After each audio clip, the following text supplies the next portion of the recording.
Good morning. Welcome. Hello. Good morning, ladies and gentlemen, boys and girls. Welcome today on this beautiful Valentine's Day. Valentine's Day. And you know what Valentine's Day means, right? Means you should treat yourself with some extra work. Do a little bit of extra work today. You don't need to quit when you're tired at the end. Treat yourself. Give yourself just a little bit more work to do. You wanted to make a single player game? Boom, make a multiplayer game. It's the perfect opportunity. Hikatal, congratulations on first and both not firsts. Howdy, lovers. Hello. Camilos, howdy. Uki, how you doing? I can't spend my Valentine's Day with you. Sorry. Why not, Uki? Do you have a significant other that is more important than the team? The team? All of us here? Is that what you're saying? Stay, we're a team. Exactly. Just got my final offer from Google today. We'll be signing the contract on Monday. Hey, that's awesome, Camilos. Holy moly. Congratulations. I'm reading over. I want to reread the, is it that one that you sent? The email you sent? I don't want to open it on stream, but is that the one? The final step to create your offer has been approved? That's phenomenal. That's awesome. Boom, boom, boom. All right, what are we doing today? No. I got the offer today. Oh, you got the offer today. Oh.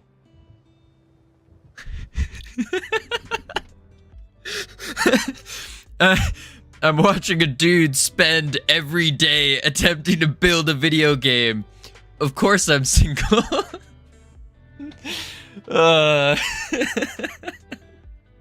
Yeah, listen. Yeah, Camilos isn't just watching a dude build a video game every day. He's watching multiple dudes and dudettes building video games every day. And is even moderating for one of them. And is not single. If anything, Uki, this is where just by watching, you'll improve your skill set, and then all of a sudden, some significant others, whatever you're into, they'll just start flocking. They'll start flocking. They'll be like, wait, is that Uki as seen on the Just Covino Twitch channel? Is that the Uki? And you go, hey, yeah, that's me. What can I say?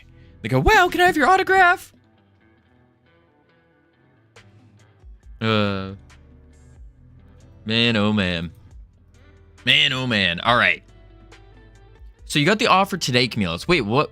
Then what was that email? Was the email just saying that they were drafting up the offer? Oh, it is. Okay. But it was with the... Didn't it say what you were doing?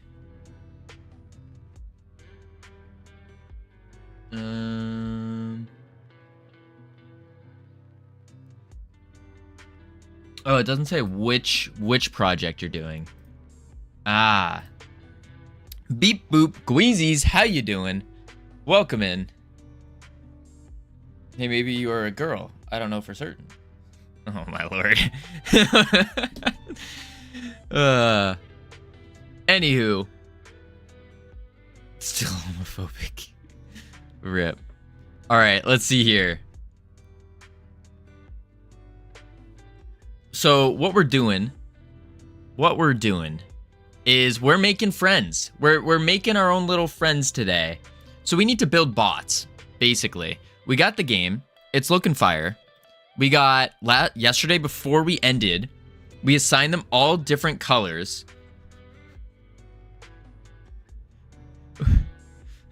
I'm excited for class tonight. Ooh, class tonight. What kind of class? A Valentine's Day class? Whatever that wink meant. So basically what happens here, and Hikatal, you're gonna like this. You're gonna like this change we made. You roll, and then you end turn.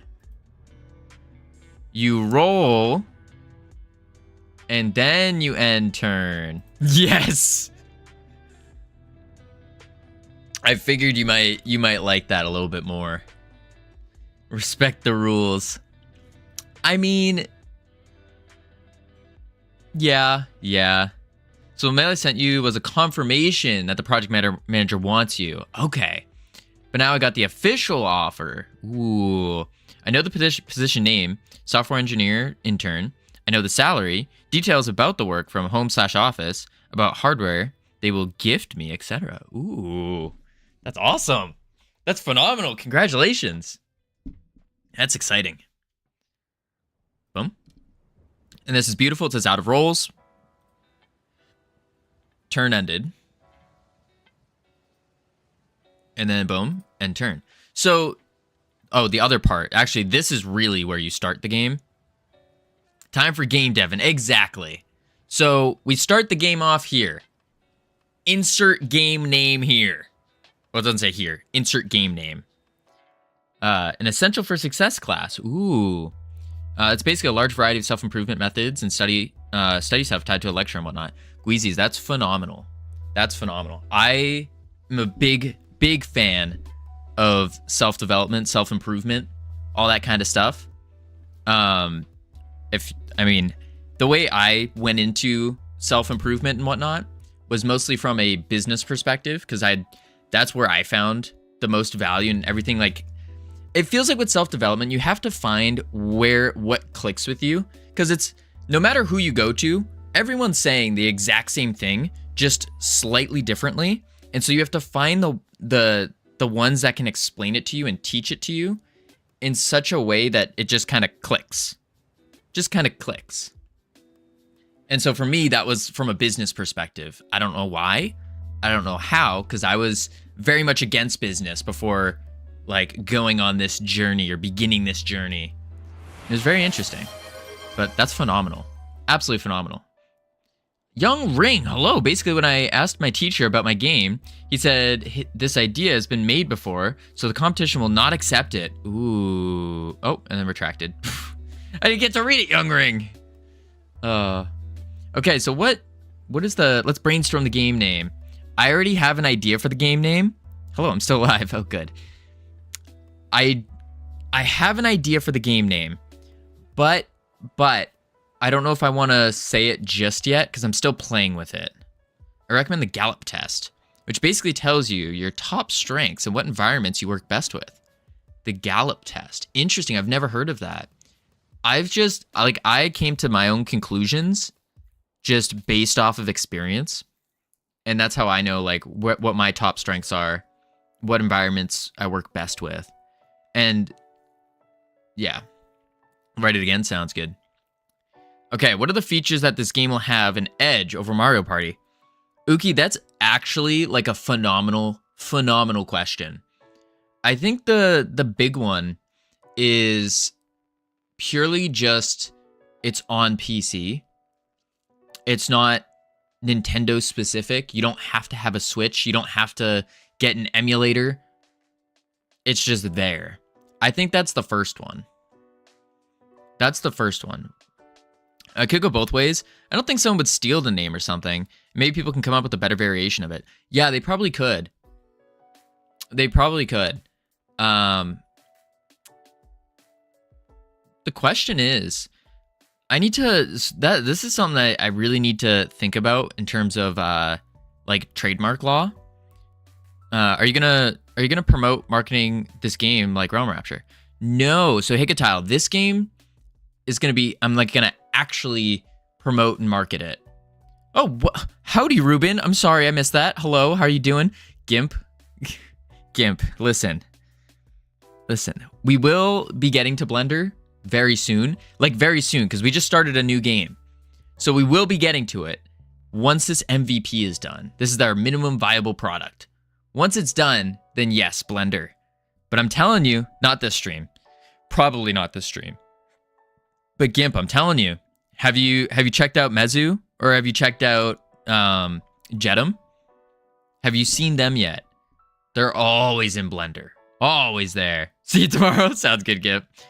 So this is your first like super legit project? No, this is our second super legit project. But this project, we are going to, been busy this week. I see.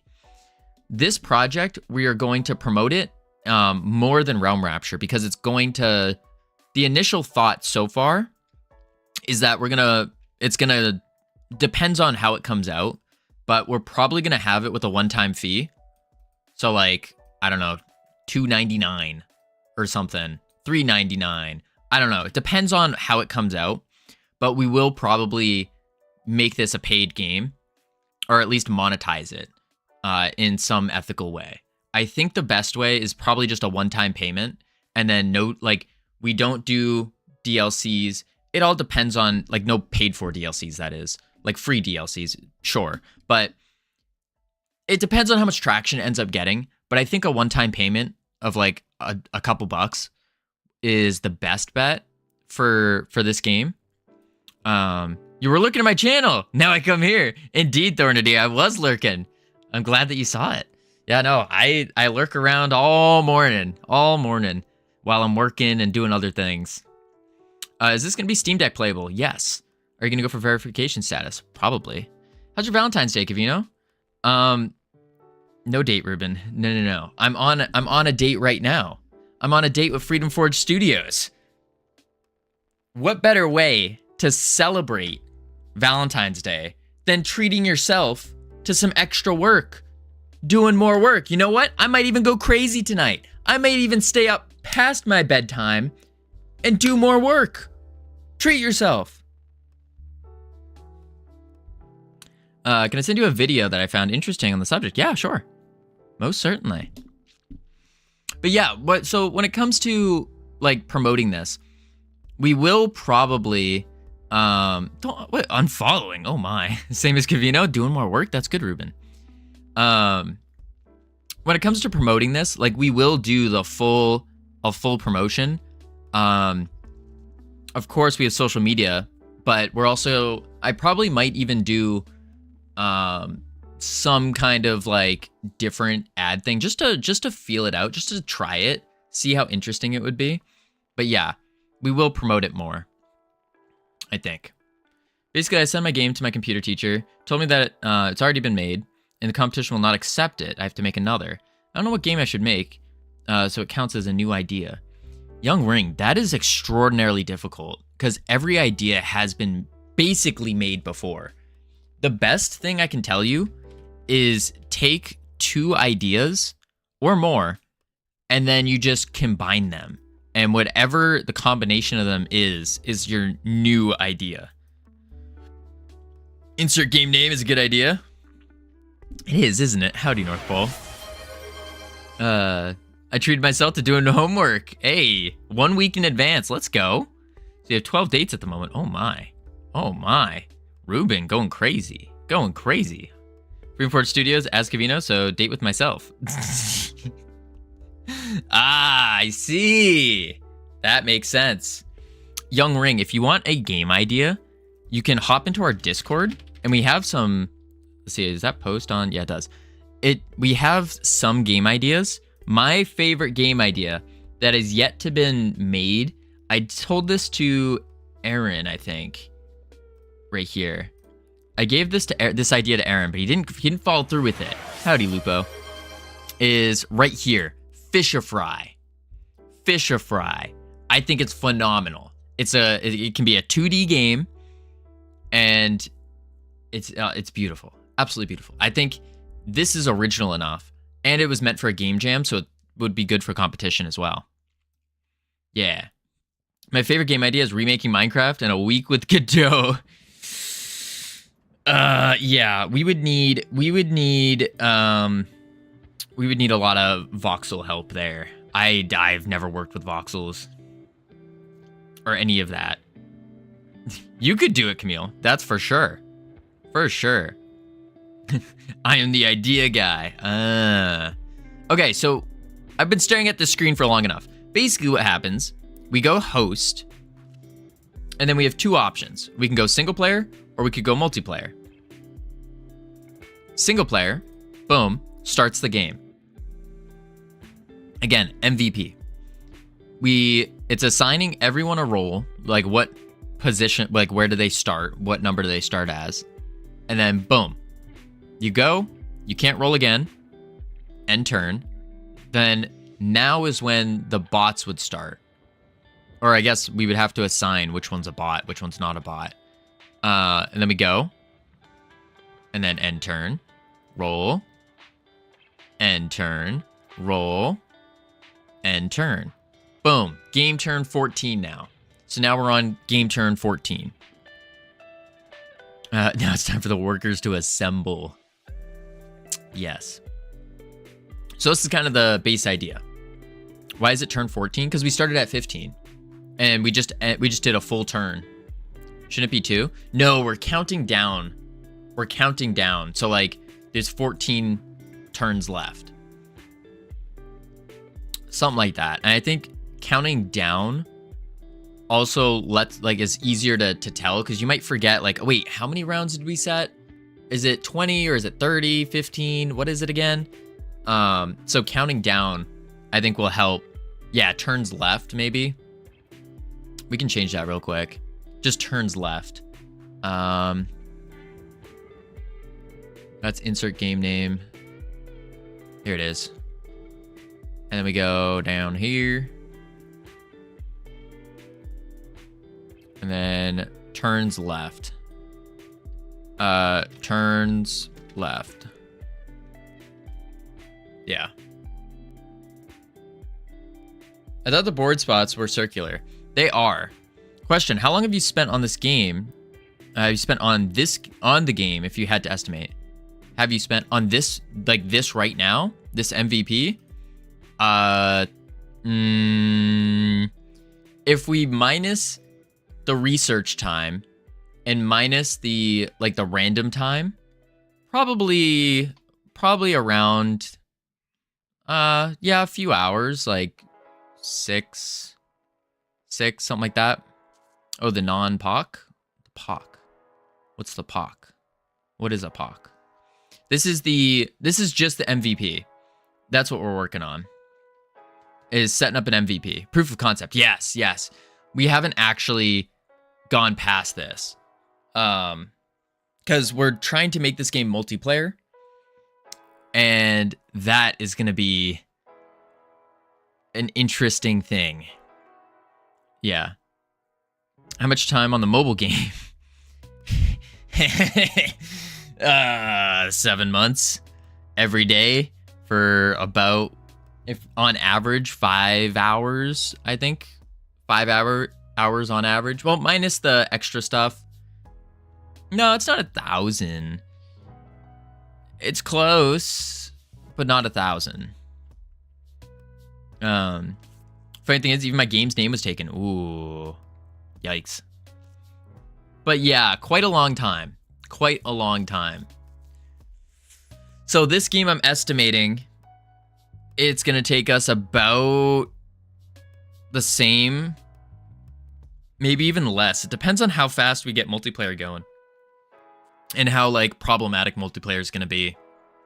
But I would assume, yeah, let's get this one under 500,000. I think we could get this to, we could probably get this done in 6 months, maybe. I would really, my whole rant today is max 300 hours. Max 300 hours on a game, like a full game. 300 hours? I don't know about that one. I don't know if I could agree to that either. I guess it depends on what you're trying to do. Okay, it's been 20 minutes. Let's get to work. Yes, focus on work. You're right. We're trying to set up bots. Yeah, it cuts all your components, all your subcomponents, etc. Oh, so you're saying 300 for the base, the base game. 300 hours. I could see that. So we need to figure out how to make a bot. And this goes into something that I wasn't too sure about, which is components. 300 hours for ship to Steam, and you must build that within time constraint. Ooh. What are the to-dos today? It's literally set up the bots. set up the bots, because we need to figure out how we're going to set up the bots. Well, I guess set up the bots plus the player controller. The bots plus the player controller. Player controller is like done. So we just need to say like, hey, you're a bot. You auto do the moves. You're not a bot. You wait for an input. That's the thought. You finished learning TCP things? No, not even close, Hikatile. I was planned this morning to talk to Kieran about it, but he had to push it back because he had some classes to get to. So hopefully we can talk to him a little bit more about multiplayer, because he's had a lot of experience in multiplayer. So hopefully we can talk to him a little bit more about that in detail come hopefully tonight or tomorrow morning.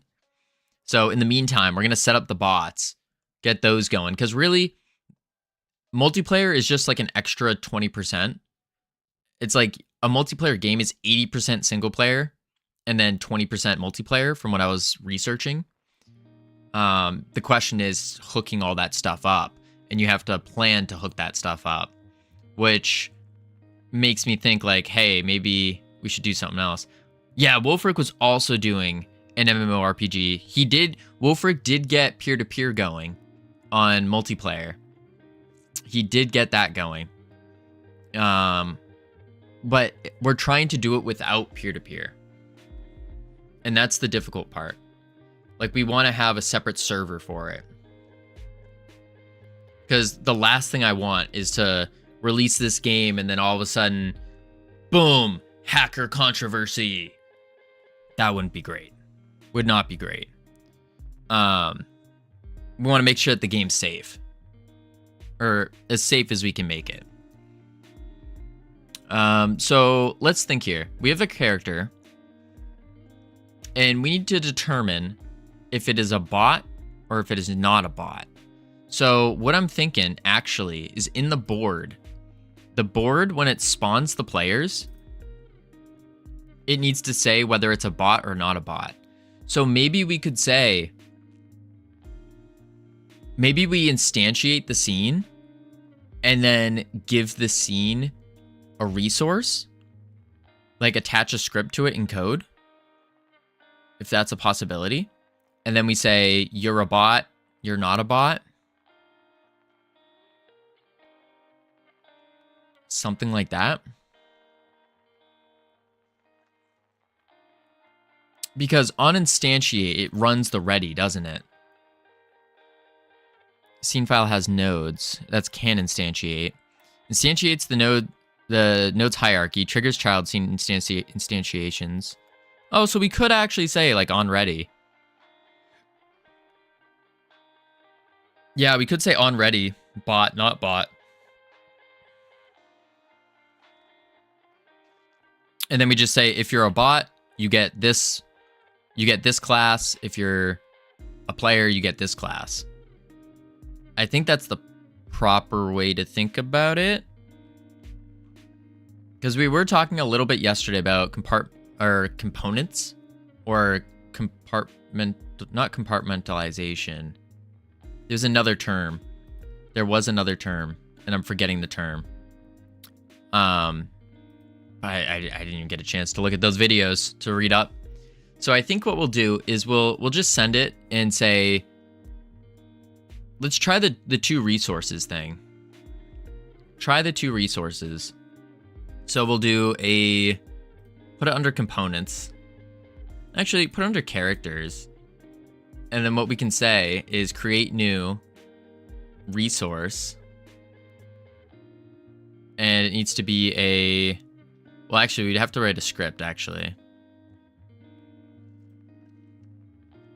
We can call this player controller save. And then we can say class name player controller extends resource. Like that. And then we do a new one as a script. Call it computer controller save that, and it's class name computer controller, and extends a resource. What? No hacking in this game? Yeah. It's crazy, right? Resource is a base class for Godot specific resource types. Data containers. Okay.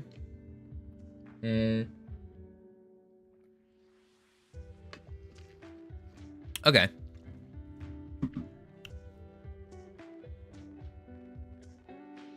Okay, I think I know what to do. I think. So let's go back to the player controller first. And the player controller needs... Basically, we got to cut up a lot of this.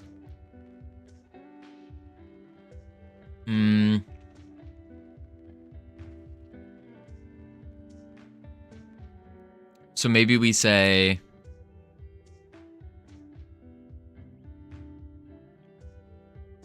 unhandled. Take the unhandled input, shove it in there,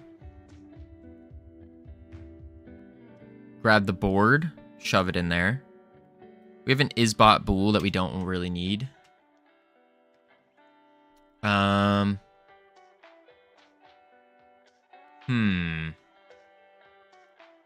So when we on the ready, we do that. How do we set this up? Maybe we can do a... Yeah, maybe we just shove move to spot into... just directly into both of the scripts.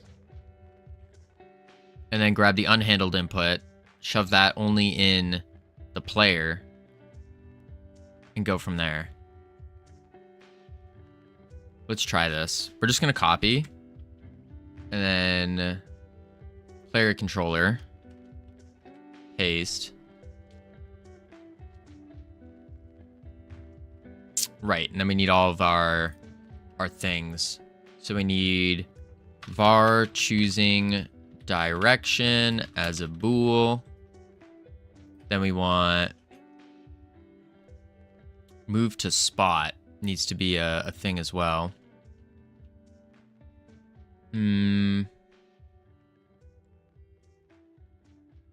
Yeah. Move to spot. Character.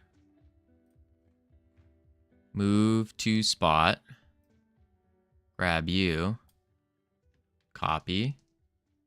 Go to the player. Boom. And then we want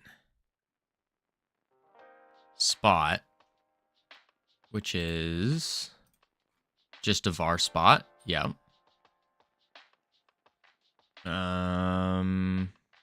Where's initial role called?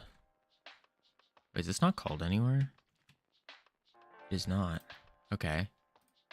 So we don't even need you. Tyranno, how you doing? It's going. It's going. Oh, that broke a lot. Oh, that was because the other script. That's why. We really just want these. Copy. Player. Paste. Just delete that. There we go. And doing good. Doing some bots today. We are indeed making some bots. We need global position. Can we do self dot? And then we need hello bot maker. Hello Brainoid. How you doing? Do we not? Where's next spot? Oh, that's the thing taken in. End turn button. Shoot. We need an end turn button. Yeah. But the problem is end turn button is an on ready margin container or an export margin container. Oh, which is on the player itself.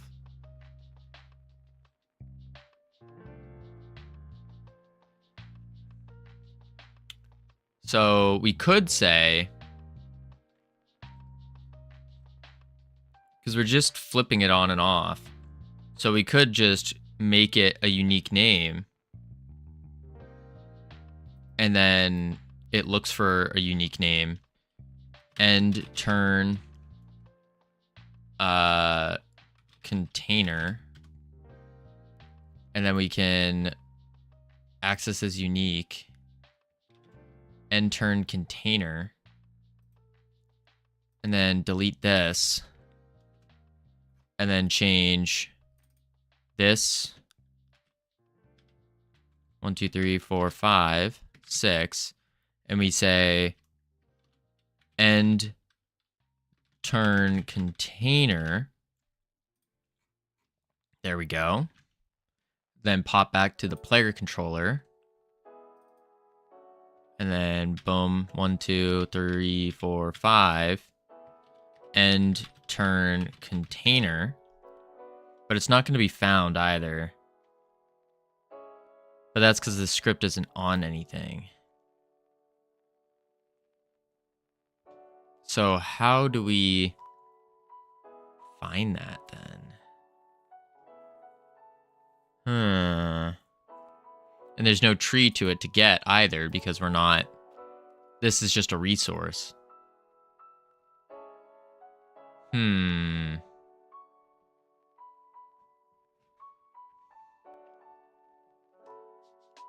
That's tough. Okay, we could...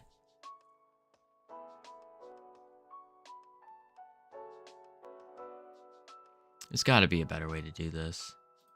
There's got to be, right? I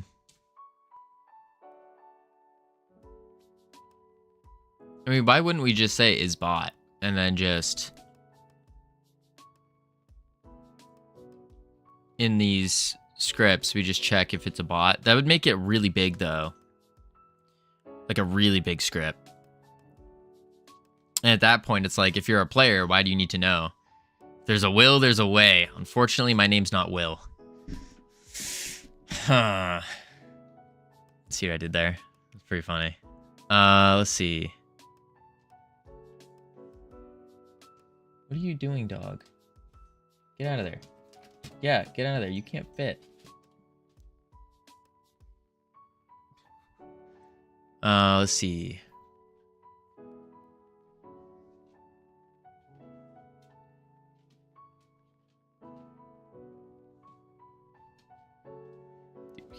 What is going on? My dog's like trying to shove himself under my desk right now, but he's too big. Okay. Unhandled input button. Let's try. Dude, you're gonna unplug stuff. What do you... Sheesh. I think we just need to do is bot, and then once the MVP's done, then when we add multiplayer, we refactor to make everything more separate. Maybe that's the play.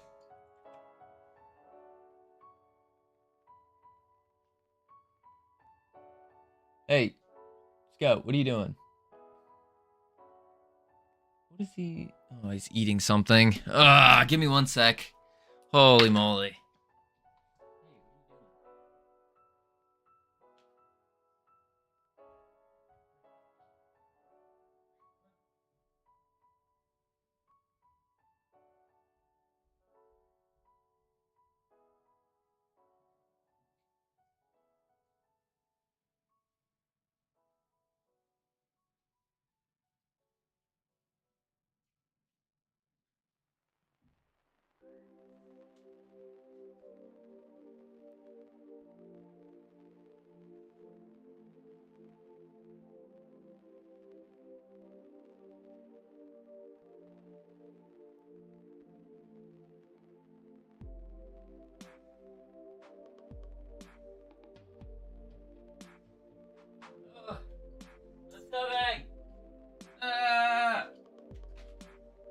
grabbed the dang piece of cardboard. Oh my lord.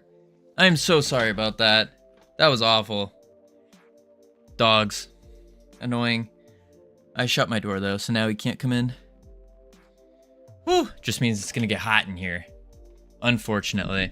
Anywho, what we're doing is we gotta do this. Comment everything out. Save it.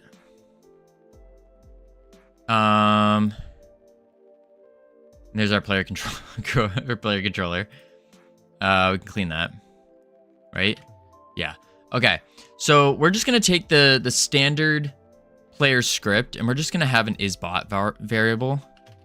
Var isBot bool. Let's export it actually. Okay. And we need to say if isBot. So if not choosing directions and there is a spot, then we would do this and it would return. But we need to say here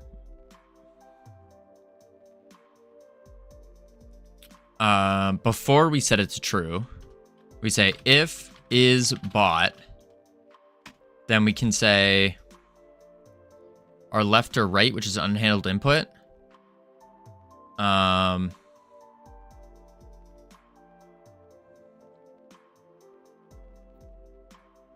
then we can say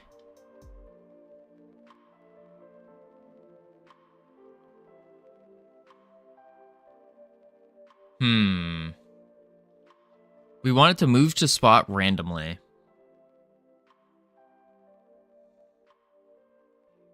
So we could say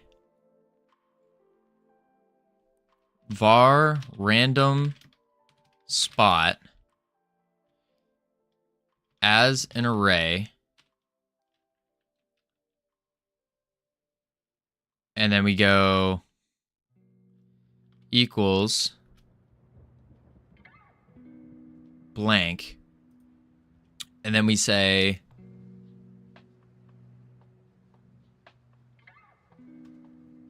oh boy, this might get really weird. If spot dot exit legit spot dot exit left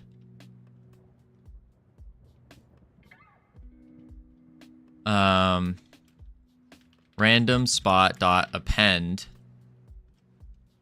spot dot exit left if spot dot exit right. This is really dirty, really dirty. Spot dot exit right. And then if spot dot exit, or is it exits? I really should do exits. Yeah, exits. Exits.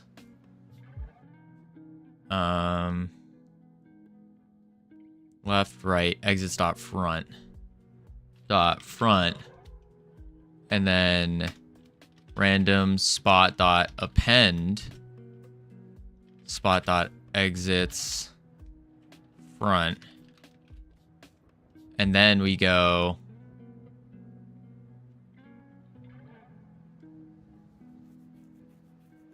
I should be able to loop those though.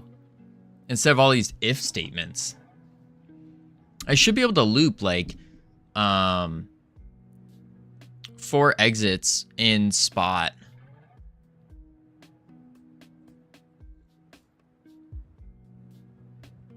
And then we just say at the end of this random indeed and hello. Hello. Welcome in, Sobi.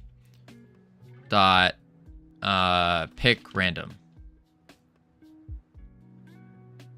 I mean that in theory this would work, right? But I should be able to append them. Or not append them, but loop them. So what would a loop look like for it? It would be for exit in spot.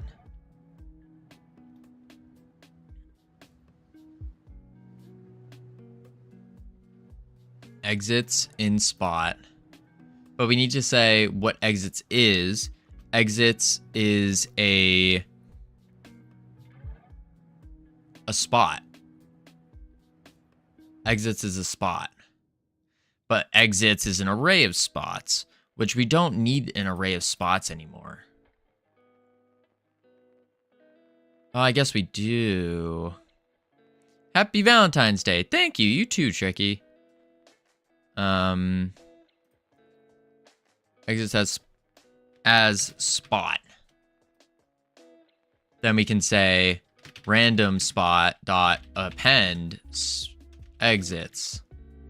And then we say pick random. Boom. You need the array. We do. We do, don't we? Do we?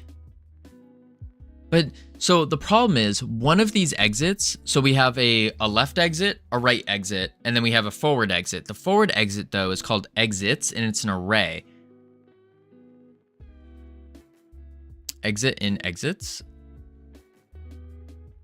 No. So what's happening here is I don't think I'll get you a 6-pack. A 6-pack? What do you mean? So the problem here is that it's a... Oh. Thanks, Tricky. Okay. Bad cop, how you doing? Welcome in.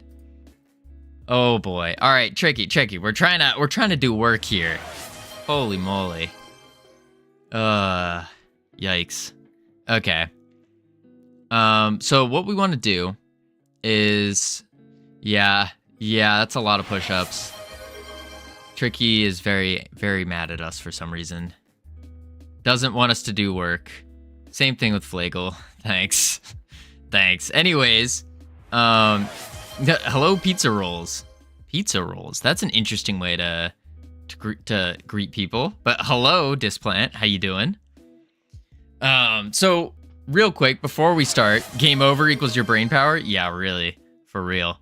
Before we start the push-ups here, what we're gonna do is, we need to do last spots exits is empty. I think we want to change last spots and exits in particular. Change exits to a forward exit instead of a left and right.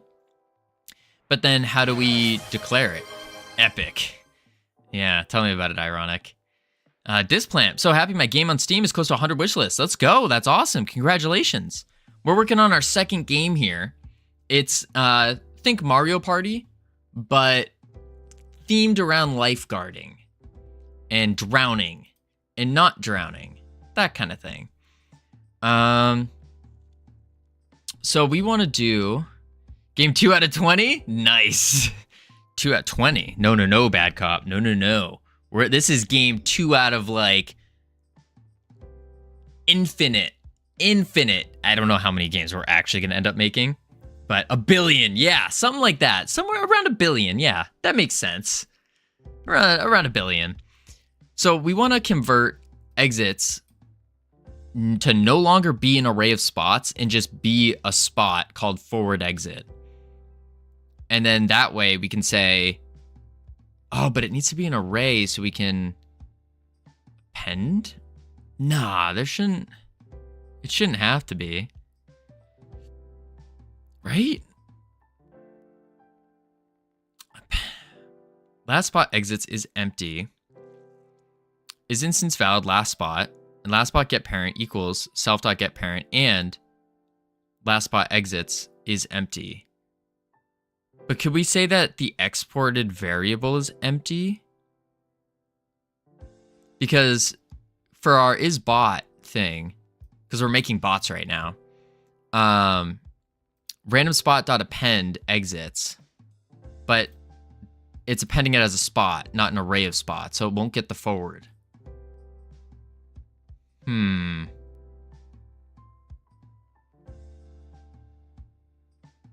Change the exit to a single node.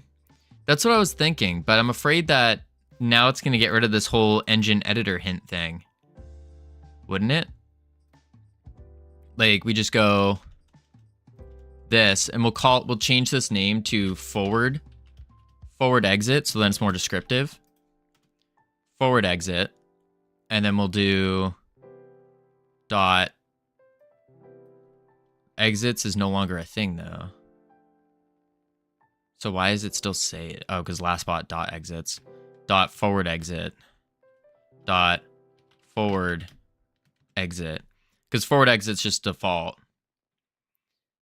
but we can't append it. Can we? Forward exit equals null instead of is empty. Forward exit equals null.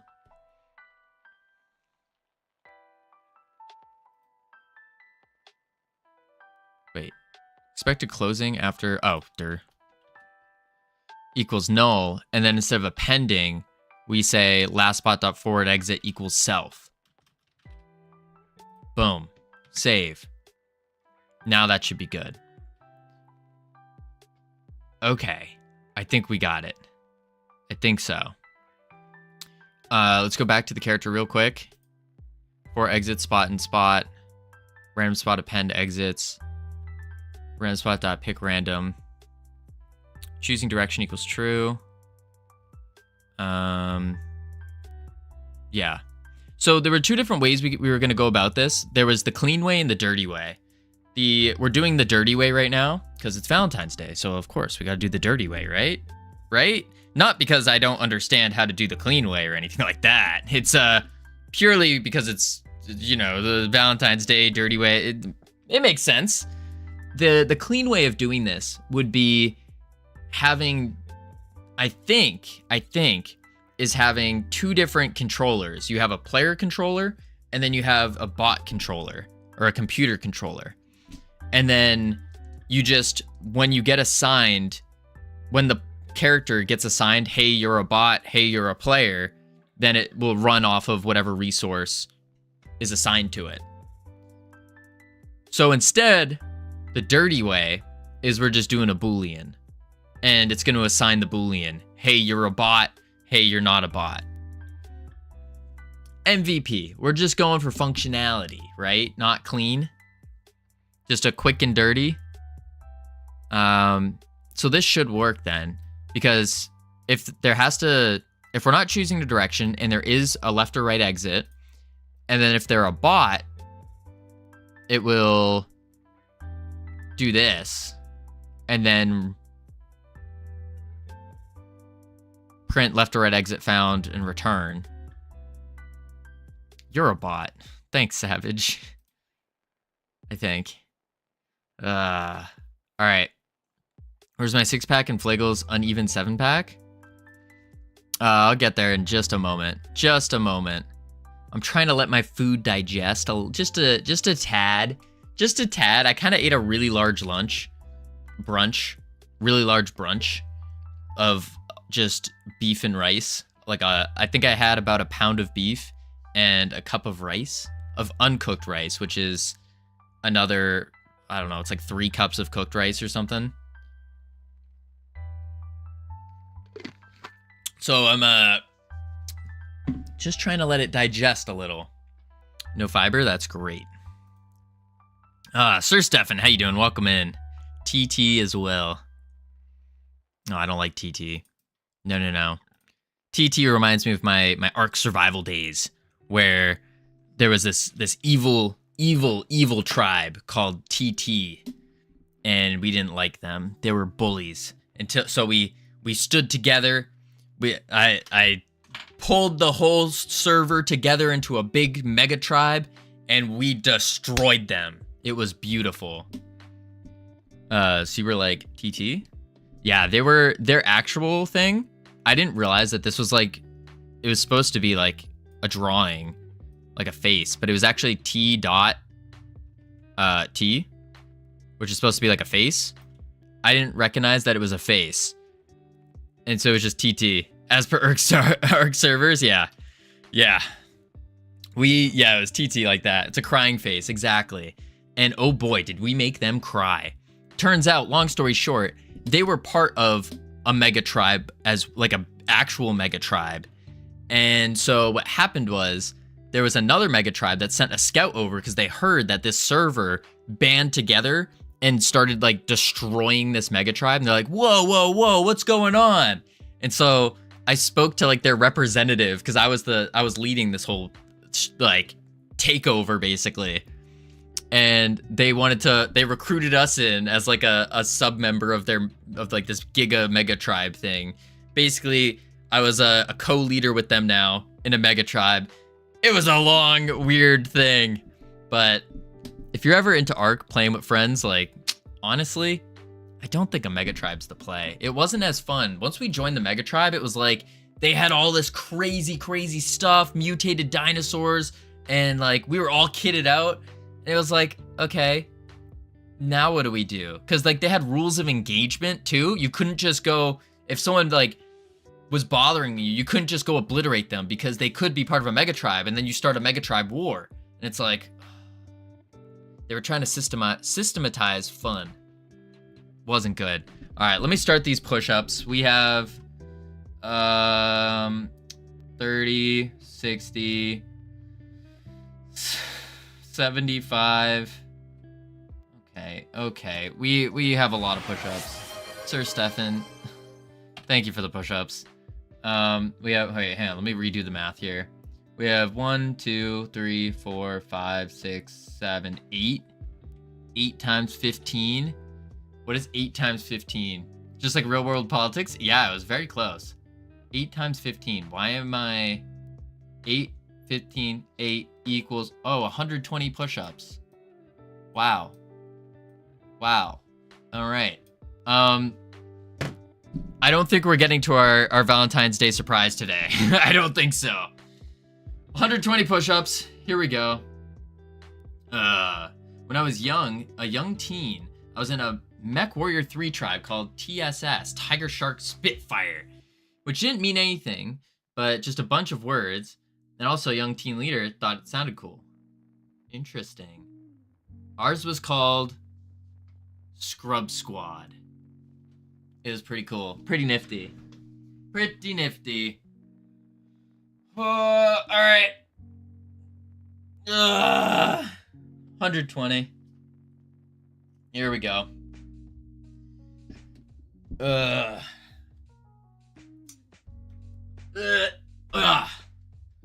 All right, so all of you are getting down doing these push-ups with me, right?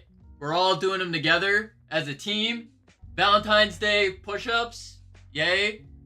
Whew. 1, 2, 3, 4, 5, 6, 7, 8, 9, 10. Woo. 11, 12, 13, 14, 15, 16, 17, 18, 19, 20. Woo! We gotta take it slow. 21, 22, 23, 24, 25, 26, 27, 28, 29, 30. Who will carry the boats? Minus 30 here. 90 more. I gotta take the sweatshirt off already. I can show off my cool Twitch shirt though. I think I'm wearing it, yeah. Got this I won this in an event at a Twitch meetup. Cause, you know, we're professional Twitch streamers here. Whew. Man, oh man. Displant, are you joining the push-ups as well? Is that what I'm hearing here? Ooh, I made Flappy Bird clone. Now I can feel like I can make games all by myself. Let's go. Twitch. Oh yeah, it says it backwards. Oh, I can't use my mouse. Oh boy, alright. More. Time to do more.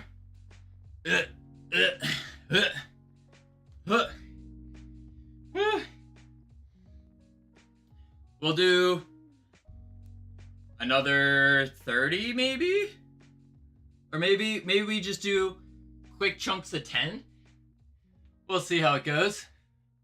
Oh wait, I'm a little, oh well. 1. Uh-oh. 2, 3, 4, 5, 6. Yikes. You got no legs. 7, 8, 9. 10. Yeah, we're gonna have to do it in chunks of 10. Chunks of 10. My body is not happy today. Not good. 80 more. Whew. Lieutenant Dan, you got no legs. Whew. Alright.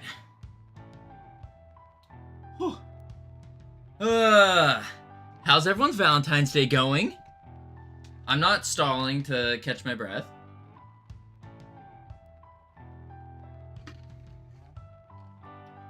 Whew. How you think? Well, Savage, since you're here, I would assume it's going amazing. Absolutely amazing. Whew. That's my assumption. 10 more. Oh. Maybe if we do a little bit wider arm. Like that. Wow. Alright.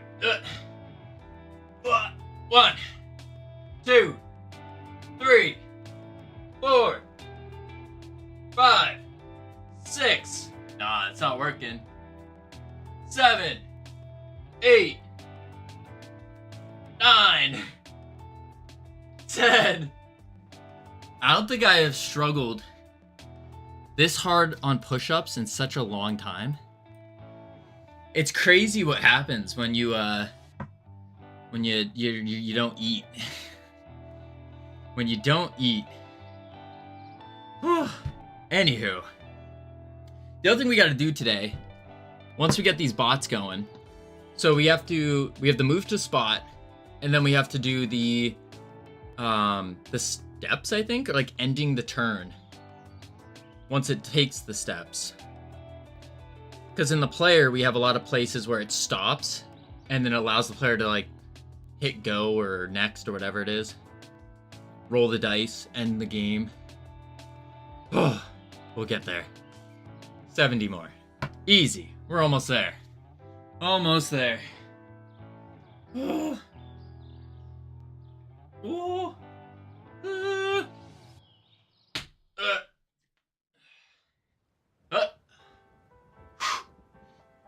1, 2, 3, 4, 5, 6, 7, 8,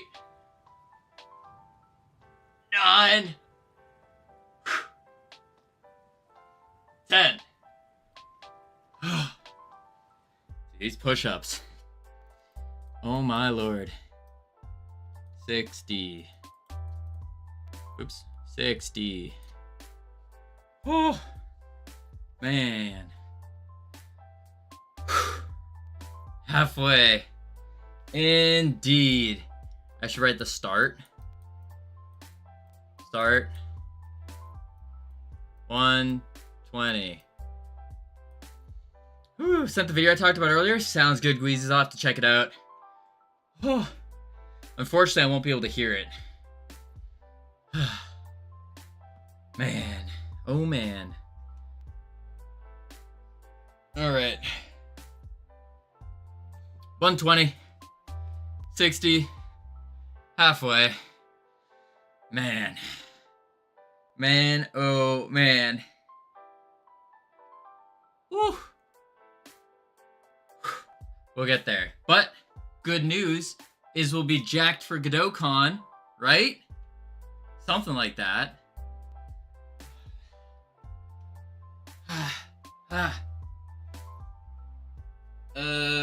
Yeah, we'll just do 10s.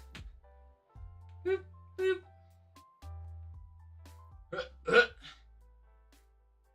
1, That did not feel good.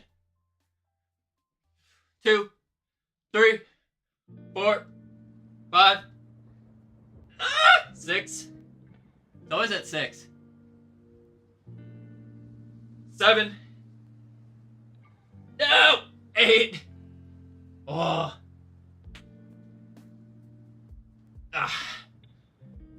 9.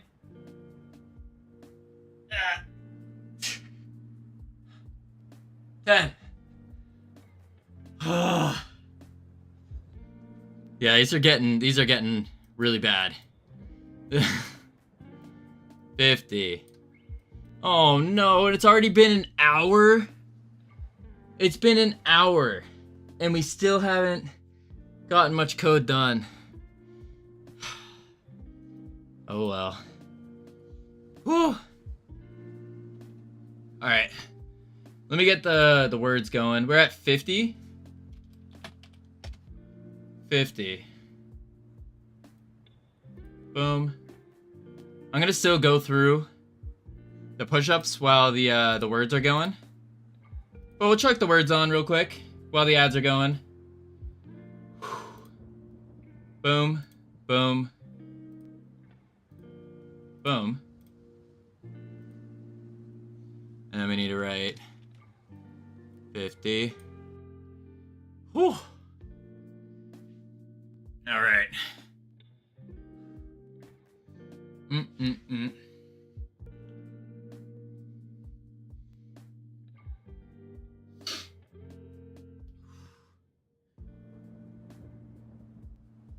Let's see.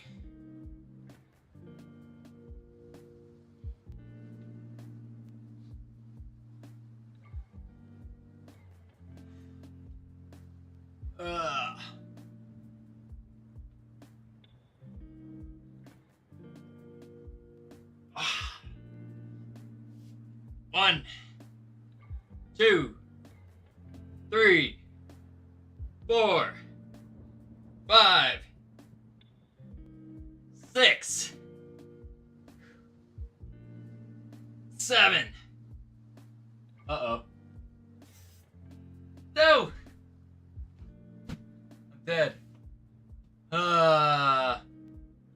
7. Yeah.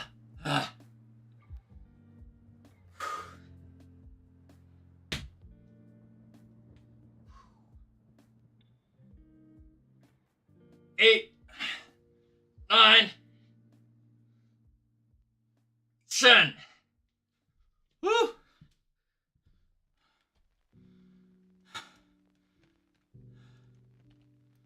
40 more. 40 more. Man. Let me hide that. Man, oh man. NAACP. I don't think that's a word. I think that's an acronym. Wait, there's not even enough letters. Oh. Dun, dun, dun, dun, dun, dun, dun, dun. Worth a try. That's fair. Let me hit continue. 40 more. 40 more. Woo.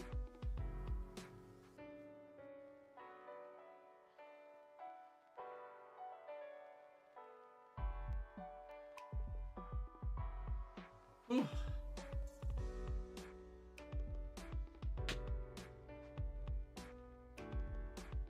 Boom.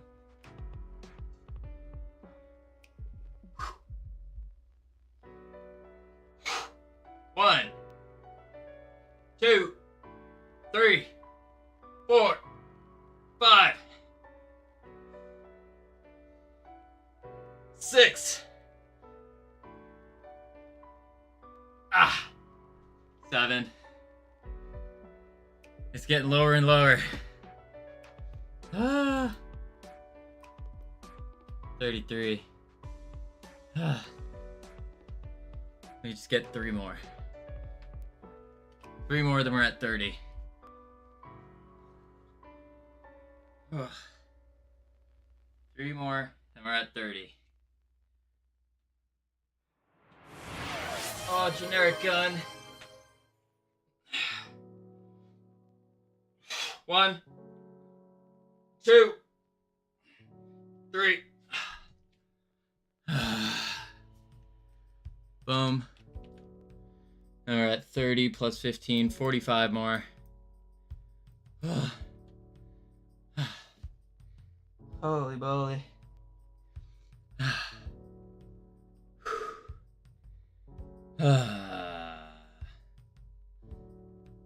This sucks.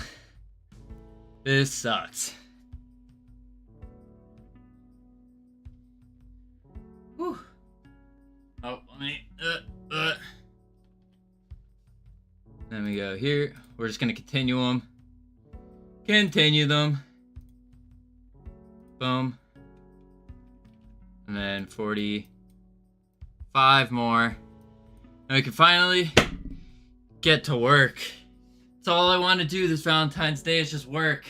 Not work out. Ugh. Whew. 45. That's it. 45 more. Alright. Ugh.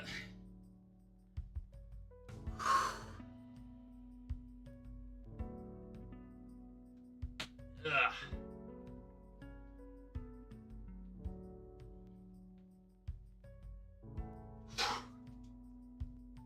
There we go.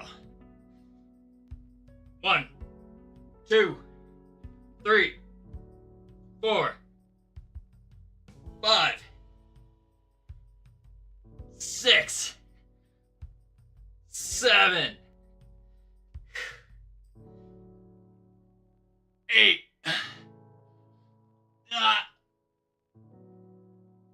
9.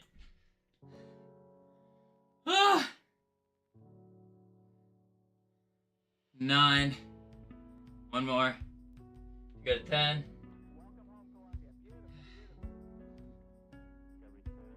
10. My chest is getting sore from hitting the ground. 35. Can't see that. 35. Past tense of homing missile? Oh, homed? I could see that. It homed in on something. Whoa.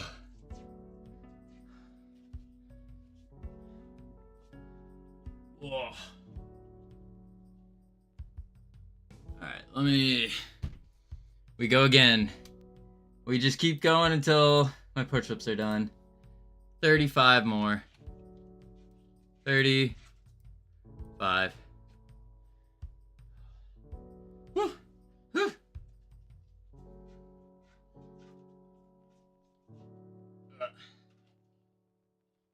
Whoa.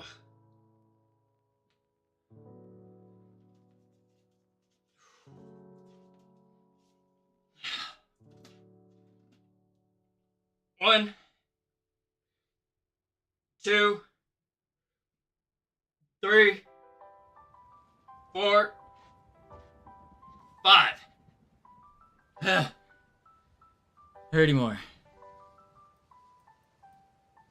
30 more. And then we did 1, 30, 35. Oh, you can't even see that.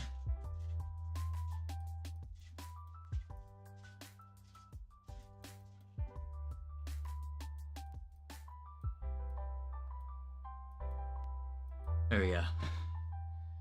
Whew. Holy moly.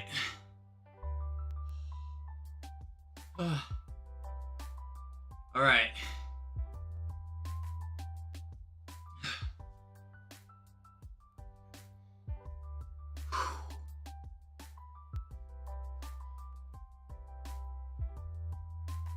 Let's see.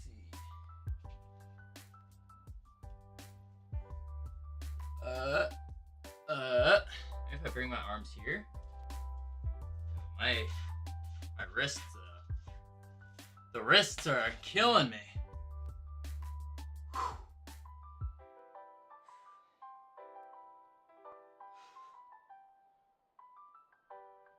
One, 2, 3, 4, 5, 6, 7, 8, 9, 10.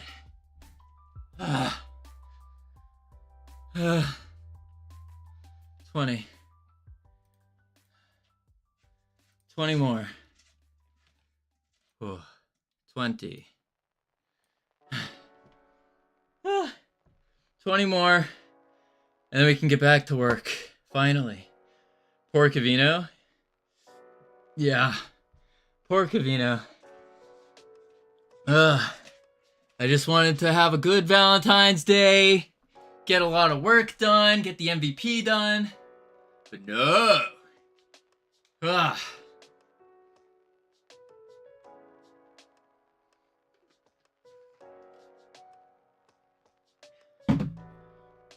Oh my gosh. My wrists are actually killing me though. That's the one that hurts the most. The wrists. Oh.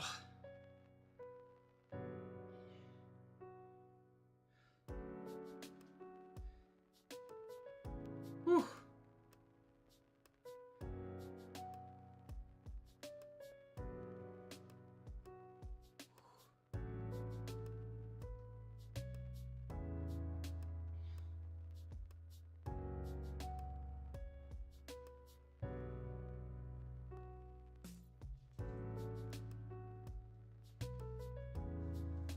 Ugh.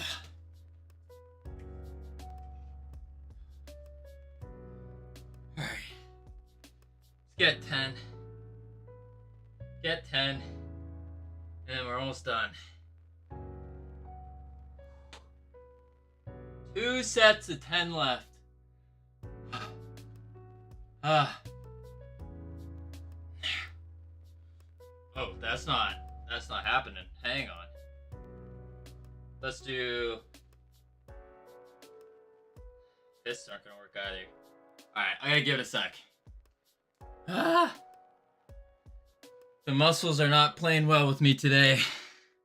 No, no, no. 120. Nice, level 8. Wow. Ah.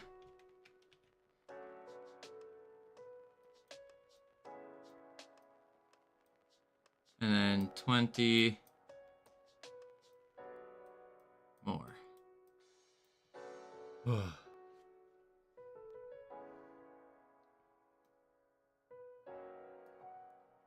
20 more. There we go. Whew.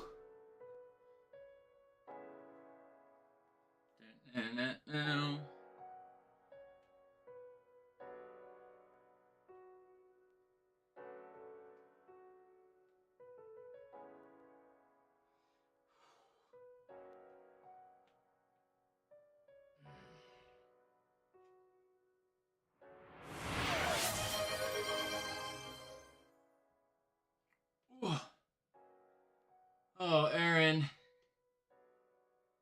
Ugh. All right. 1, 2,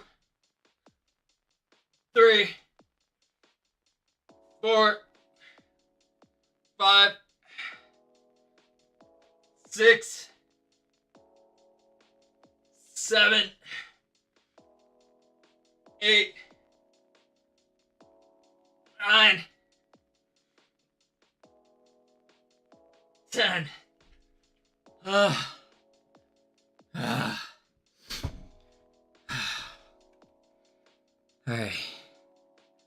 And then Aaron redeemed another 30. 10. 20. 40 left. 40 left. 40, 65, left.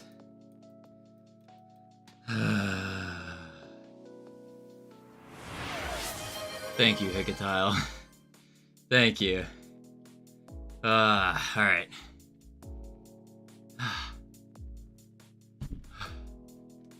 40 left, 165. 40 left, 165. 140 left. Boom. Alright. Whew! I need to put shorts on. Hold up.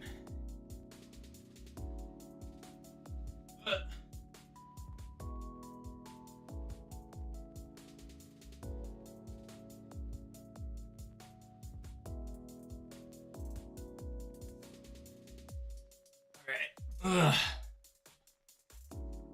Whew. Man.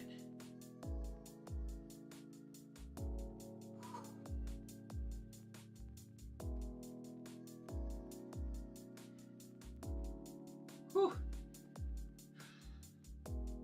Faster I get these done, faster I can finally work. Oh, that's not even, I can't even go down right now. Hold up.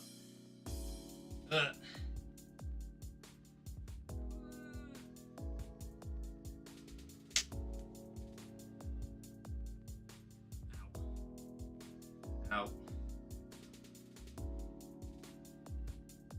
I feel like a monkey.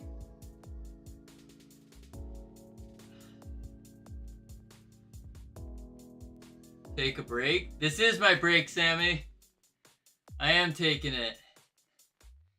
Ow. Getting those wrists going.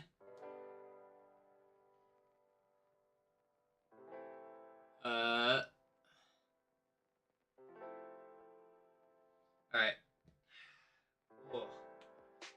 Wrists are so sore though.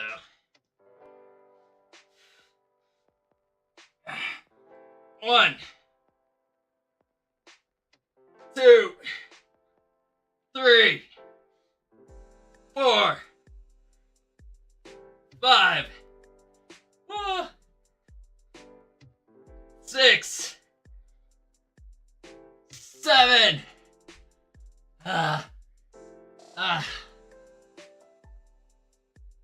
8,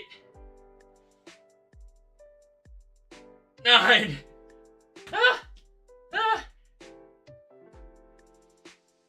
10.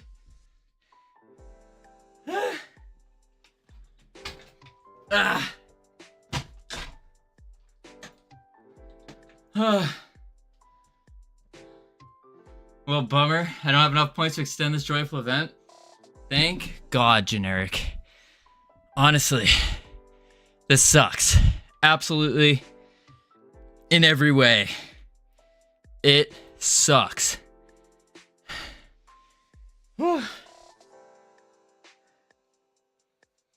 Man.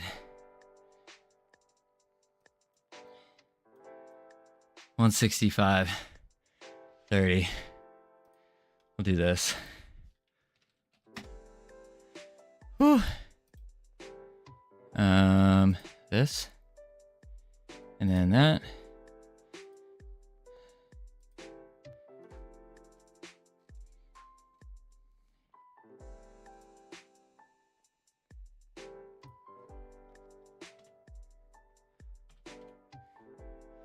There we go.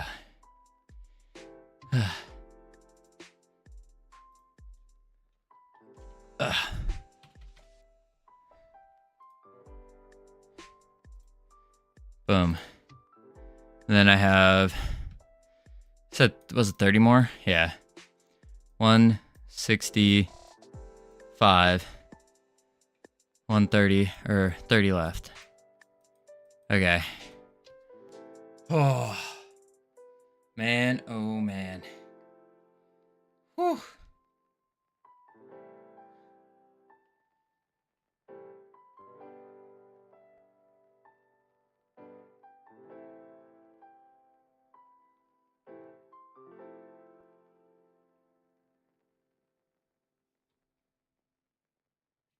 All right, get these. My wrist. The problem is the wrists.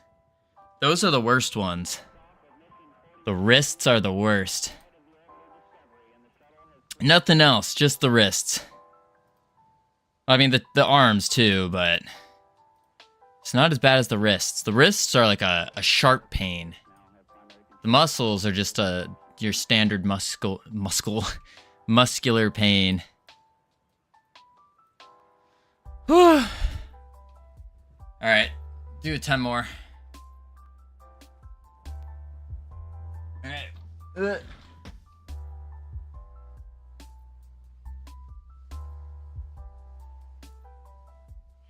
Whew.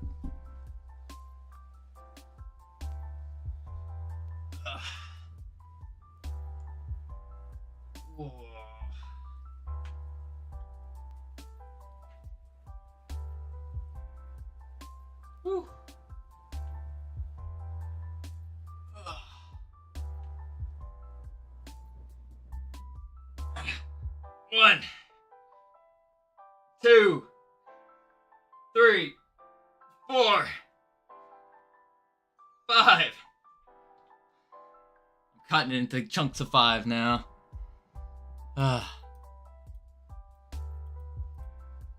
25.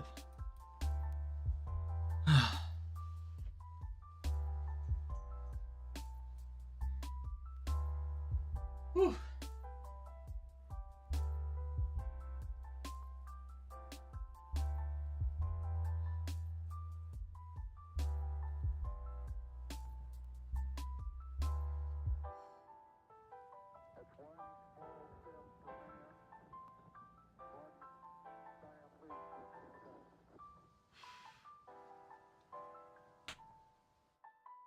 Five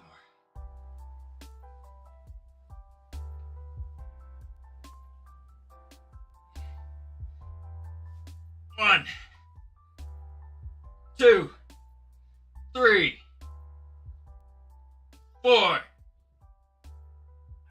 5.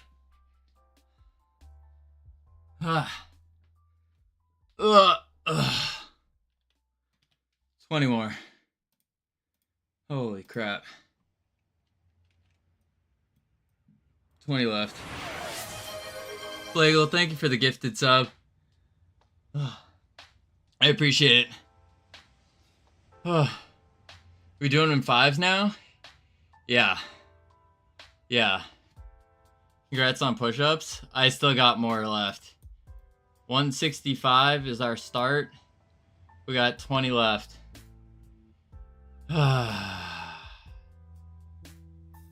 Man. All right.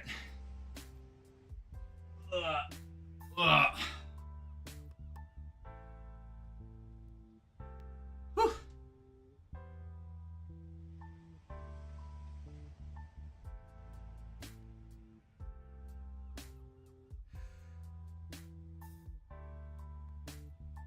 Holy crap. I have to like keep my arms up in the air for a sec. There we go.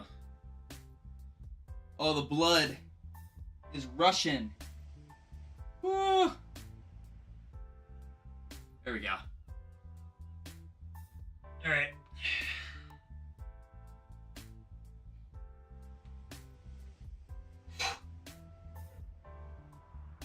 One, 2, 3, 4, 5.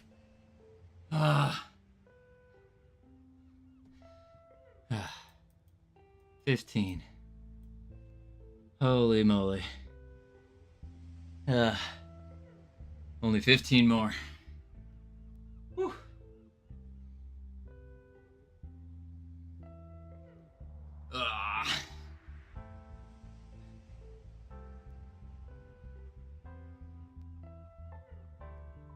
Whew. Oh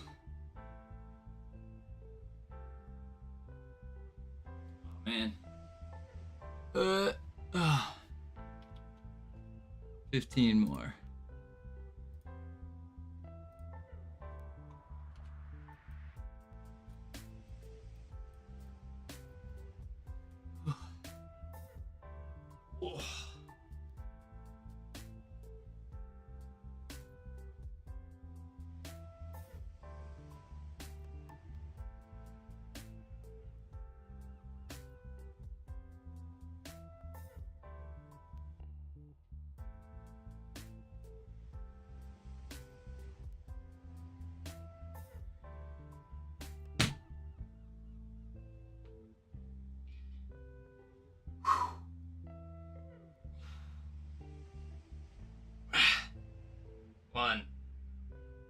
2, 3, 4, 5. 10 more. 10. I can't allow that. Ugh.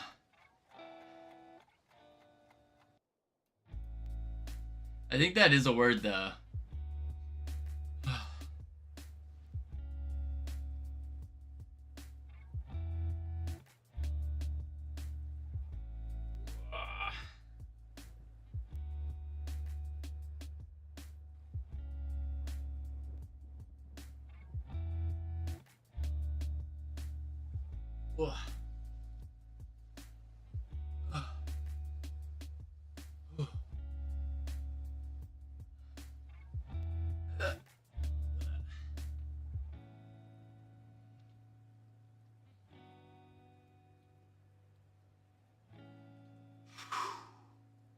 Here we go.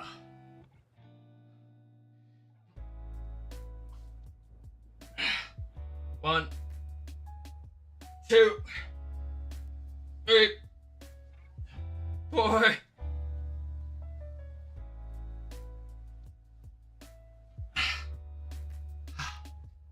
5. Unlucky. Unlucky indeed, ironic. 5 more. That's it. 5 more, and we can do the thing that we want to do, which is just program a bot. That's what I want to do today. That's what I really want to do. Man. 5 more. Give my wrists a moment. We're almost there, though. Ooh.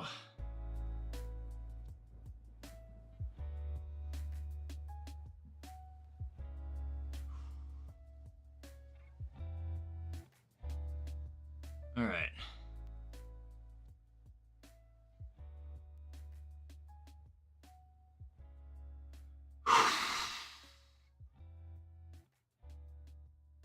Five. Ugh. Oh, whoa. My leg's going crazy.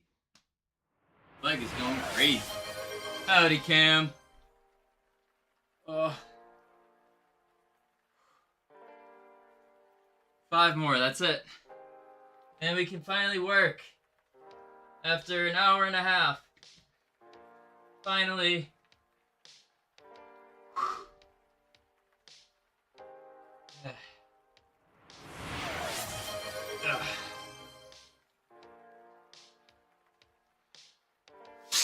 Uh-oh. Nope, that's not happening.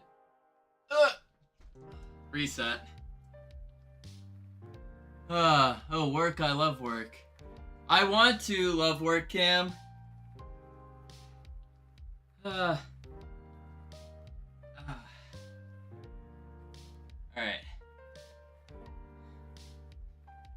We'll do this.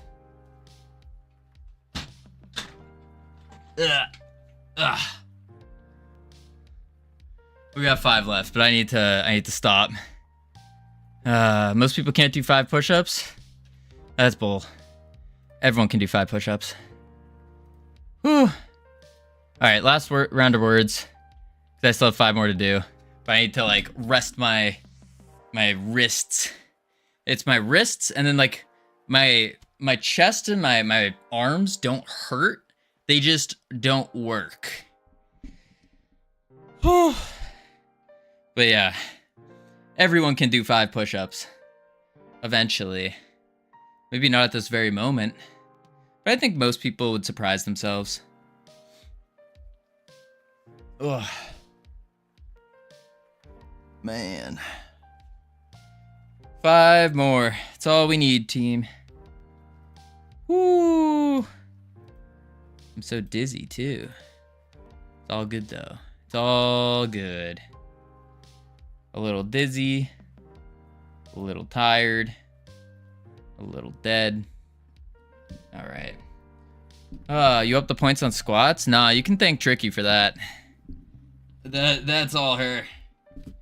All her. Single-handedly caused inflation. Alright. Ugh.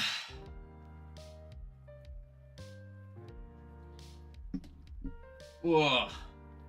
Alright. 5 more. That's it. Just 5.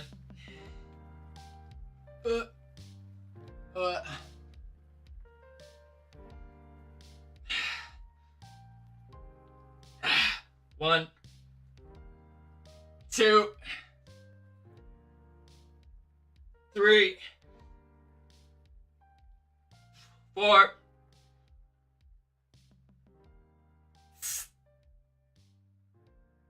Ah! Bad word. One more. Karen, how you doing? I'm back. Welcome back. All right, one more.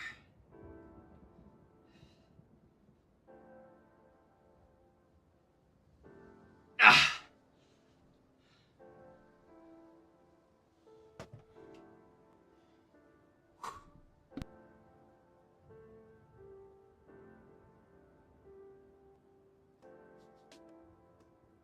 There we go. Now we can go to Devon. Ugh. Ugh. Ugh. Strongest game dev? Nah. Nah, not even close. Not even close.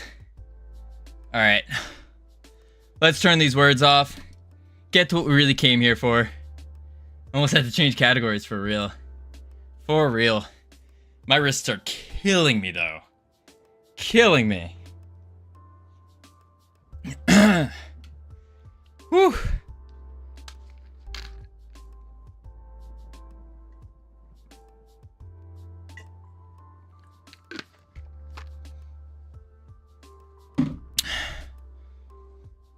All right. Here we go. So what we're doing is we're setting up a bot. The bot setup is as follows right now. We have if is bot. So it's all just set up on a Boolean. The proper way of doing it is to have 2 separate scripts or resources and then assigning the resource. But just for the MVP, we're just not even gonna worry about it because I don't know how to do it. But yeah. Whew. So when I'm quiet, everyone is just letting you get fat? No. We still get every now and then a couple more. Try to share some push-up love from time to time. Yeah. People still redeem them. They're just not... They're not, as Hypnotic would say, gadunts about it. And spam out 100 something. I'm off for a week now, so I'm free to teach whenever. Perfect. More than likely, my brain is going to be fried by the end of the day today. So probably tomorrow morning, like same time, if you're available then. Ugh. You calling me a gadunt? I didn't call you one. I said you were acting like one. Or your redeems were giving off those vibes. Yeah. Wasn't calling you one though. Alright. Random, and I was using the words of the wise floating head Hypnotic.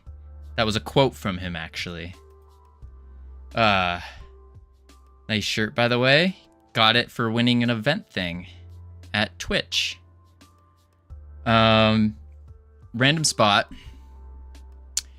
And then we pick random. So we're basically taking the exits, tossing them into an array, and then we just pick a random one because it's the bot movement. So then if is bot, it picks random. And so which would call...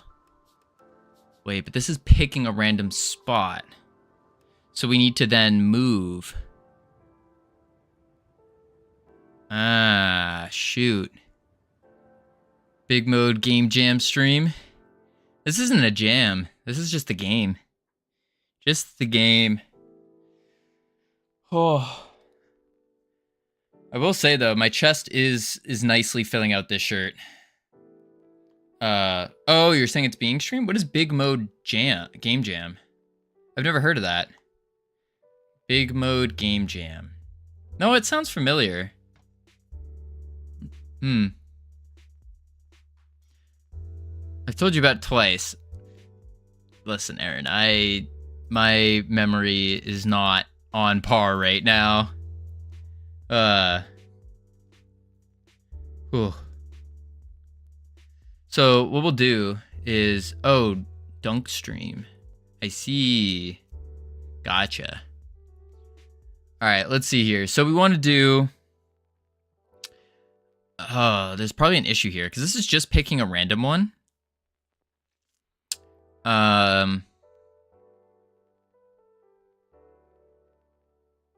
So maybe we actually want to do a separate function called bot pick and move, or pick move. And then we want to say,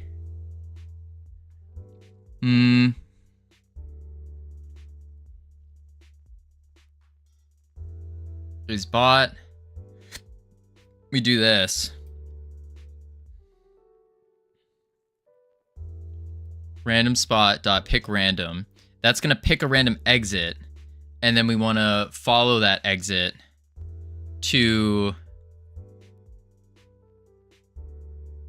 choose direction, true, false. It goes return though.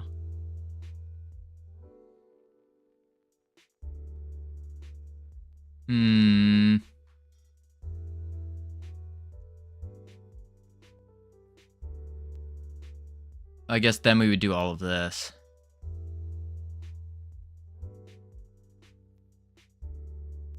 I think we want to break this into two separate functions and put the two functions in move to spot. The two functions will be similar, but different at the same time. Similar, but different. So what I think we actually want to do is we're going to take all of this, because this is one function, which is gross. Copy it. Paste it. Next spot.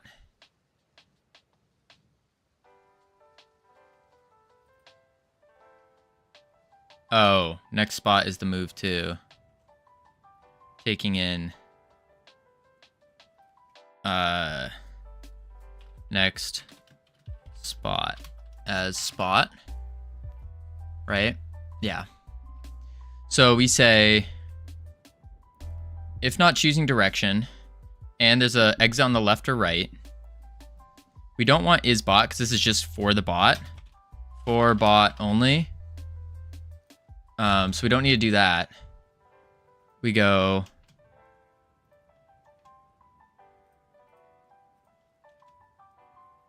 this. So it will, if there is one to do, it'll go through all the spots. Random spot dot pick random, but we want to pick the spot. So we say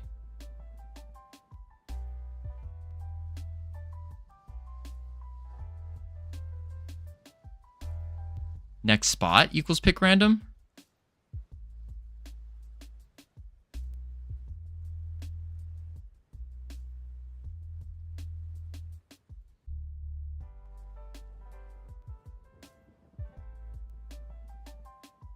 No. I think we need another variable.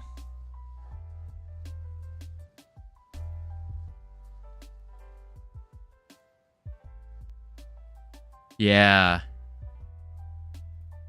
So we do, actually we want to say dot global position, and then say our global position equals random spot global position set this up. So we set choosing direction to be true now. And then CSLR, how you doing? Welcome in. Bot picked direction to go. Computer is less suffering, but still suffering. Ooh, what? Why is it suffering? What's going on with your computer?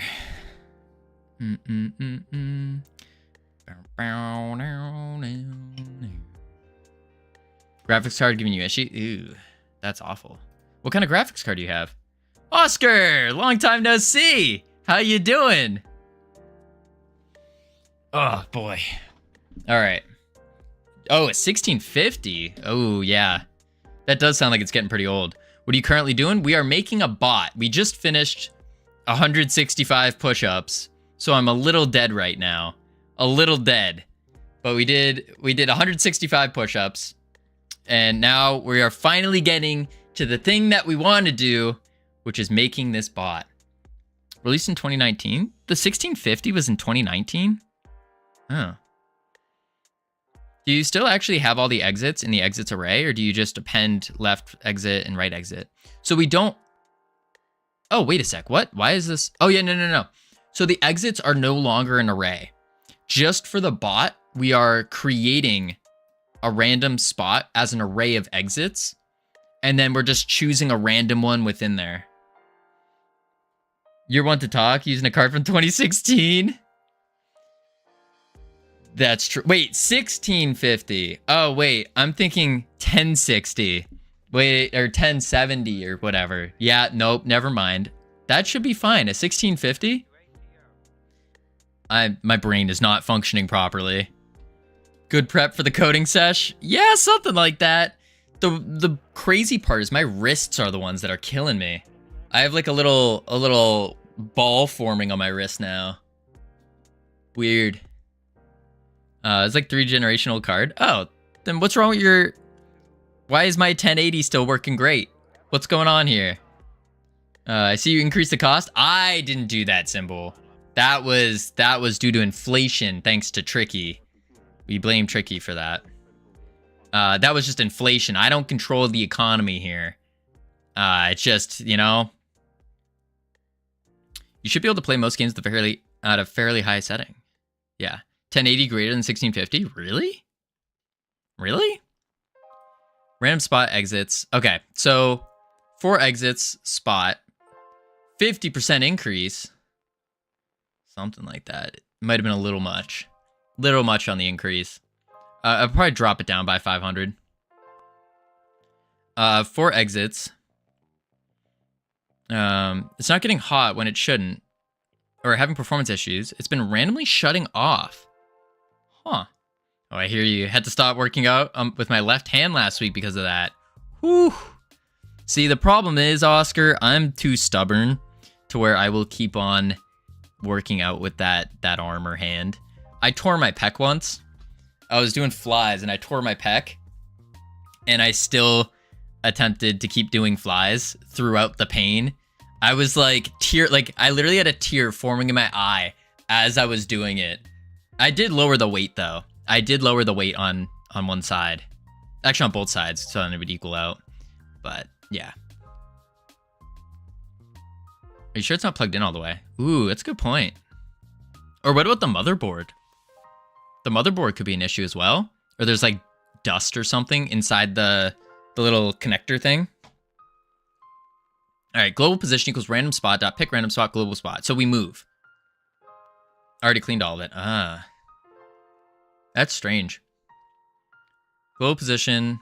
So we're moving the spot, picking a random spot, and then we need to set choosing direction to false.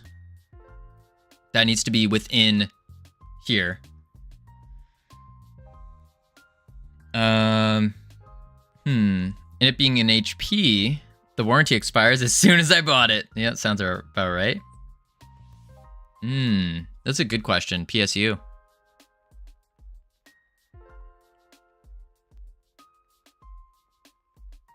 Ah, now we need an else.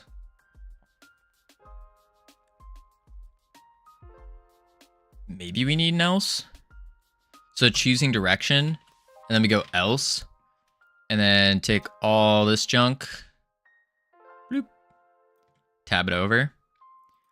So for the bots move, it says if you're not choosing direction and there's a spot on the left or right, then we set choosing direction to true. We don't even need choosing direction, to be honest. I don't think so. Random spot array for the exits as spots in spot. Wait, what? In spot? In spot? Is that right?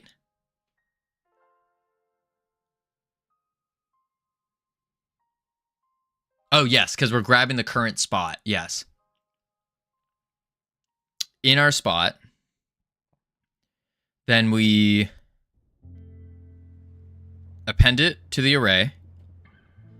Then we pick a random one, global position, and move to it.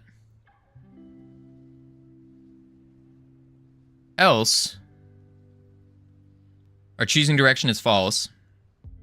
We go to the next spot, minus the step. So we should also do steps minus here. And spot equals next spot. Steps minus equals 1. Spot equals next spot. And then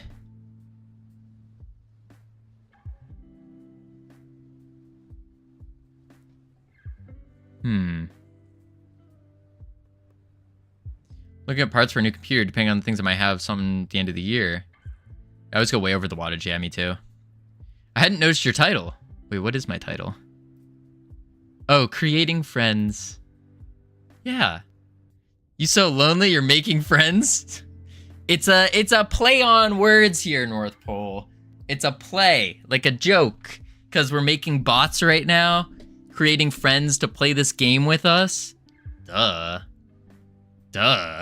I got friends. Anywho, if steps, add left and right to the random spot array. Otherwise, you only pick from one exit. No, so left and right is getting added to the array. Because spot in itself could be an exit left or an exit right. It's just getting any kind of exit that's in it. I think. Wait. Yeah, because there's spots, and an exit is a spot. Yeah. I'm also very lonely, though. It's Valentine's Day, and I'm here. Well, North Pole, you're no longer lonely. You're here. You can be Freedom Forge Studios Valentine. What is exits? Exits is this spot that we are calling in our for loop. So it should be, I think. I do have friends though, but they're all on dates with their significant others. Oof. North Pole, you just gotta get out there. Get out there. Get a dating app. What's spot? Spot is supposed to be the exits. So spot is our current spot we are on. So our current spot we're on, if we go to spot, we have 3 different spots. We have forward, left, and right. So we're going through, which are all spots.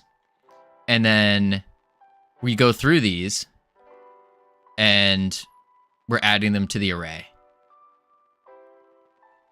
I've gone on a couple of dates. Hey, there you go. There you go.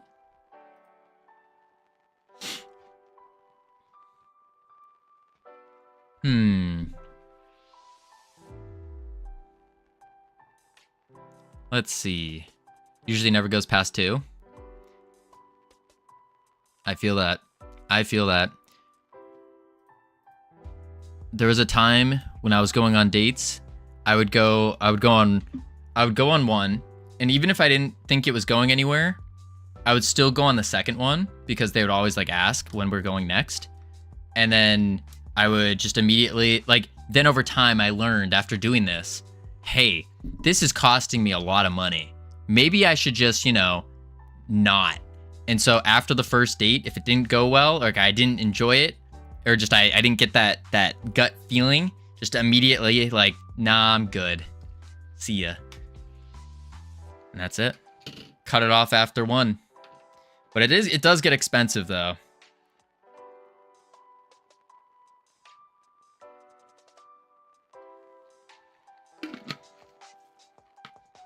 Ironic. Sometimes you need to fly, then crash. Wait, you think it's gonna crash, generic? Huh. Is that not gonna work? Dating apps are like a rejection speed run. 100 women turning me down in one afternoon. Yeah, Flagel, for a dude, I don't think dating apps are great. But even for a chick, that's probably the same way, where you're just mostly getting these like super like these dudes not looking for an actual relationship, just looking for a quick smash and dash, as they say.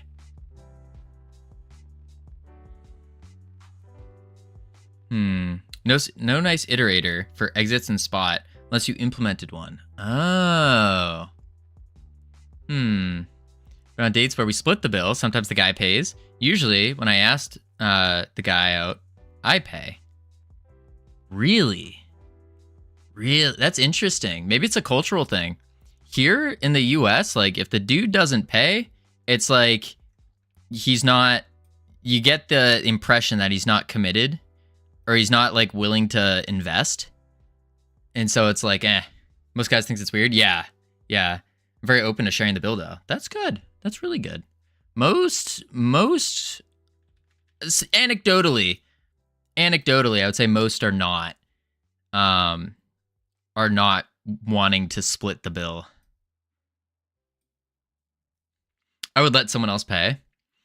I did that one time and it ate me up inside. Like I was like, I feel so useless. I don't want that. I didn't like it at all. It felt bad. And then you get the weird look from like the waitress or the weird look from the cashier or something, and they just look at you like, it's like, all right, hey, she offered to pay. She offered. I don't care about money, so it doesn't bother me either way. I don't care about money to an extent. There is a part where I care. I care about, having enough money to reinvest. Like specifically nowadays, I care more about money because I care about being able to reinvest into the studio.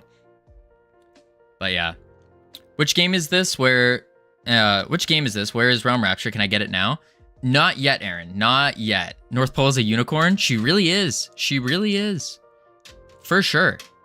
So if any of you are around Europe looking for a very smart, intelligent young gal who's also a moderator here, I mean, hey, shoot your shot, champ. Number one wingman right here. Number one. But no, you can't get, are you advertising me? No, but you can't get Realm Rapture yet, Aaron, because we have to wait for Google and Apple to approve of it. But yeah, pimping out is what it's called in the US. No, I'm not pimping out. That would be pay money. She's willing to pay, so I would pay every time. Yeah. Is this adjacent to catcalling? Absolutely not. Absolutely not. No, this is called wingmanning. That's the classification. We're talking about wingmanning. You guys have definitely heard of wingmanning. You get your friend, you go like, hey man, hype me up.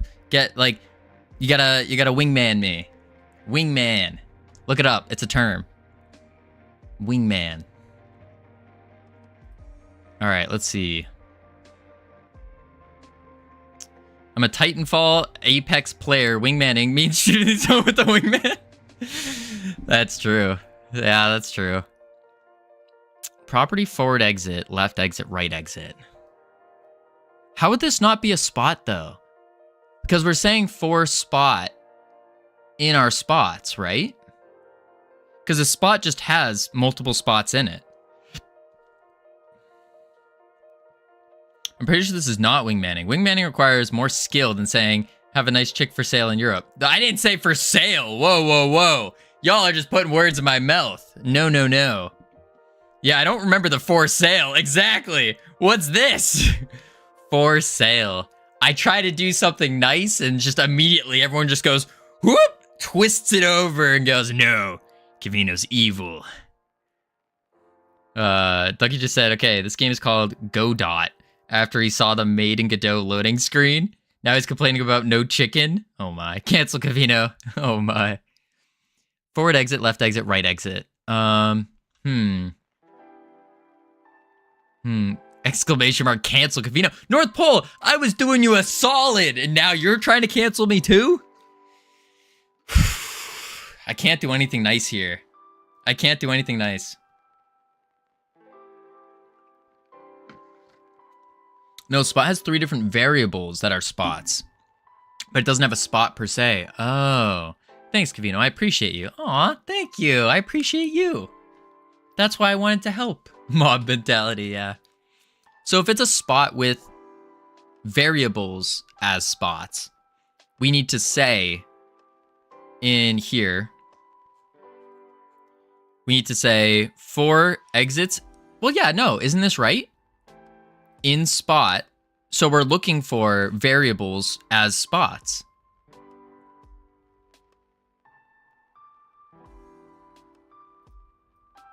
Isn't that what this is saying? We're looking for a variable exit as a spot. Does for exits as spot even work as a type? I don't think you can type a loop for that. Yeah, you can type a loop. I nearly bought a microscope today. Hey, that would have been cool. Now we reveal North Pole was underage when Covino was promoting her. No. Generic. All my mods are 18 plus. All the mods are 18 plus. One of the requirements of being a mod. 18 plus. That way we have no worries. Anyways, I'm sure you'd be happy to hear. I finally closed out a project to some degree. Let's go. That's awesome, CSLR. Congratulations. To some degree. You gotta finish it. Gotta get it completely done.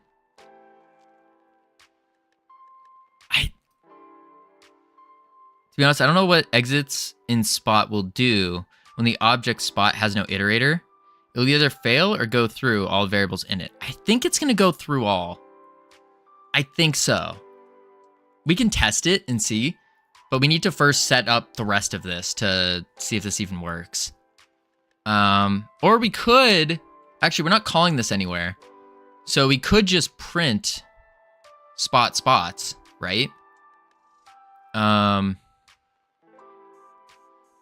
Let's delete this here like that. Something's not right though.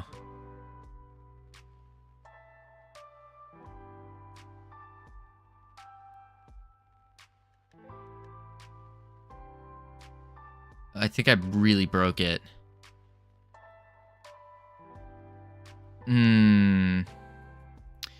Wait, it's Valentine's Day. Make Covino buy you one. But I ended up deciding against it because it felt pricey, / the quality didn't match. I'd love that. I don't think Covino can afford it though. Absolutely, Covino cannot afford a microscope. Especially if you're saying it's price, like you felt the price / quality didn't match. Yeah, I don't know about that one.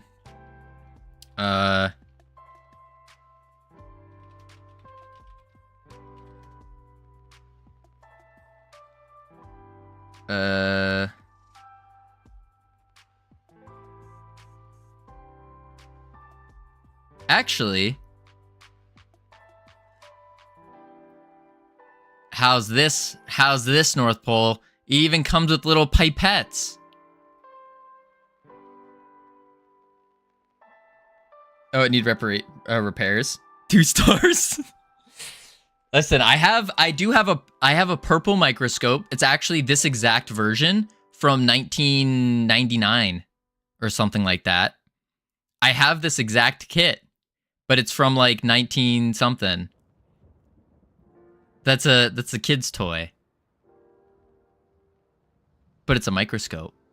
900x. 900x. Also cringe for using honey. Oh, I haven't uninstalled it. Man. We'll see. We'll see. All right. We need to figure out the bot. But we have ads coming up in 25 seconds. So what we're going to do, check on the words. I'm going to go grab something real quick. And then when we return, we're going to finish setting up the bot. We're going to try to print out the spots to see if the spot is even going to work. Or exits as a spot is even going to work. I think that's the play. 1999? How old are you? Oh, I'm 26. I was born in 98. 98.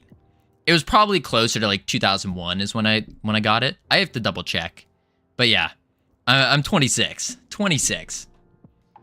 I still have my microscope from 4 years ago. Never sent back to my school. You thief. You thief. All right, I'll be right back real quick. And then when I return, I will have something in hand. And we will get this botten. Yeah. Boop.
Alright, I have returned. Yikes. Game over. Whew. Let's turn the webcam back on. Wait. Webcam? Hello? Autopilot off? Boom. Boom. I couldn't find it. I tried. I think I might have thrown it out. I was looking for my microscope. It's like a little purple one. A little purple kid's microscope. Couldn't find it though. What a shame. What a shame. Whew. All right, let's see here. Let's see. We want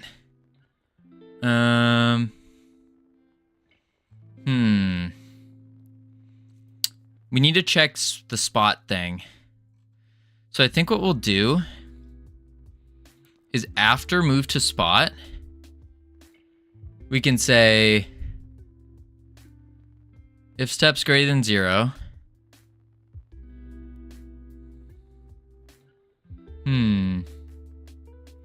Phones are like $1,000 now, so something useful for 150 euros seems fine to me. Fair.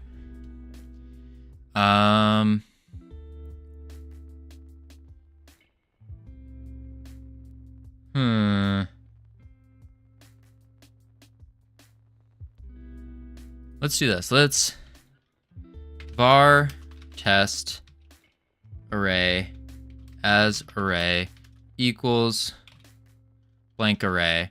Then for spot as exits as spot in spot exit test array dot append exits, and then we just print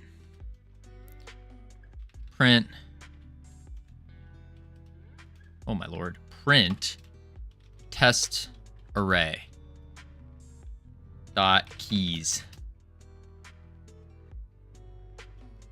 Key? Just print test array then. See what happens. Whew. Uh-oh. Oh, because I deleted initial roll. That is so awkward. Var initial roll.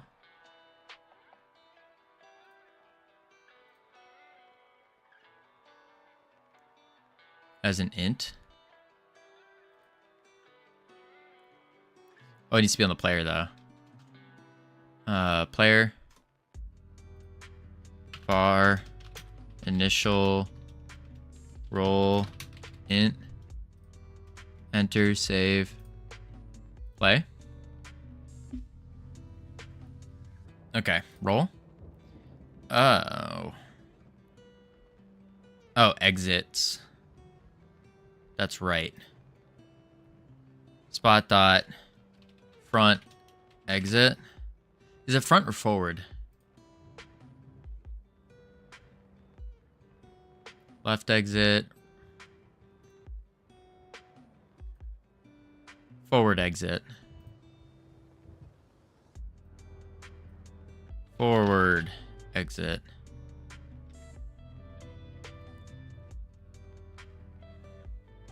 Whew. Last time my PC reset itself to factory settings after Windows Update, so I spent the last 2 hours reinstalling my software. Whew. So, at least I don't save my products on my PC. Smart. Hypno would say get Linux.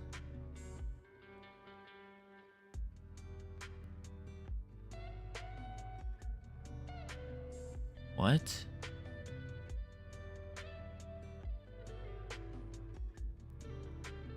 Self?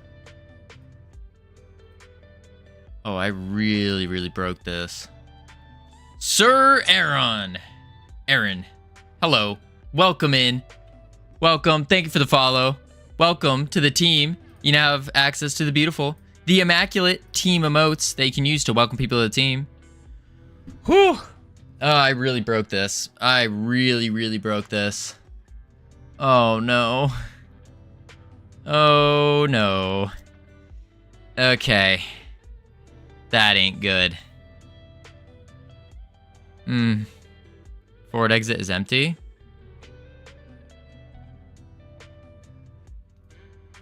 Is it not called forward? No, it is. Forward exit. Forward exit. Last spot. Forward exit.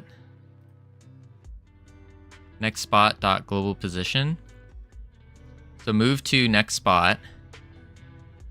Choosing directions false. Saying next spot is false. Or something. Doesn't exist. I think I know what's going on. I think when I reset... No, there it is. Spot 2.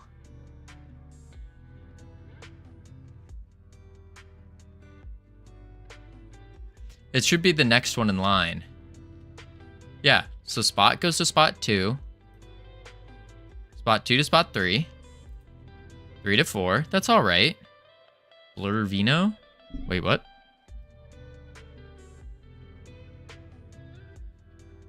Whew.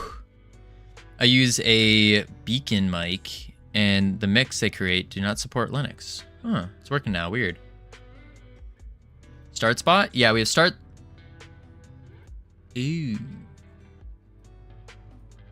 That could be why.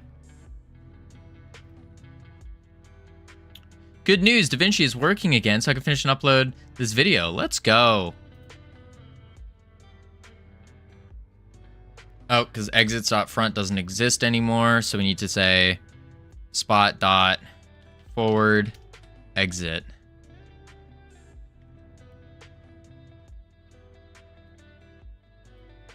Forward exit. Did it output anything? No, it didn't yet. Okay. Exit right. Exit right. Exits. Okay. Now it should work. Hopefully. Boom.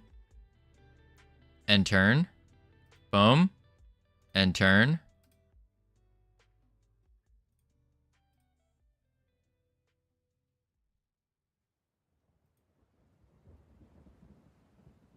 Okay. It's not printing the...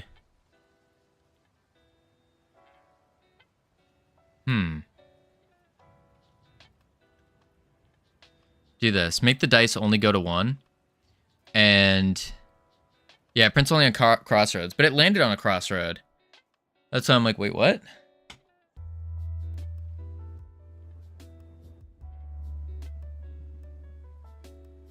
Let's try it again. Maybe it didn't actually land on the crossroad perfectly. 1. Boom. Boom. Oh, it's gonna be annoying. 2. 2. 2. 3. 3. 3. 4. One more.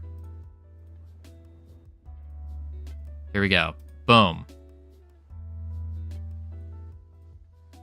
It's not printing. Maybe it's once we have to pick a location. There we go. Output, nothing.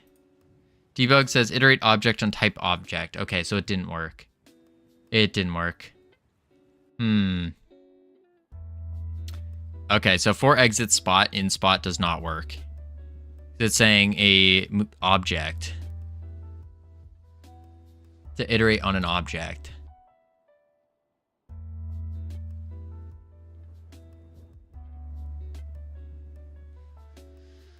Oh, shoot.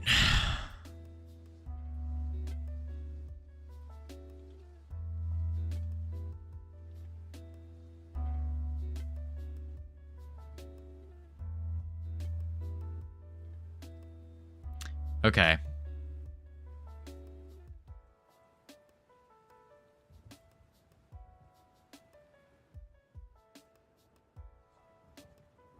So let's go back to the bot stuff. And we need to tell the bot, if you're not choosing a direction, and if there's a spot exit left or right, then we change the direction to true, or choosing direction is true. We create an array, And then we say for exits in, maybe we make an array. If front not equal null, append front, etc. Well, I think what we need to do, because front would,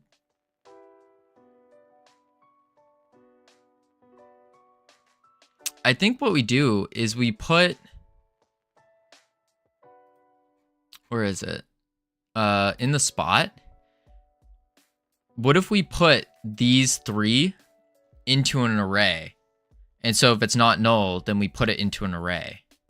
And then we just loop the array.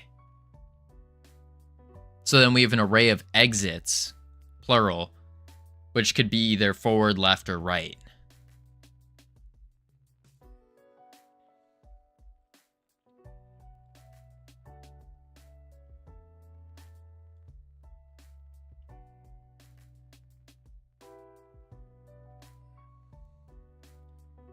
So this sets the last exit to self in the editor hint. But we need something to, I guess we just do a variable, right?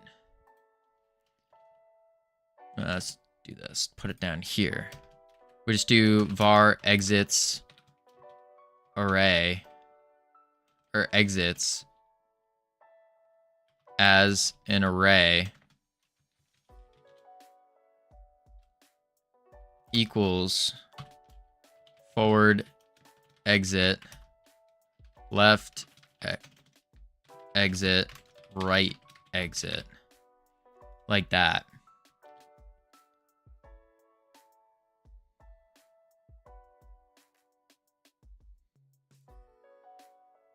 Because then when these gets changed, it's now gonna do that, I think. So then what we can say is down here, we go for exits in spot dot exits,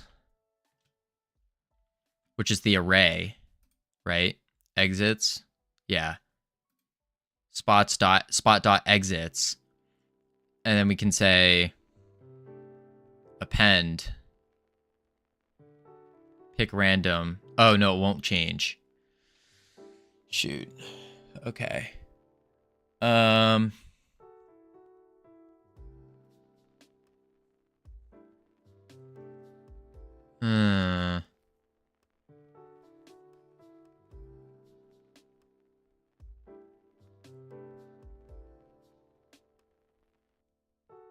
I know how we can do... We could do it with... I know how to do it with if statements, but that's not ideal.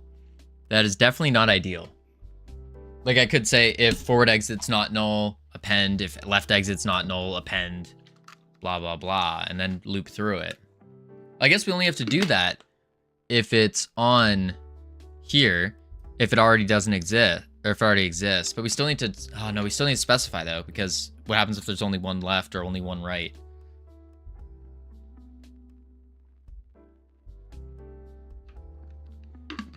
Sup, best guy in the world?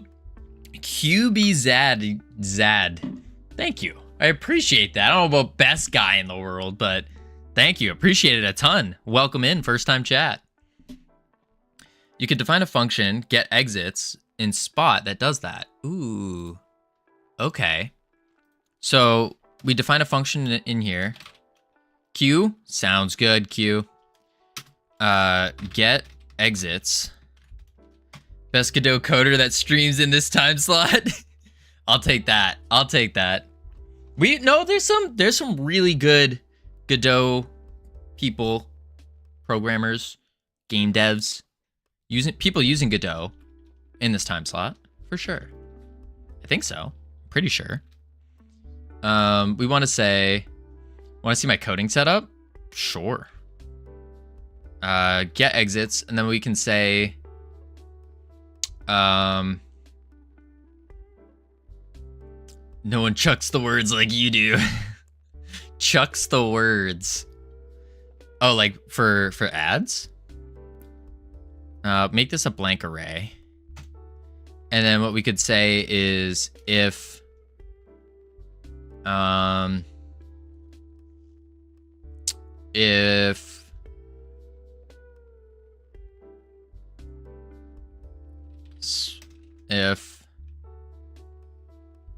forward exit is not null, then exits dot append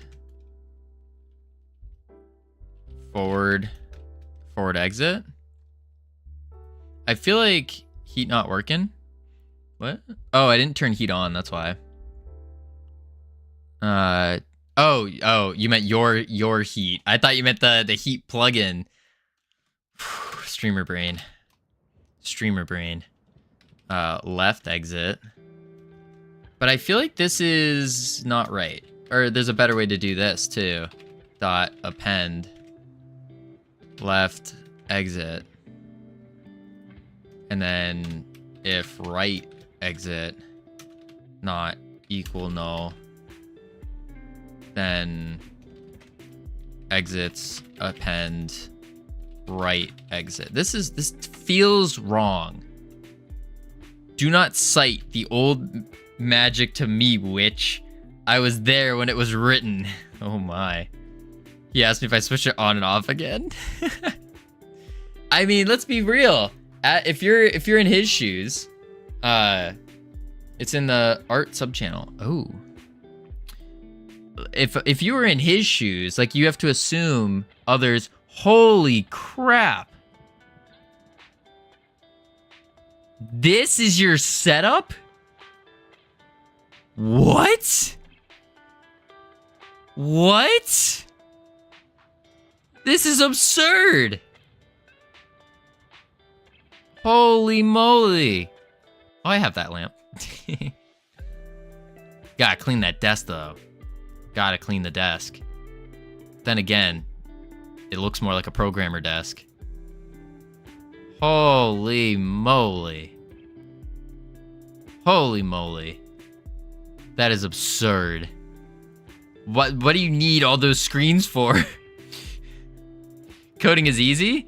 Is it? Is it? I am, so just so you know, I am 7 months in on game dev. 7 months. No prior programming experience, no prior game dev experience. 7 months in.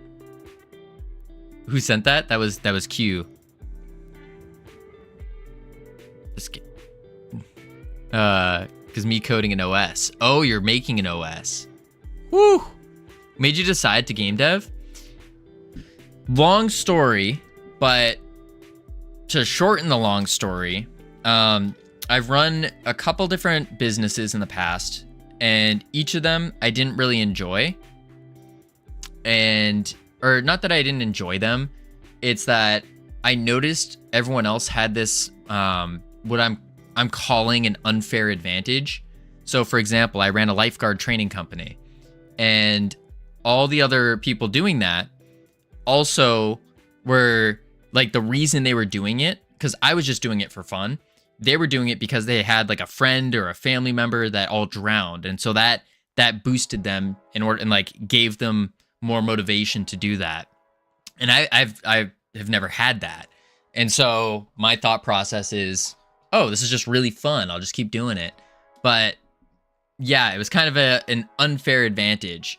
So instead, I decided, well, where do I have my unfair advantage?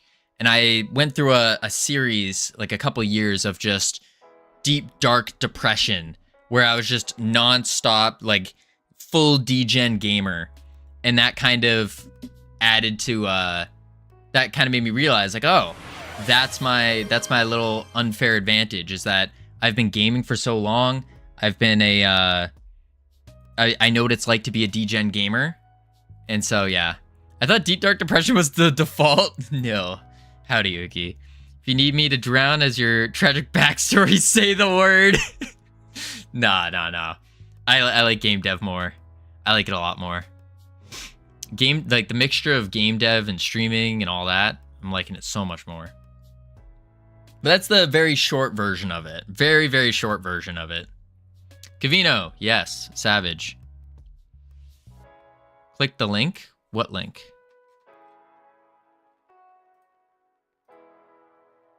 Oh, this Reddit link.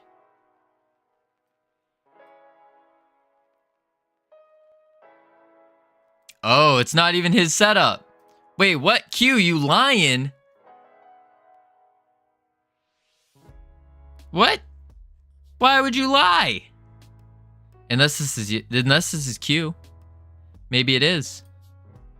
Maybe it is. Rare post from 2 years ago? Oh, I would feel like it would look a little bit different. Yeah. If you need me to be killed by a video game console as your tragic backstory, just say the word. No, Uki. That's not what we want. And then I guess we return. And then we return exits at the end. And then we can call... Where do we call get exits, though? Is that going to be just at the end of the ready? Get exits. I'm here to inspire you. Thanks, Uki. I think I got the motivation, the inspiration I need. Are you doing this full time? Yes, sir. Doing it full time. Every single day. Every single day. We stream for at least 6 hours.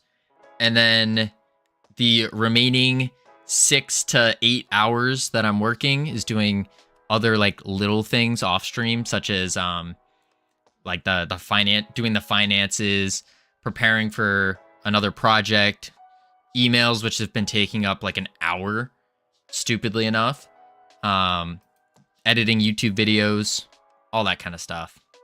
All that kind of stuff. So yeah, doing it full time. Watching tutorials on composition, which I didn't get to last night, unfortunately. And then, of course, networking while doing all of that, which is... That's the rough one. Get exits seems to have side effects of updating local variable each time. Is that what you want? What do you mean by that? Like, we want... Oh, every time it's called. Well, it's only called once in the ready.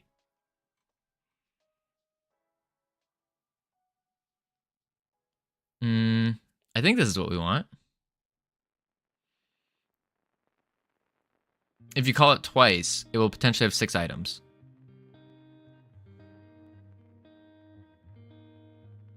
But we never call it twice. We only call it once. Unless there's a way to like safetify it. I don't know what the word would be. I mean, for now, yes, yeah. I mean, I guess, again, I have to keep remembering.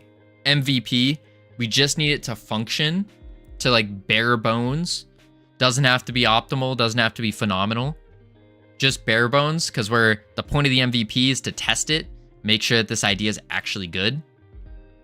Depends on your approach, I guess. Usually we don't call it get exits, but like prepare exits. You should still try to make things correctly. That's a good point, ironic. So what would be the correct way of doing this then? Instead of 3 if statements and a return. Cache exits or something with an underscore so it's local.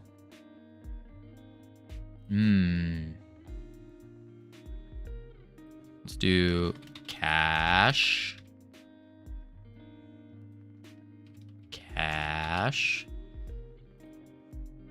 Y'all, 7 months of experience. This is 7 months of experience. And then the 3 ifs are fine, but create a new array each time instead of a local one. Oh, okay. Not in chat anymore, of course. Q gets called out, just immediately leaves. The embarrassment. The embarrassment. So we'll do this then. We do var exits as an array equals boom. Yes. Yeah, you need to subtract the push-ups, the squats, the runs, the Yeah. Yeah. He wants to take a new photo of his setup? Maybe. Maybe. And maybe that actually was his setup. And he's just been reusing the same picture. Never know. Okay. So now we have cache exits, and that's gonna produce an array and return it. But wait a sec. We don't actually want to call this in ready, because this is going to get called on spot dot. Well, now it does nothing. You need to update the real exits now. Wait, what?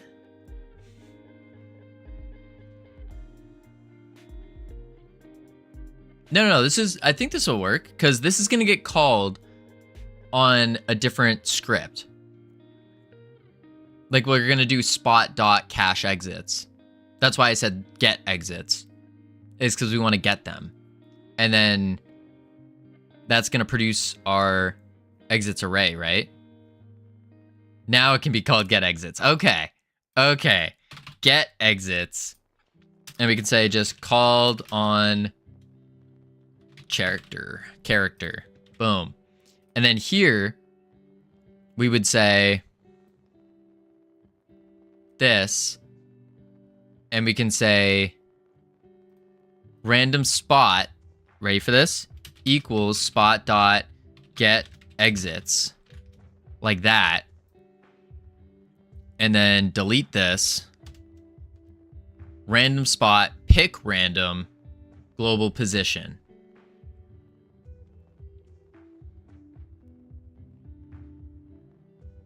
Come on, man. Oh no, is this wrong too?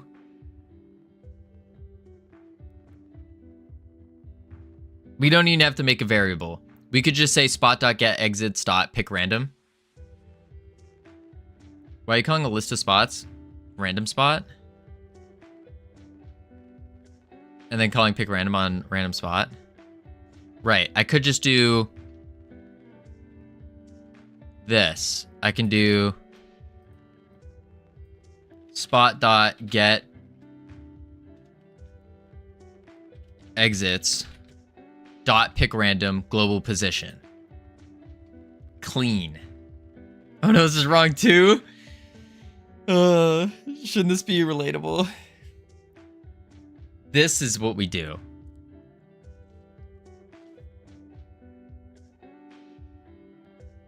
I hope. I think this is right. Also, as a design choice, the idea of getting full of get and set functions is kind of a do or don't duo. If you want to go the full Java style with methods, cool, but Godot GDScript has getter setter properties along with C#. Right, getter setter's better. We've used getter setters in Realm Rapture. I don't quite know it, but it's called ironic code massage. That's better. Okay, so now we have this. Moves, it does the step, spot equals next spot, bot pick direction to go. And then here, if steps is greater than 0, then if there's the spot has a left exit or right exit, choosing direction is true, and we do the same thing where we say global position equals spot dot get exits dot pick random dot global position. Position. There we go.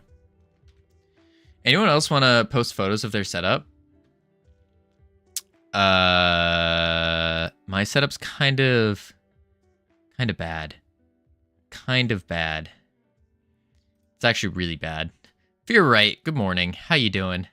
Setup? Yeah, we had someone pop in, say, "Hey, check out my setup," and then Turns out it was just a Reddit post from like 2 years ago, and then they got really embarrassed and left. The point is we were trying to make sure you list the values are named as lists, like spot exits, plural, instead of random spot, singular, but not accurate. Okay, I see.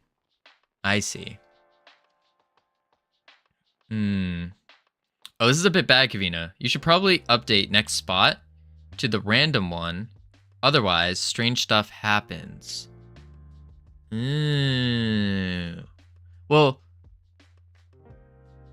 my step is just a reactor. I could post a fake one too. Were we supposed to be showing our gaming setups? I mean, you could.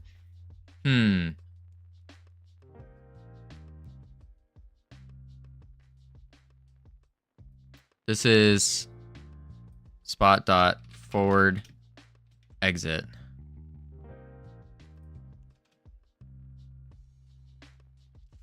Do we need to spot equals next spot? So really, this part should be down. Where to post Discord? Yeah, it'd be Discord. Real. We want real setups. Pick random global position. So we land on the spot.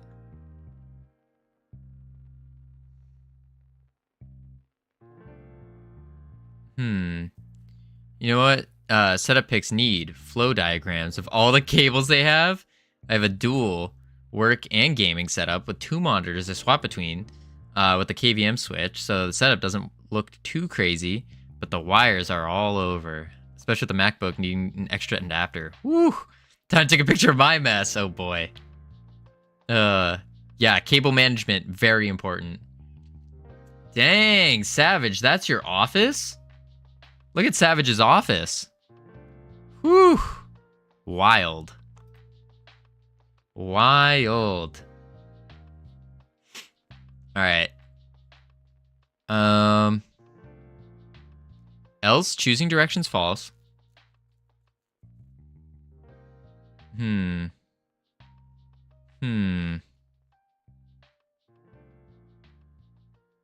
That office isn't even in space. Even is space. Isn't even is space. In space. In space. In space. Huh.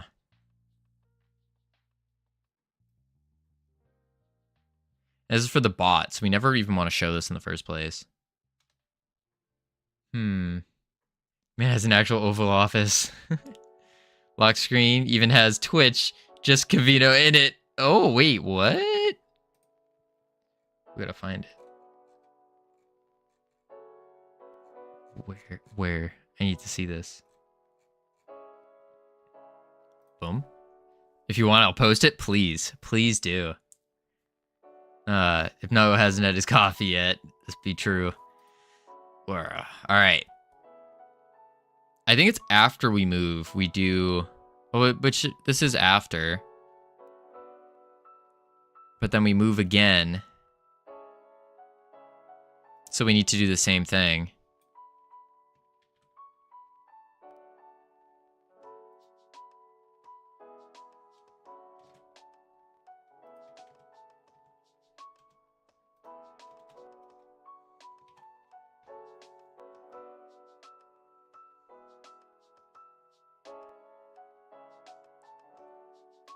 So instead of saying next spot, we need to say the random one. Which means we would need to save it in a variable, though.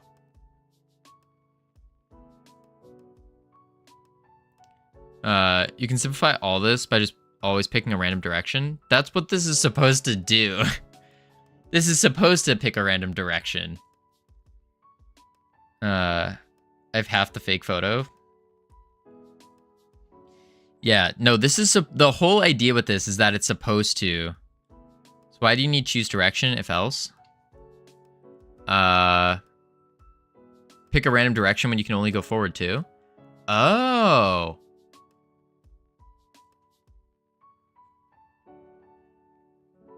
I see what you're saying. This is just for the bot only. So maybe I just delete all of this and we just redo it. So, because we don't need a choosing direction, we can just say if it has a spot exit right or left. Well, no, it's always going to choose random anyways. So if we have it always choose random, pick random direction, we can only go forward, which means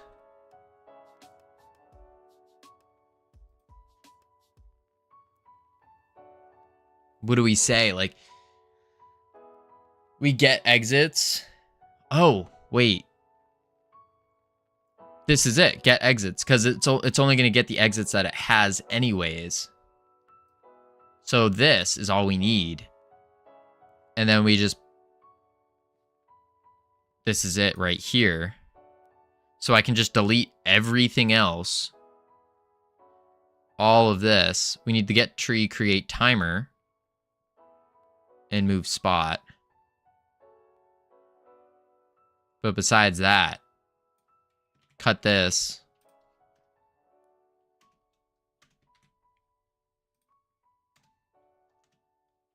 Delete all this. So then we don't need choosing direction. And we just say we don't need this.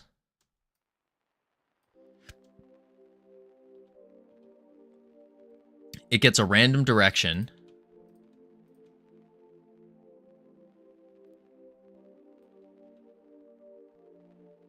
Need to know when to stop. Right. There, post in general.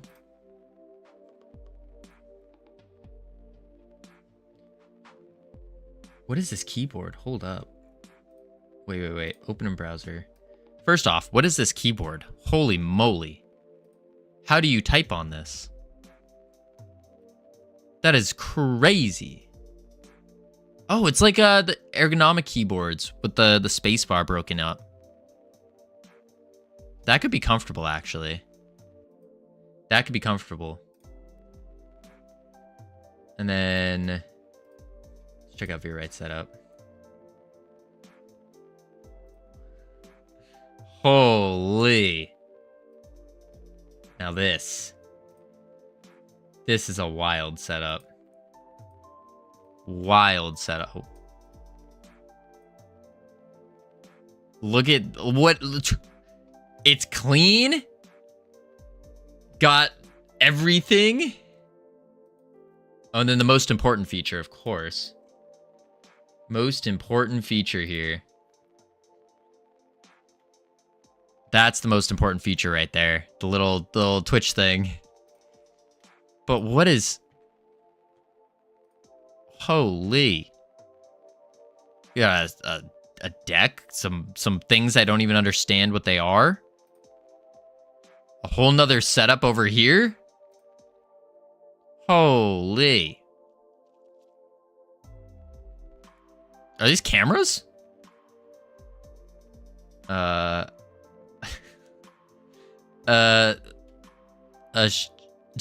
don't know how to pronounce that.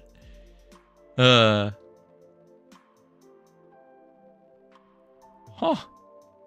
I need to do some clean before I take a picture of mine.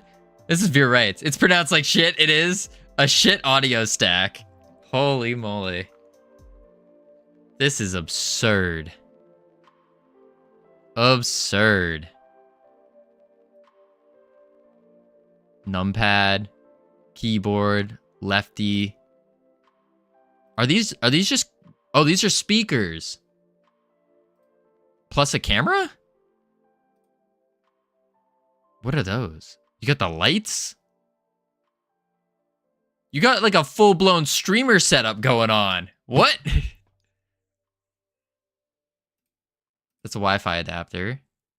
That's a fan. It's a pretty... This is absurd. Absolutely absurd. I want this. I want it. Looks like a Photoshop studio. Kinda does. Kinda does. Although I prefer multiple monitors as compared to a big one. I've used a big one before, and I just didn't like everything spaced like that. I like having like a separate like containers, basically. Separate containers. I think that's good. Running a radio ham. All right, so bot move. So what it does is it will move its global position, pick random, steps -1, spot equals next spot, await get tree, move to spot. This is the issue. Go Nod. Thank you for the follow. Welcome to the team. You now have access to the beautiful, the immaculate team emotes they can use to welcome people to the team. I utilize for quick snapping windows. This is the issue. Move to spot. Move to spot. Which we don't need to call. Well, I guess we do need to call it if there is a next spot to go. Because this goes 1 by 1. So we need a move, like the rolls, the steps, yeah. If steps greater than 0. So we can just do if steps less than 0 in the front. We can say if steps less than or equal to 0, return. Simple as that, right? Because we have a step counter anyways, and we're minusing steps every time we move. So the moment it is, boom, less than or equal to 0, it just returns.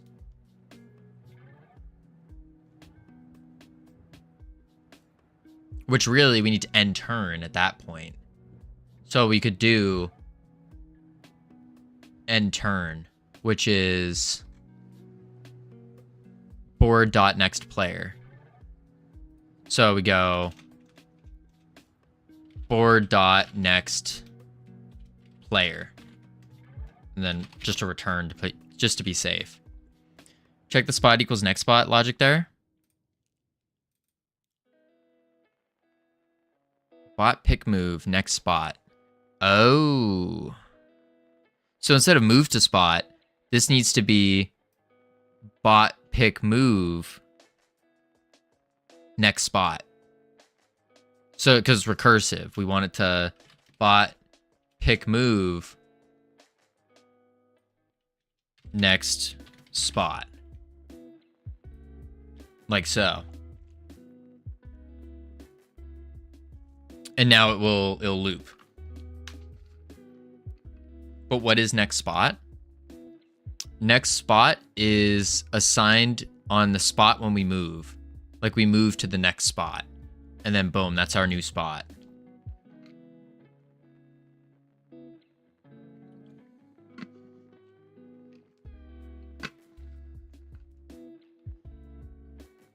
Wait, but what is next spot? It's the exit. It's the exit. It's the forward, left, or right exit. Spot.forward exit. Oh, wait. So really, we need to say, yeah, you're doing the same next spot. You need a new next spot, right? So really, it needs to be,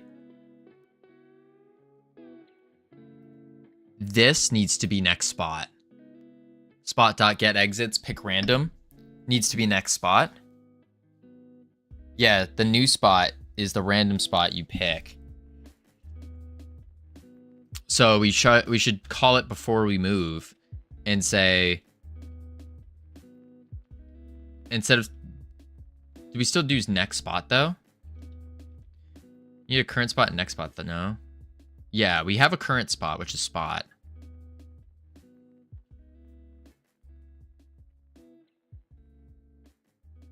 So if we say next spot equals spot dot get exits pick random, and then we just say next spot What's the exit though? Shoot.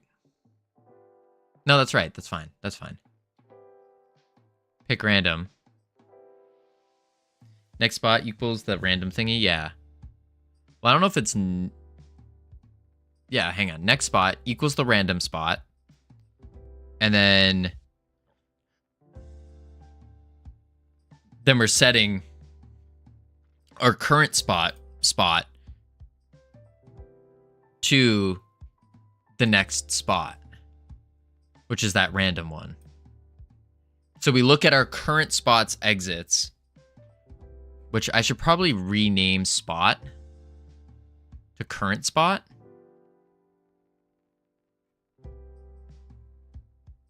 I think that would be more descriptive. Current spot. And then we can just do this. Nope, that's not going to work. Boom, boom, boom, boom, boom, boom, boom.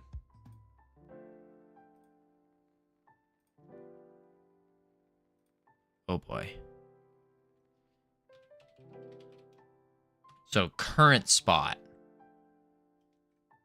is the better play instead of spot.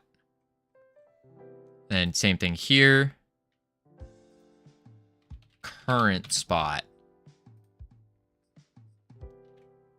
So now what we have is if steps is less than or equal to 0, it just goes to the next player, ends its turn. Then we have a return just for safety, just to end it. And then we say, otherwise we say next spot equals our current spot. So we get the exits of our current spot. We pick random. And then we do global position equals the next spot dot global position minus a step.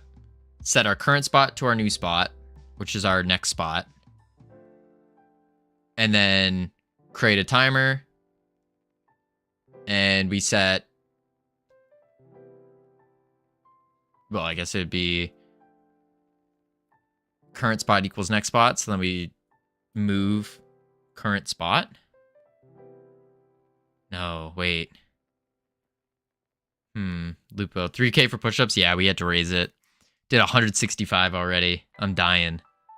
Dying. If you have some kind of go back a tile, this would need the last spot. True. True. Yeah, inflation indeed. Inflation indeed. Let's think here. Current spot, next spot.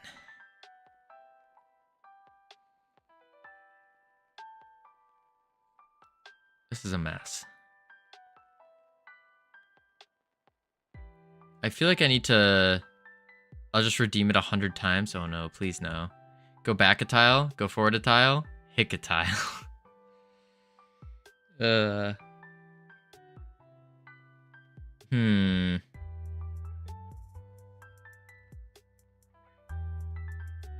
Let's think. Current spot equals next spot. I feel like I just need to redo this whole thing. If steps is less than or equal to 0, then we end it. This is fine. Ends bot turn. Or bot's turn. Just do ends turn. Ends turn. And then here, so we're saying our next spot, which is an argument. Why do we have it as an argument?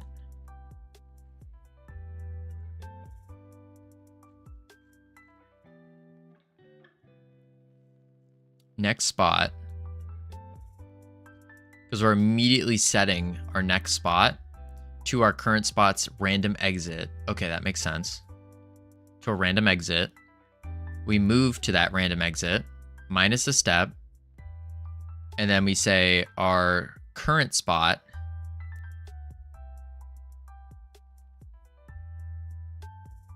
is now equal to our next spot, which is actually our last spot.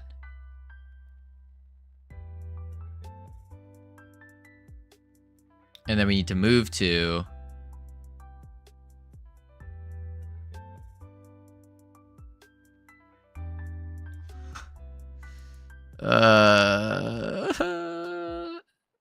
adds in 5 minutes? I don't think so. 8 minutes. 8 minutes.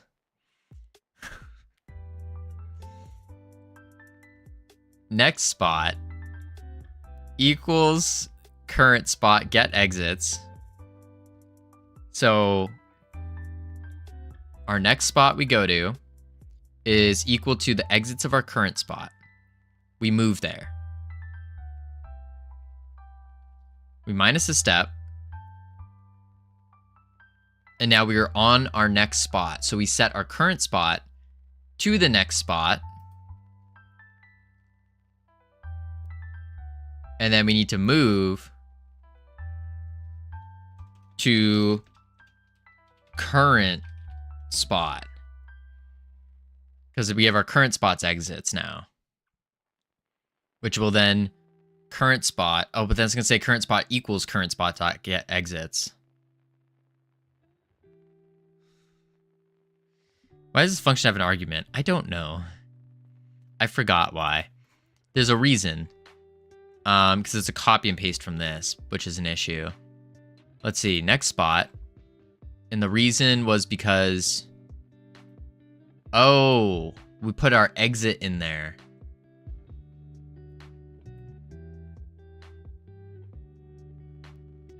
We put our exit in there.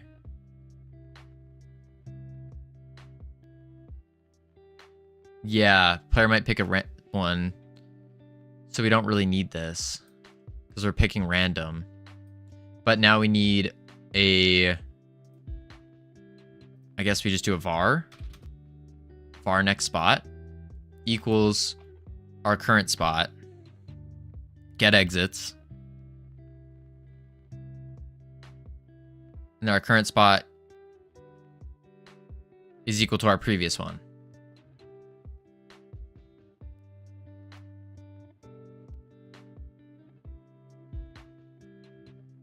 I feel like next spot's confusing to say, though.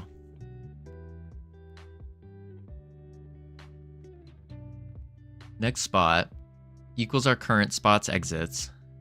Makes sense. We go to the next spot, minus a step, and now our new current is equal to our previous. So really, we should say next spot is the previous spot we were on. Or bot was on. Bot was on. That should work.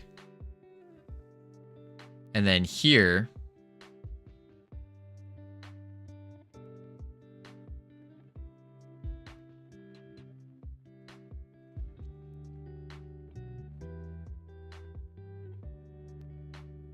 where do we have unhandled inputs for the player?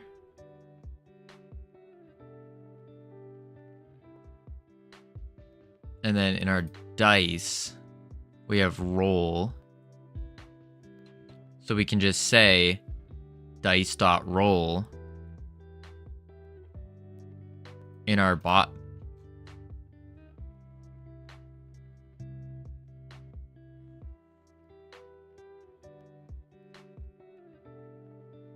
Yeah, wait. And then we do function bot turn. And we say dice.roll bot pick move.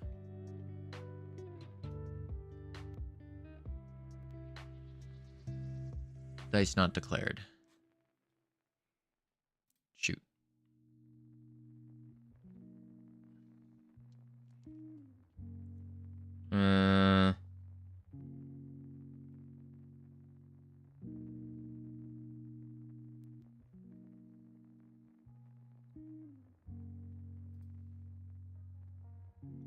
Okay.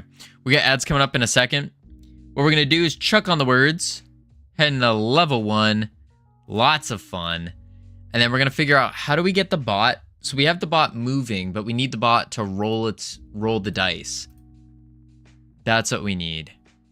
Get the bot to roll.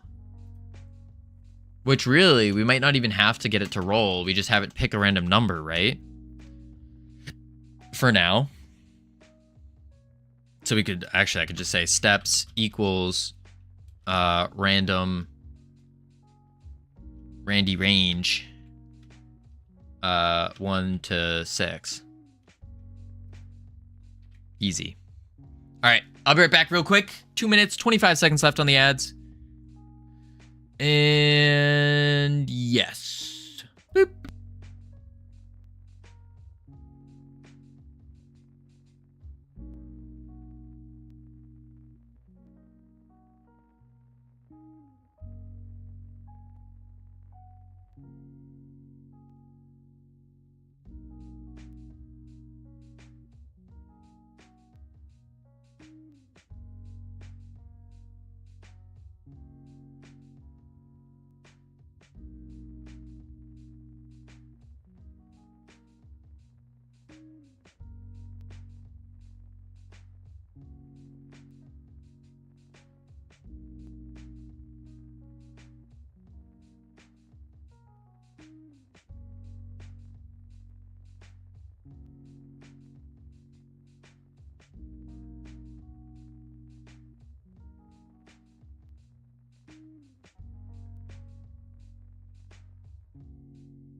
All right.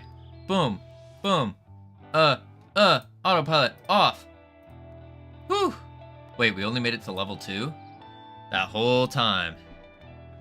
Yikes. Yikes. Webcam on. Words off. Whew. It should auto go next. It does auto go next. It just takes like 25 seconds for some reason. It's weird. It's been on the screen for 84 years. Wow. You're saying I'm over 100 right now? Sometimes Covino lets us thrive others. He watches us suffer from just off screen. What? Also, why is everyone redeeming Sammy and redeeming Savage? How do you... What does that do?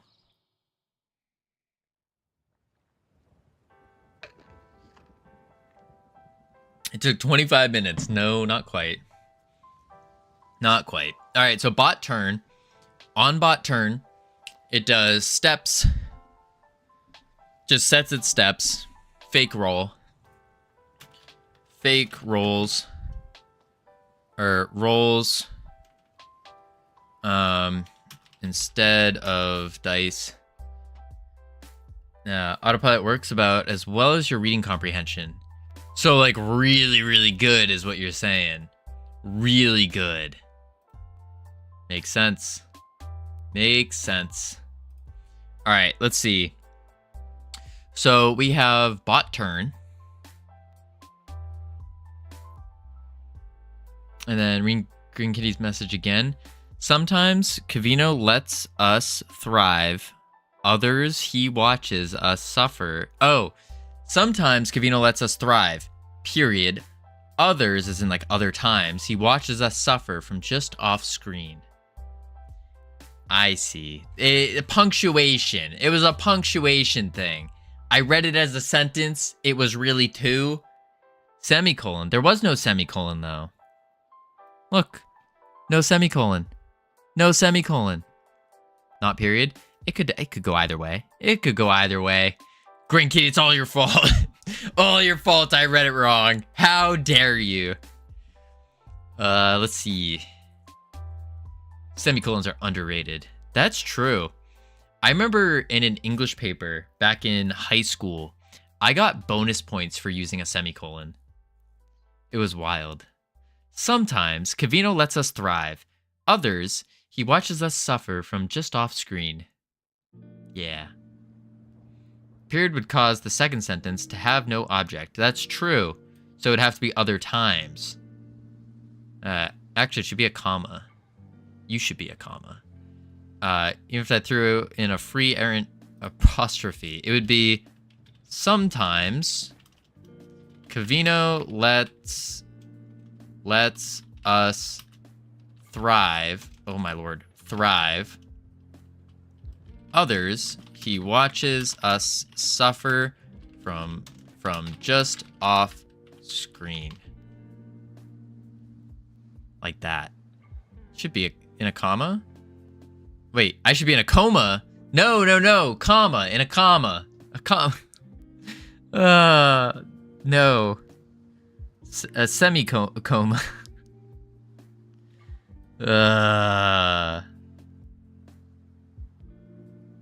Anywho, game development, folks. Programming. GD script. Here we go. Move to spot. So this is for the player. So we can say for player only. And then unhandled input also for player only. Let's make that all caps. For player only. Let me just cross writer off my possible career paths. Colon, like the human part? Yeah, cologne.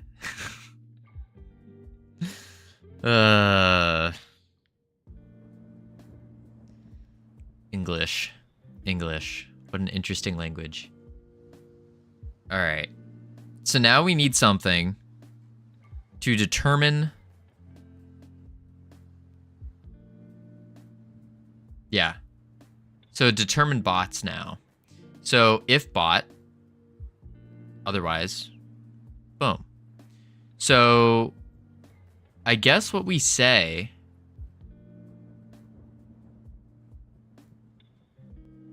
is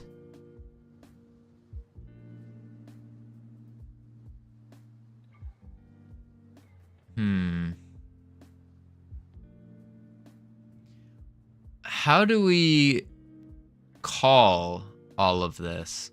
Because move to spot is called after we roll the dice, if I remember right.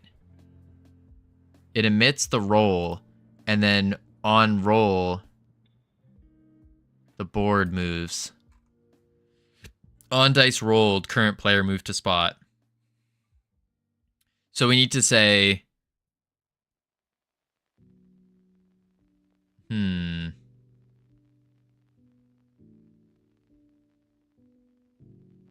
Set player turn order, spawn. We could say...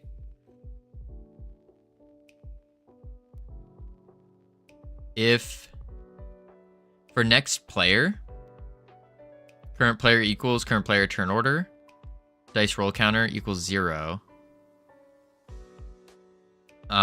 We can say if player equals bot, then we call current player dot whatever. So if current player dot is bot, which is just a bool, we can say current player dot bot turn.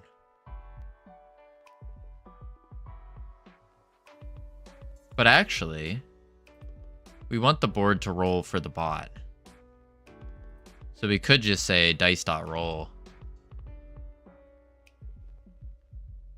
Right?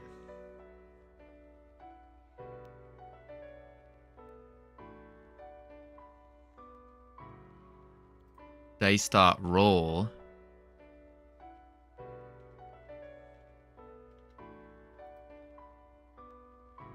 Yeah, I think that's it. Dice.roll.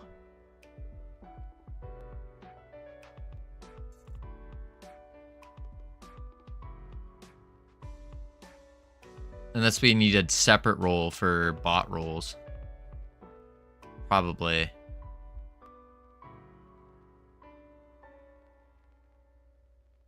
Yeah. Hi, Red. Hi, Red. Hello, Irad. Ciao, bello. Can you code a game in Morse? Most certainly. Most certainly.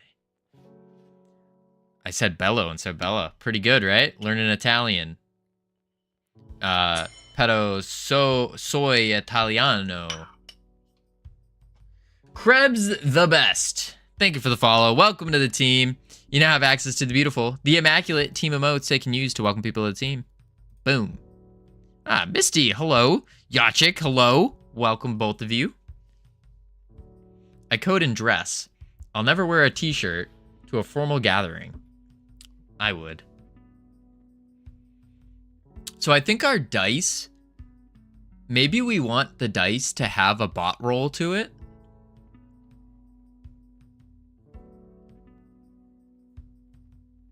And I think that could work. So we do a signal bot roll or bot dice roll. And then what we say is func bot roll. And we go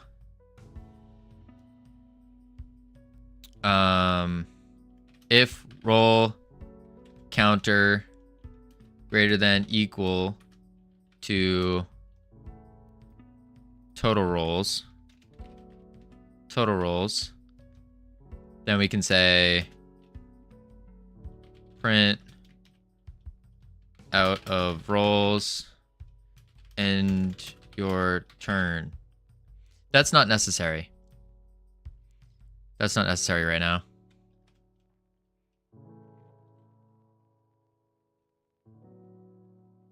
Bot roll. It's just gonna call. It's just really the exact same thing, except instead of the emit, it will do bot dice roll dot emit number.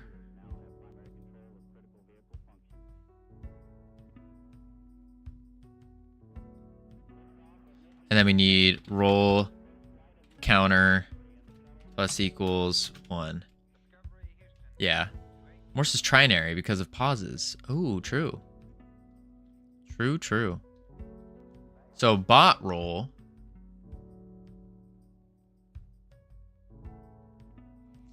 And then we can go board.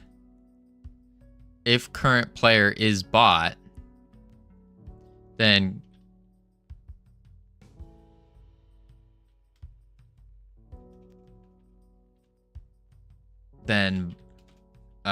dice dot bot roll.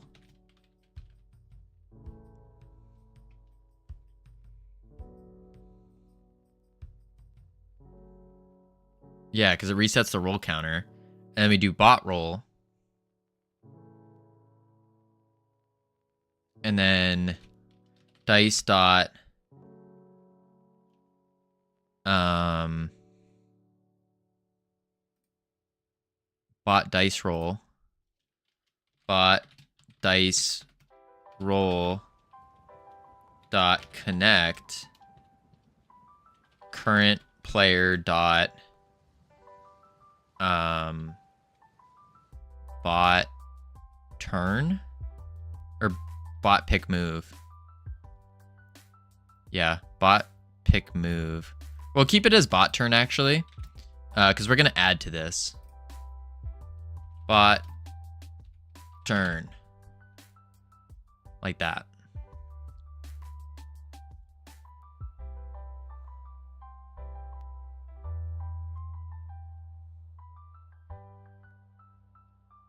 Hope that works.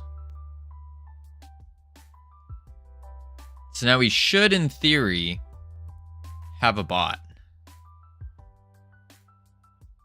Oh, wait. On dice rolled.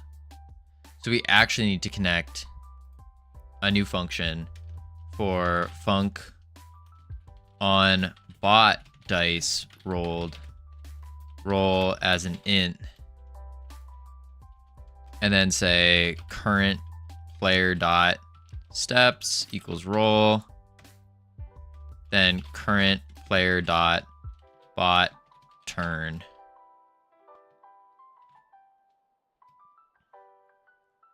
And bot turn will then pick a move.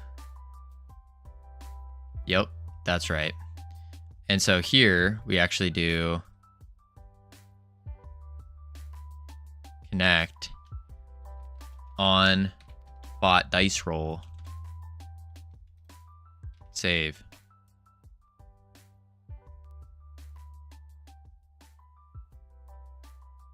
Hopefully that'll work.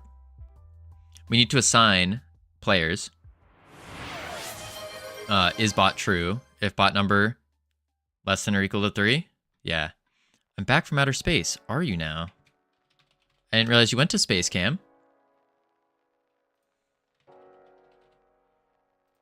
I'm back from outer space. Push. All right, let's see what breaks. It all breaks. Player.spot, because spot doesn't exist anymore, so we do current spot. Oops.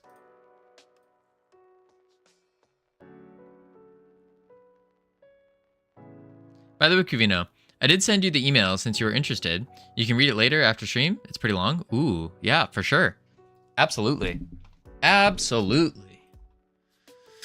Oh, nuts. Oh.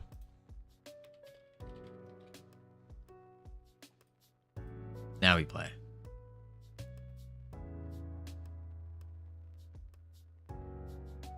And turn. I mean, I think the inflation rate should go down now on the squats.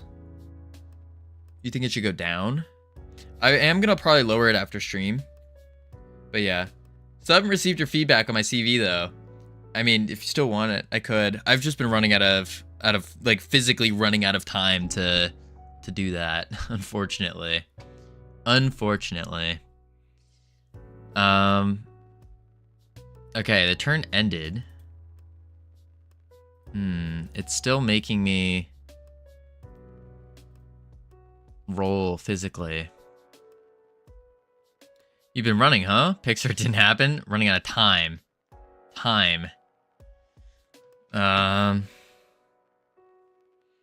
What happens when we press end turn? Player dot is bot equals true. Spawn players. Current player equals player turn order front. And then set turn order. Okay. Next player. Think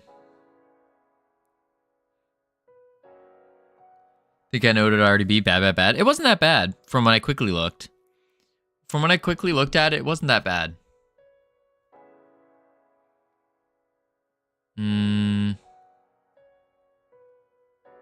Okay, trying so hard to get cover for work tomorrow. I really can't be bothered after my shift today. I need a break. Do you? Understandable.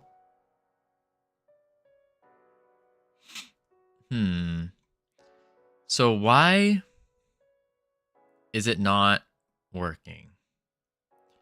Next player. So when we end turn here, board dot next player.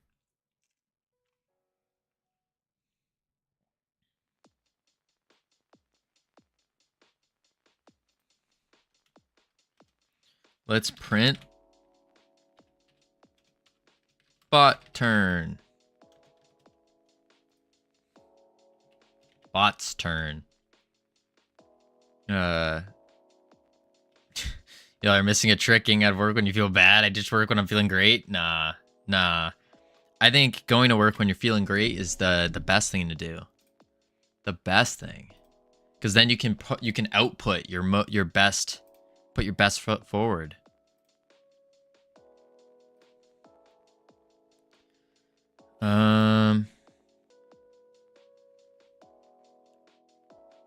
Board dot next player. So we end turn, and then we're ending turn, and it's doing next player. And then we say if current player is bot,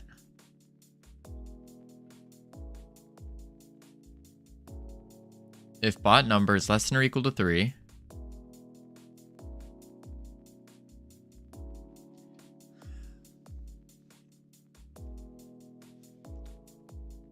what is bot number? 3? Oh. Wait a sec. If bot number is less than or equal to 3, then player.bot is true.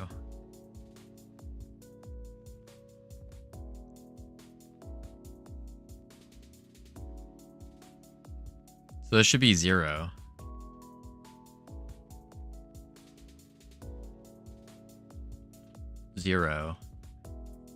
And then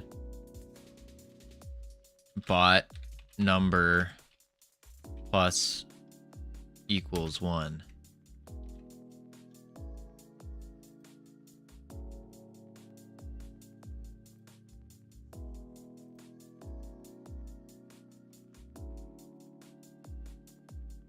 Still not working. Because a player always has to start, doesn't it? Player turn order front. Yeah. Player turn order dot front is the current player. And then we say if current player dot is bot, then we need to say to do the bot stuff, which is current player dot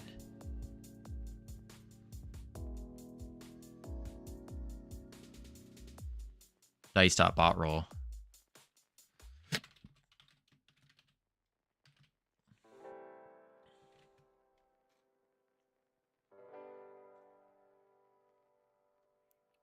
Oh, this is also, why is this not a function? Bot roll is a function. Yeah. Let's try that. Play. Oh, it rolled a 3, but it didn't move because it didn't connect. So we need to say here, cut you, and then paste you in the ready. Like that. Play. Out of rolls, end your turn. It didn't move. So it rolled. Bot roll. And it emits the number. So it rolled. Then it emits that number. Then on that, it says on bot dice rolled.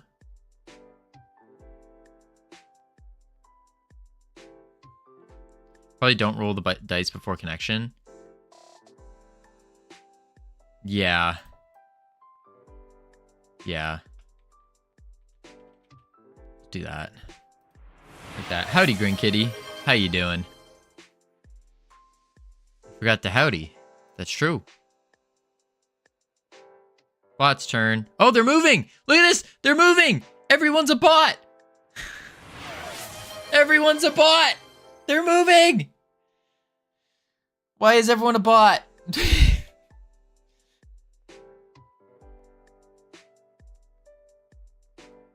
Okay. Okay. Progress. Progress. Green's just kicking butt right now. Okay. Last thing you want to hear when cooking burger meat. Everything's moving. Alright, so we need to say... the problem is this. Greater than or equal to 2. Or less than or equal to 2. Even though I think it shouldn't it still be... Bot number 0. We add 1. Add 1. Oh, if it's equal to 2, then it's adding another one as well. Okay. Yeah. So now it should work.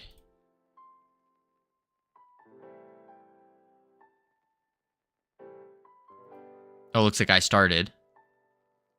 Pick a right or left. Let's go right. End turn. They're moving. It's my turn now. End turn.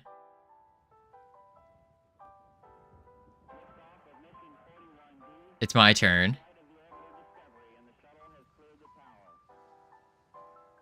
End turn.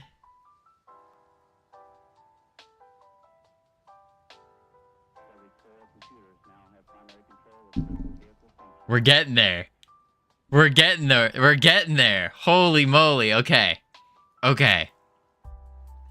So now what we're going to do is next player, we can say to Spiffy, thank you for the follow.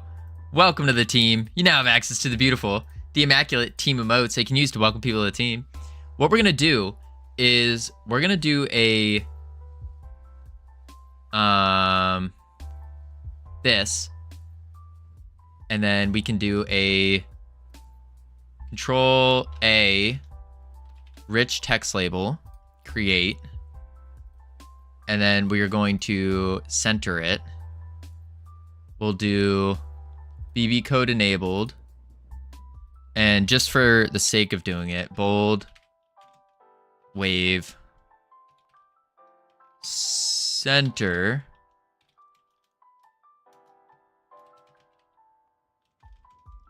your turn.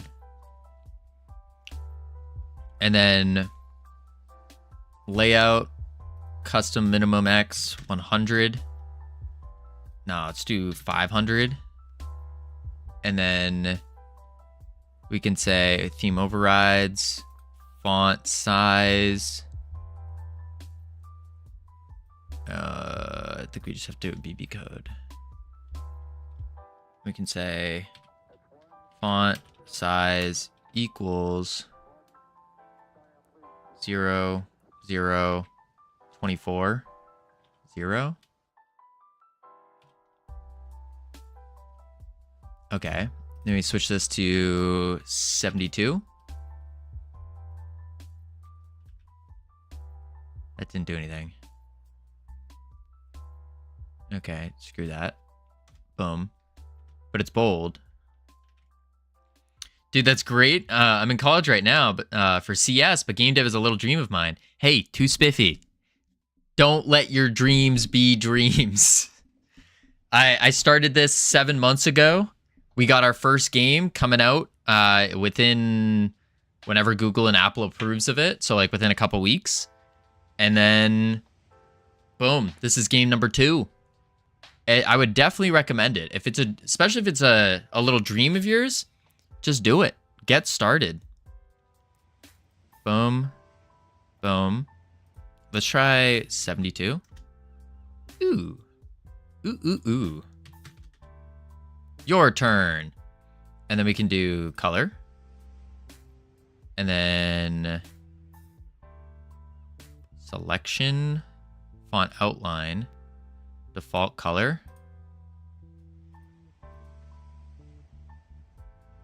Boom. With a little outline of another, no, we'll just use the outline black. And then we need a outline size, which is constants, line separation, outline size. Make it 10. There we go. Ahmed, how you doing? Welcome in. Long time no see. I just got into college for software development. Hey. In the middle of making the game Snake right now. Let's go. That's awesome. That's awesome. I love to hear it. Yeah, the big thing with game dev is just starting. That's what I've noticed so far. Is it's really just about starting. And you do that, and then possibilities are endless. Boom. And then we can say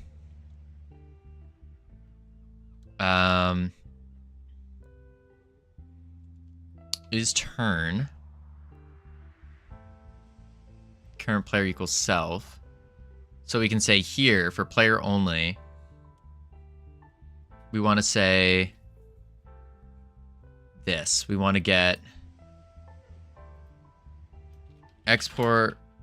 holy moly, export var player turn as rich text label, save, assign player turn.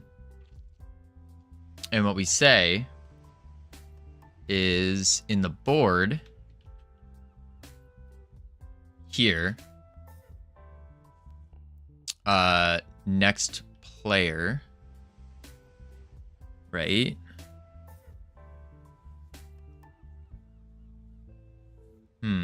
The chef told the guy I asked to cover for me. This chef said, unless you have a death certificate from parents, you gotta come in. Oof. Oof. That's how it is. That's how it is. Yeah. Next player. And then what I think we do is we say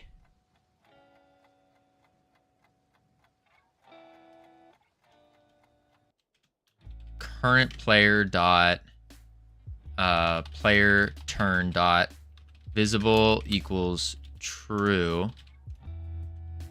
Await get tree create timer 0.25 0.5 dot timeout current player dot player turn dot visible equals false.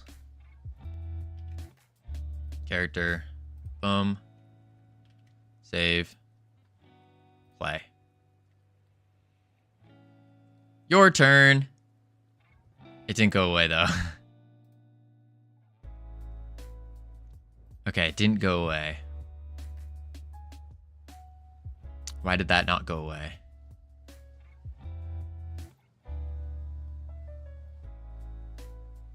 Can I just do dot timeout dot connect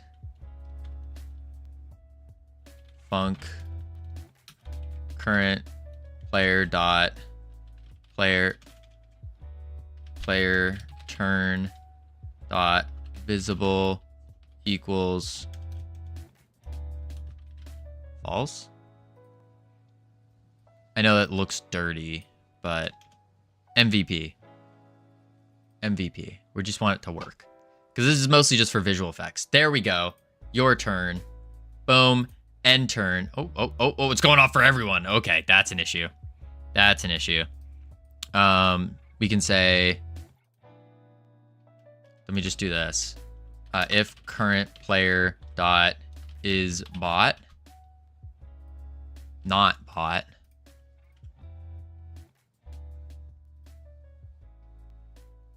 I just made a fake death certificate, sent it. Oh no. Oh no.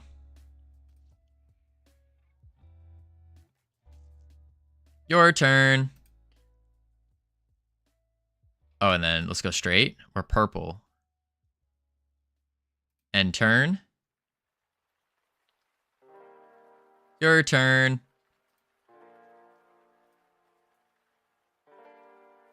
This is coming out pretty good. That's pretty good. Okay. So we have the visuals. Let's do 0.69. Make it a little bit easier to see. Whew. Okay. Okay. Now we made friends. We have friends to play the game with now. So we want to yeah, but there's no game. Well, right now the game is you infinitely go around the board until you get bored. It's great. So we need to create a game now, like create the gameplay loop. So we need to do the game is life, yeah.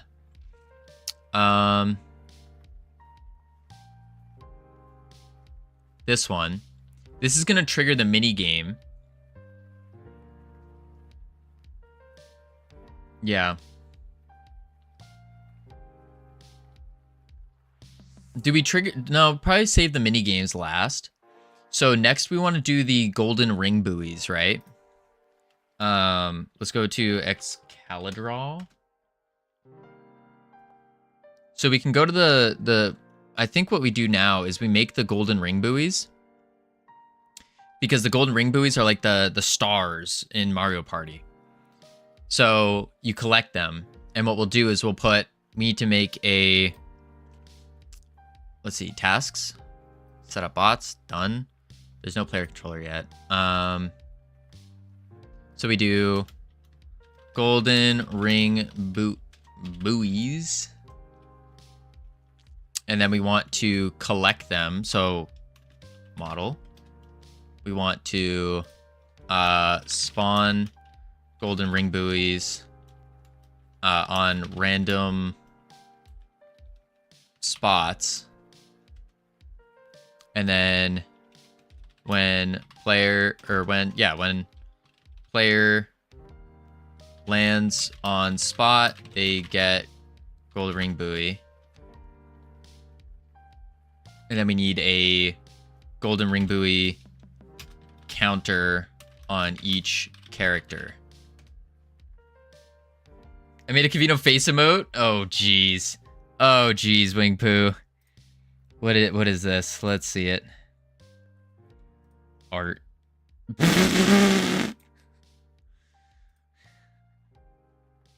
What is this? What is this? What happened to my face? Oh my lord. Big brain. That's what it is. Big brain. That's pretty good. That's pretty good. All right. So next is the golden ring buoys. We're gonna need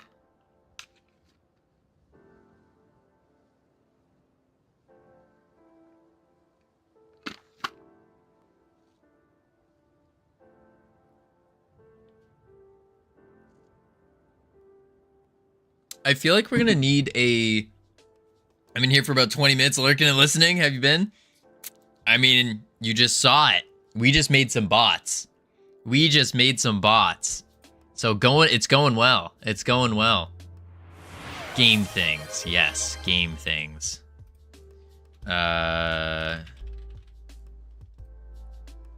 Game things.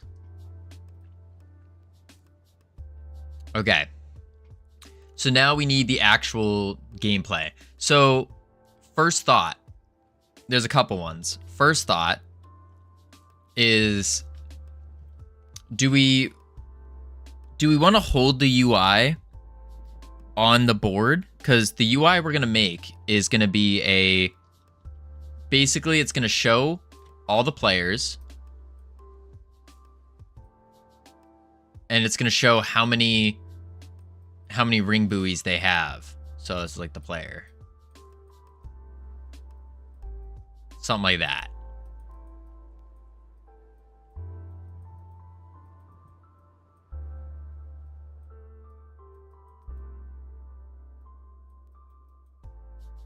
Something like that. And X is just going to be the buoy itself.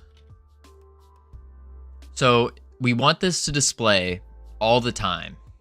All the time. Man times head? No. I got a questionnaire for you. Hope you like answering questions. If not, ban me now. I like answering questions for sure. I mean, it depends on the questions, but for the most part, like 90, I'd say 98% of questions I'll answer for sure.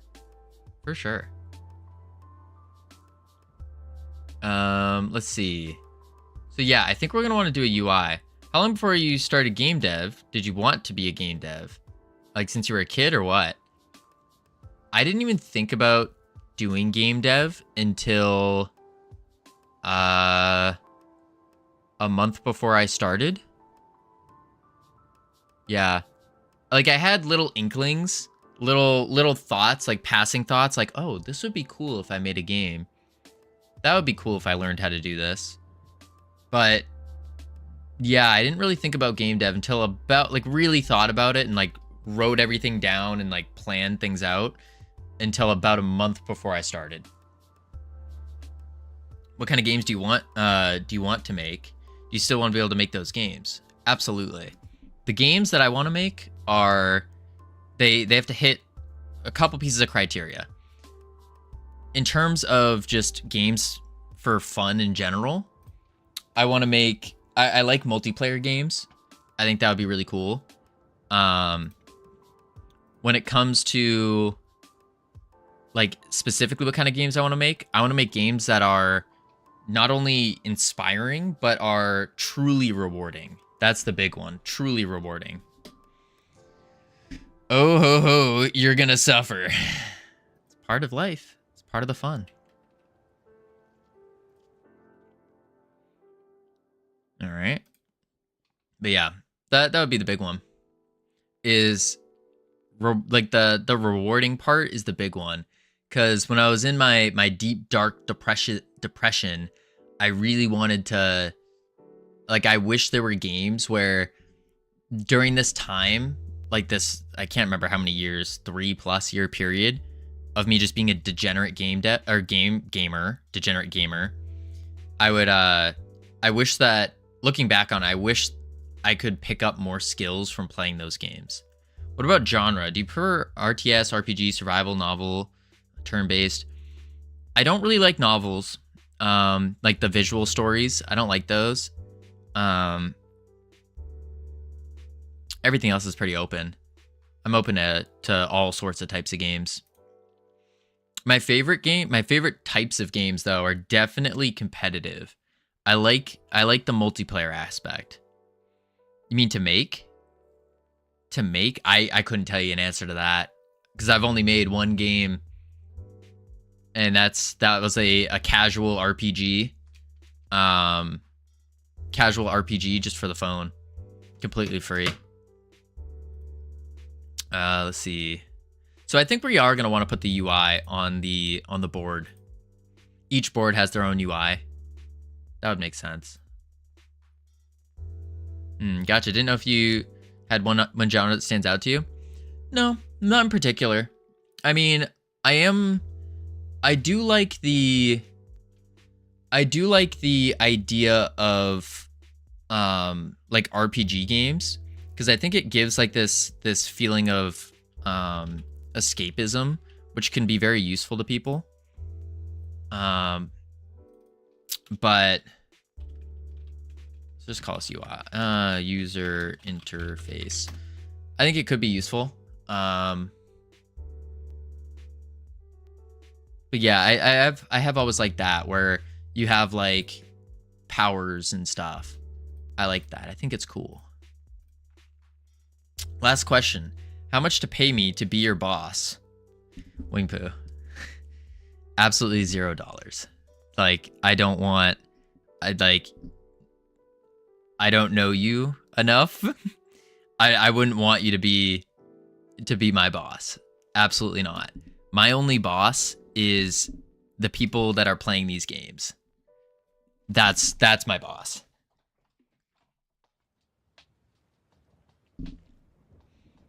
Let's see.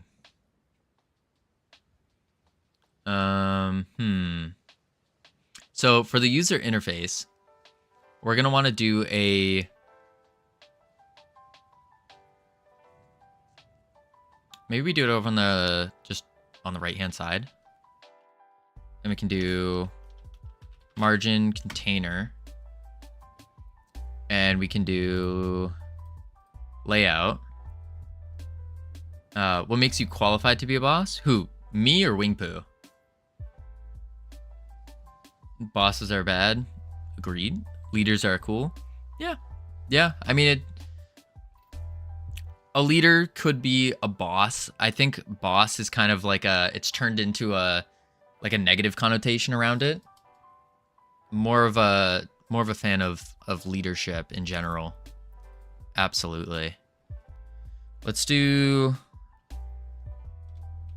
100.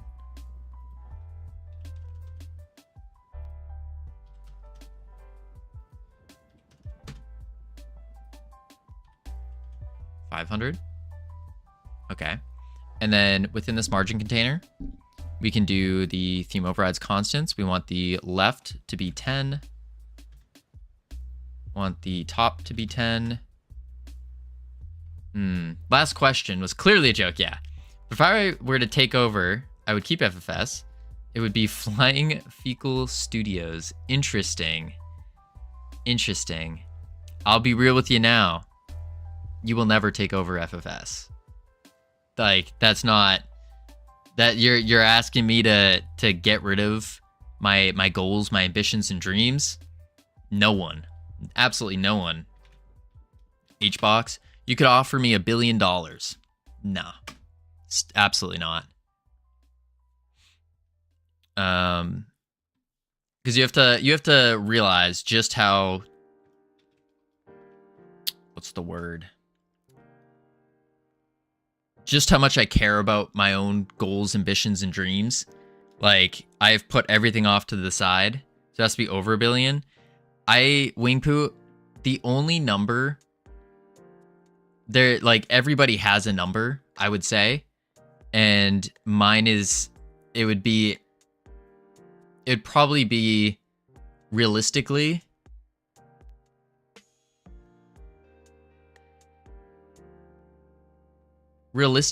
probably around like $250 billion.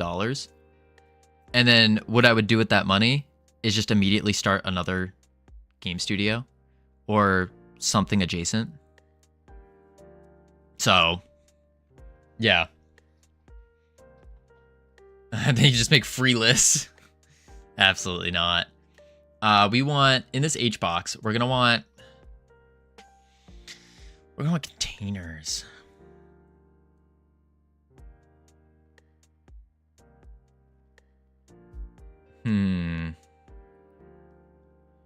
How do we do this? Because each character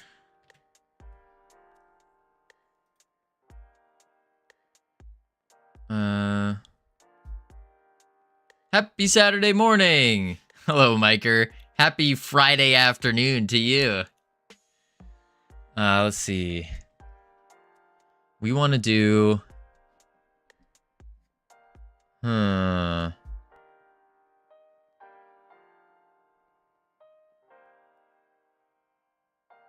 just thought of something with the board and the bot number, actually. Bot number needs to be completely different. Bot number, we want 4 bots. 4. And then bot number, we say if it's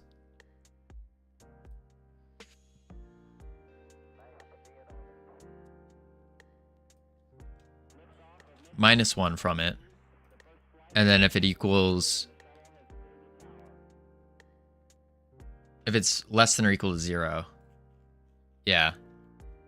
Yeah. Hey, happy Valentine's Day. Hope you cool people got someone to enjoy it with, even if it's with yourself. When I was single, I would buy myself more food for Valentine's Day. Wing Poo. We're celebrating Valentine's Day the best way possible. Best way possible. We're treating ourselves. Treating ourselves to a little extra work today. Doing even more work than usual. That's the real treat right there. Doing extra work. Even more work. Spent some time doing animations in Godot yesterday. Normally I do them in Blender and import them across. Yeah, this time I did them manually in Engine. It was interesting and worked well. Did it? Yeah, I've only heard of using it in Blender. Like, I know Godot has the ability to do it, but I've never tried it in Godot. Or at least I did for 2D once. I'm loving this Valentine's Day grind. Yeah, absolutely. Absolutely. Let's try this. I want to see if this bot number thing will work. I don't think it did. No, it did not. Okay. If bot number is less than or equal to 0, I guess less than or equal to 1. No, because then it will never go. So it needs to be less than or equal to 4.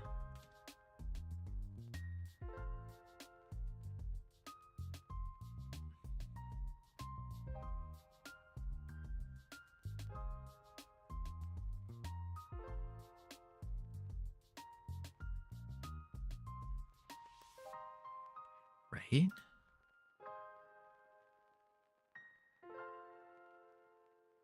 Three.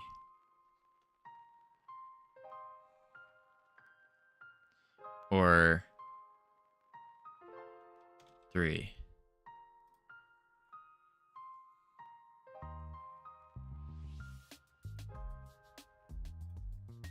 Why is that weird?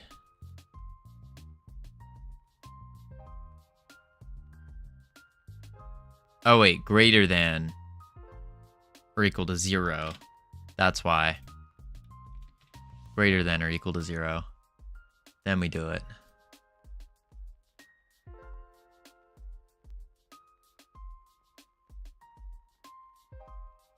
But equal to 0. So it just needs to be greater than 0.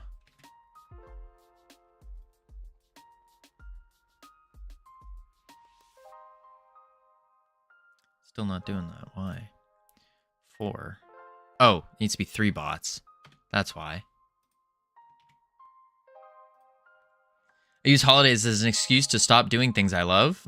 It's a nice breather and gives me more opportunities to hang out with my wife. That's fair. That's fair. I don't have any significant other, and that gives me the ability to just focus more on the things I want to do. If that makes sense. Wait, so bot number 3. So 3 is greater than 0. And then it minuses 1. So 2 greater than 0, 1 greater than 0. 0. Let's do equal 1 then.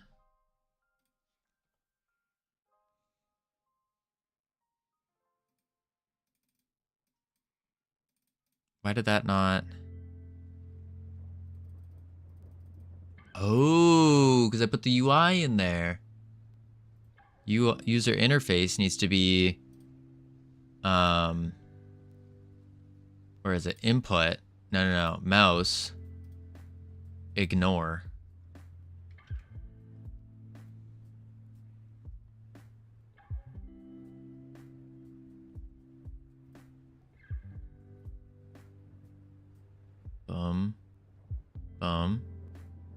There we go.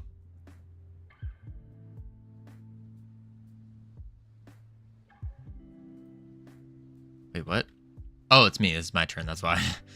I forgot it was still my turn.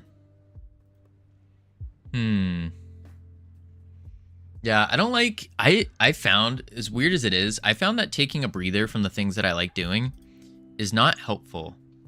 Not helpful.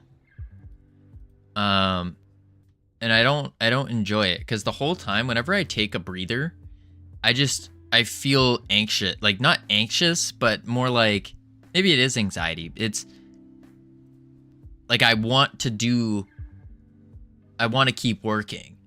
So if I try playing a game, I always have that reminder in my head like, hey, you should be doing this. You could be doing this. You could be doing this. Why don't you do this instead? Do this, do this. And it's like, at that point, it's like, why am I even playing games right now when I could be doing more work? Because like, this company's not gonna build itself, you know?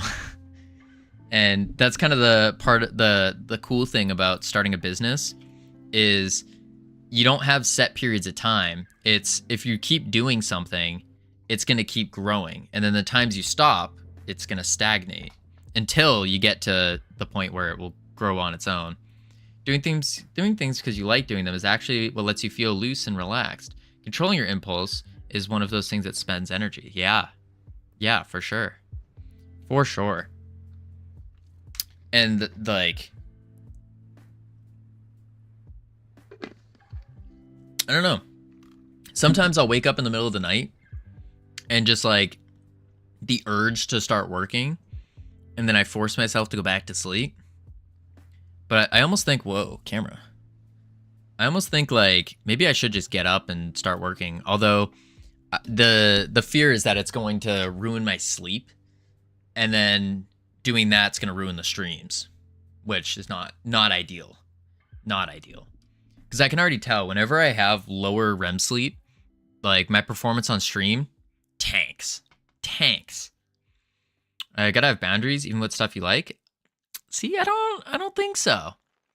I don't think so. That's like we're getting into the whole work-life balance, which for someone who's single and like has no other like responsibilities for the most part, it's like I think work-life balance is just a sham. It's fake. It's not real. Burnout is fake too. 100% Lupo. Burnout is 100% fake. Like it's not a thing. It's definitely not a thing. We've talked about it a bunch. Like I don't get burnt out. That's not reality. Now, do I get physically exhausted? Yeah, at the end of the day, for sure. And then I go to sleep. There we go.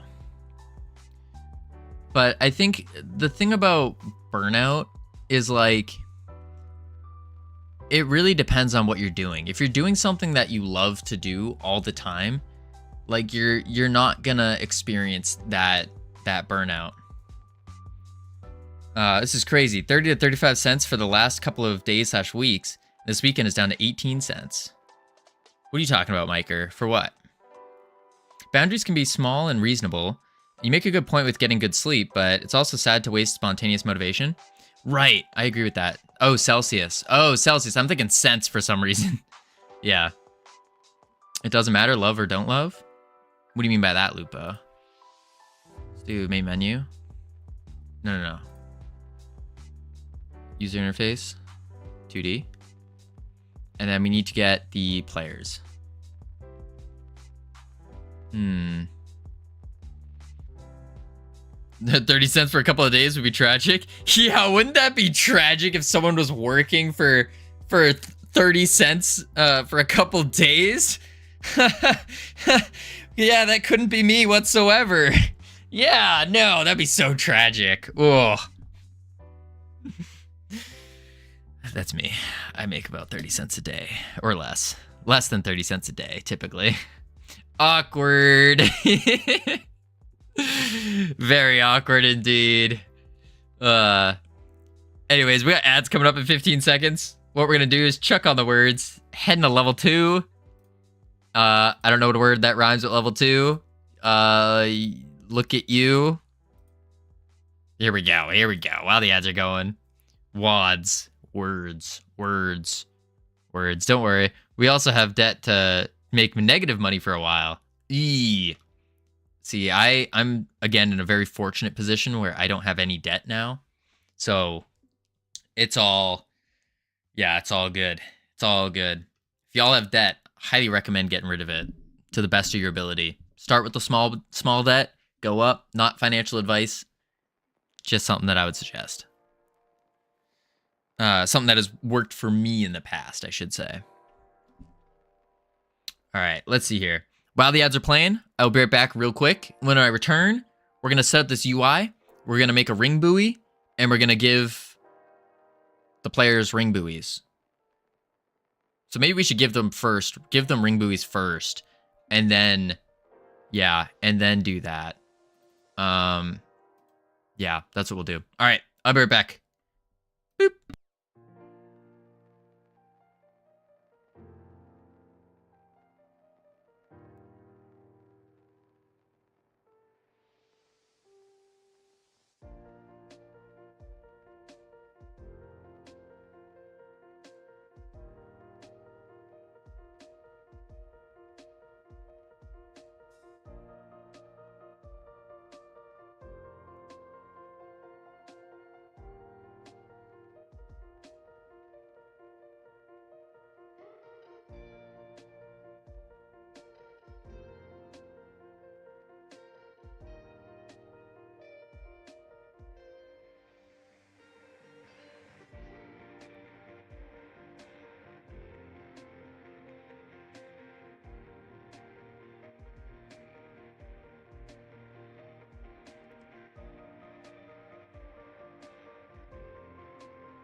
All right. I have returned. Welcome back, Covino. Thank you. Let's get this webcam back on. Bloop. Oh, yeah, my head. Let's finish out these words. Let me turn off autopilot as well. Boom, autopilot off. Bada bing, bada boom. And then words are gonna be easy. Okay, never mind. Queasy stole it. Reads. There we go. Welcome back from ads, everyone. Hope they were fun, entertaining, informational, exciting. Other words that begin with ing or end with ing, not begin. That would be weird. Oh.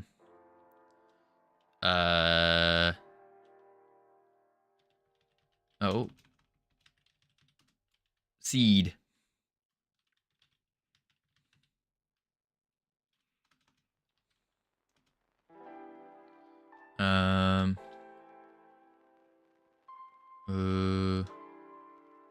Sear.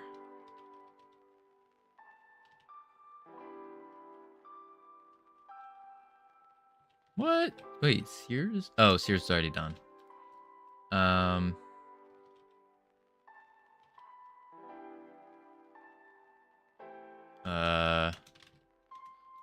Erase.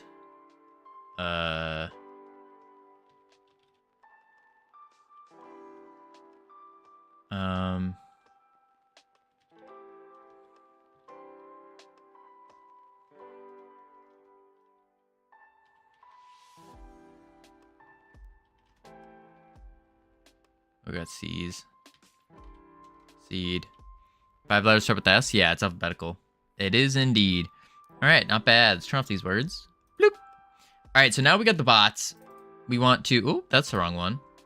We want to do... Where's my goals? There it is. Golden ring buoys. Golden ring buoys. So we want to do I think what we want is the golden ring buoys need to be,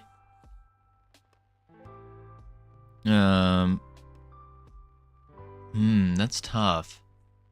Because the golden ring buoys need to be collected when we enter on them. So you would do something like an area. When the body interacts with the area, then it gets them. But the problem is the players don't really have an inventory. They don't really have an inventory. Nor are they separate. Because what's happening is the board is just showing them. Yo, is that an AirPod? No. No. It's instantiating a new player.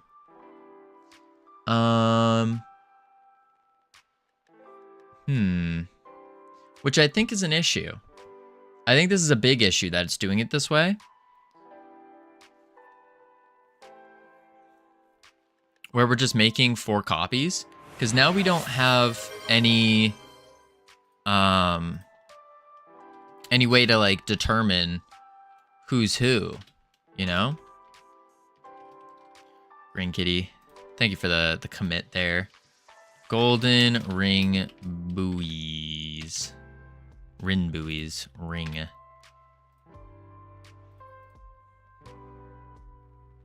Or it can also keep track of inventories. Ooh, good point.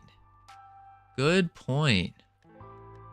But how does it know who has what?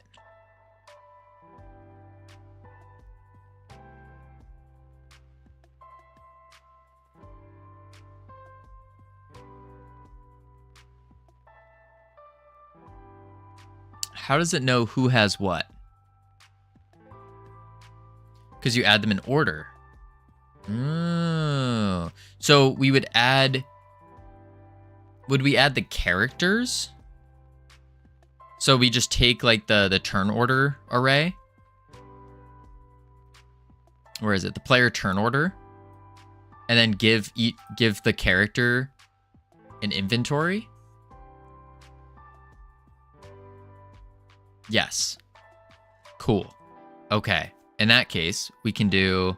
No, not you. Oh. Wouldn't the numbers in the array be player 0, 1, 2, 3? Yes. That would be. Yeah, that's the array indexes. Okay, so we don't... Okay, so the player... We have the player turn order, which is the array of all the players. And we want to give them their proper inventory. Or he's always clubbing over the head. That's fair. They can be confusing. I guess what we would say then is we do another array. Why did the developer lose his job? Because he didn't get a raise. Why did he quit his job? Player inventory as an array. Array of what, though?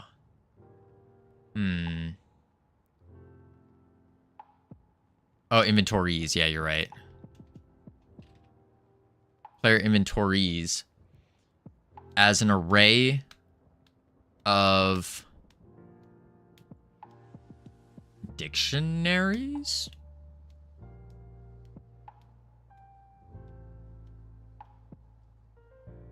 Maybe an array of dictionaries? What are they going to collect? So they're going to collect golden ring buoys. They're going to collect coins of some sort. Like, I think we were going to call them sand dollars. And then we also have to keep in mind having that shop feature. So you can use the golden ring buoys and get like some kind of shop item, whether it's you steal a player's star or you teleport somewhere, that kind of stuff. It needs to be modular so we can add new things in relatively easy. And that's why I'm thinking a dictionary. Or like a resource, maybe. A dictionary of resource. No. Unless we make inventory a resource, and then we do an array of the inventories. That could work. An array of inventories, inventory being a resource, and then in the inventory, we can just add in whatever we need to add in, which would be a dictionary.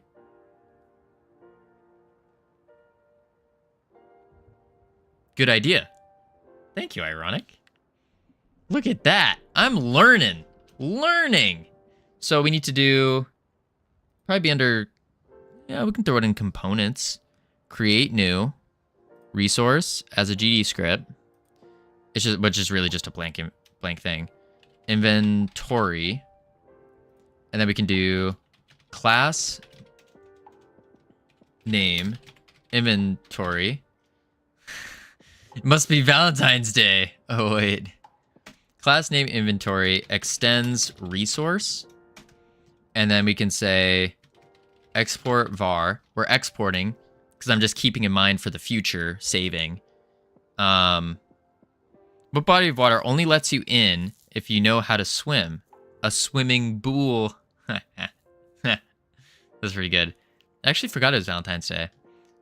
It is. And then we can say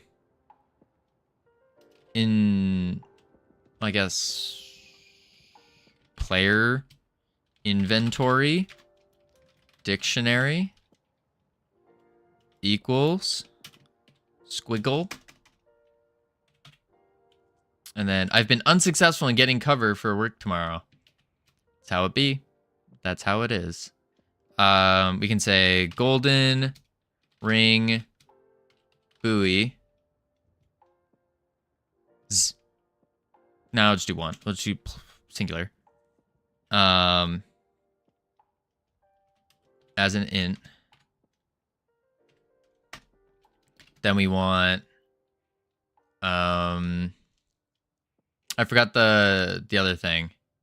Everyone's like, "Oh my god, why is he calling me today?" Wait, what? Oh, because you're trying to call normal people on Valentine's Day. Interesting. Golden ring buoy, sand dollars. 0. But I need to, don't I need to do the, no, we just need one squiggle because there's no like sub resources within them. We don't have any. And then we can say,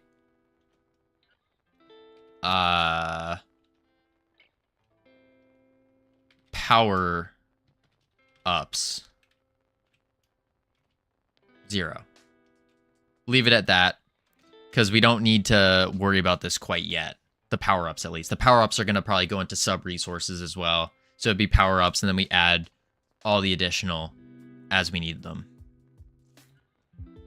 And they're really just ints, because we need to see how many we have. Except for the power-ups. Power-ups are going to be something a little bit different.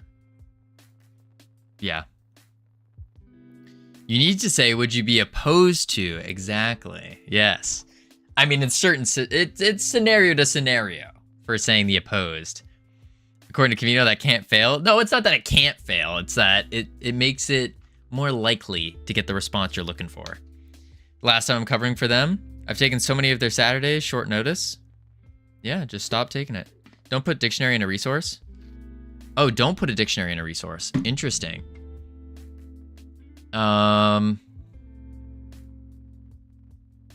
Okay. So then we just do... Oh, so we just do them as variables then. Just all separate variables. You're just adding an extra step, right?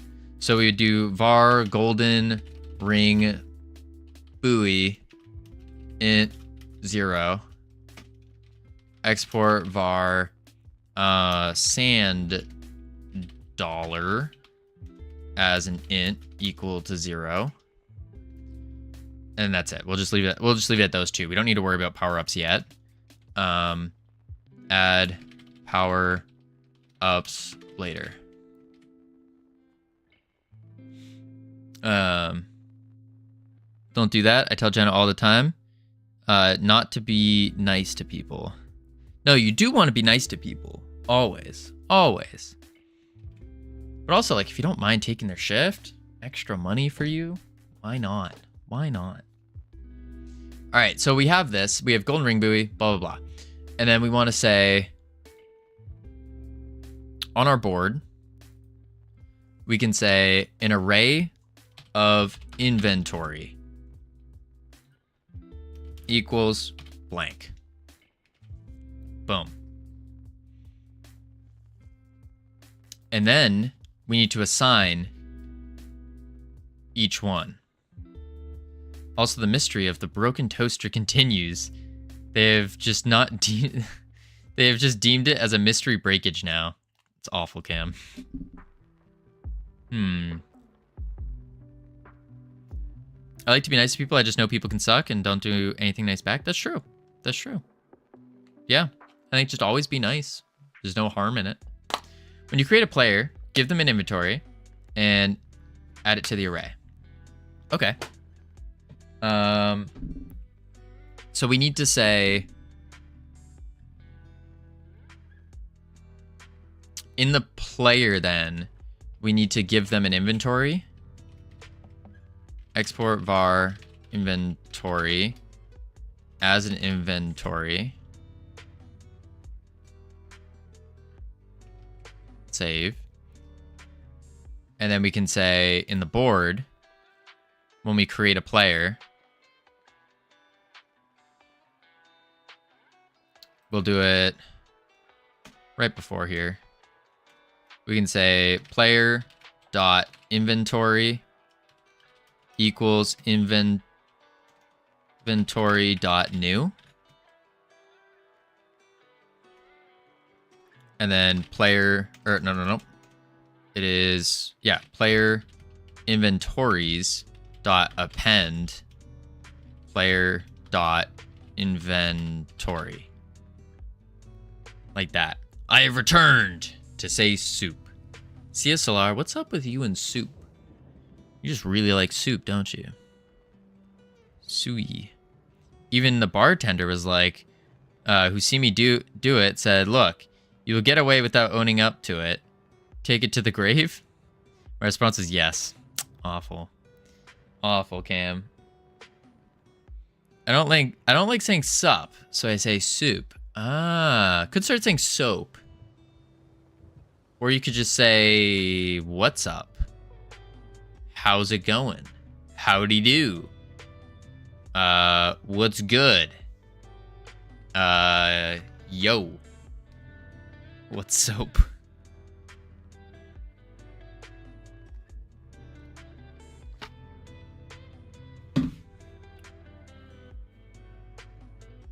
Is this it? We just gave him the inventory now, right? A new inventory?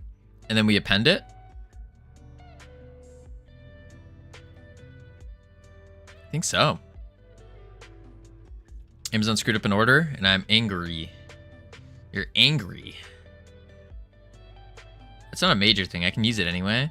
I mean, you can always just return it. Get a new one. Amazon has like a really good return service. I could, but I won't. It's fair. Okay. So now that we have an inventory, we're going to need to make the golden ring buoy.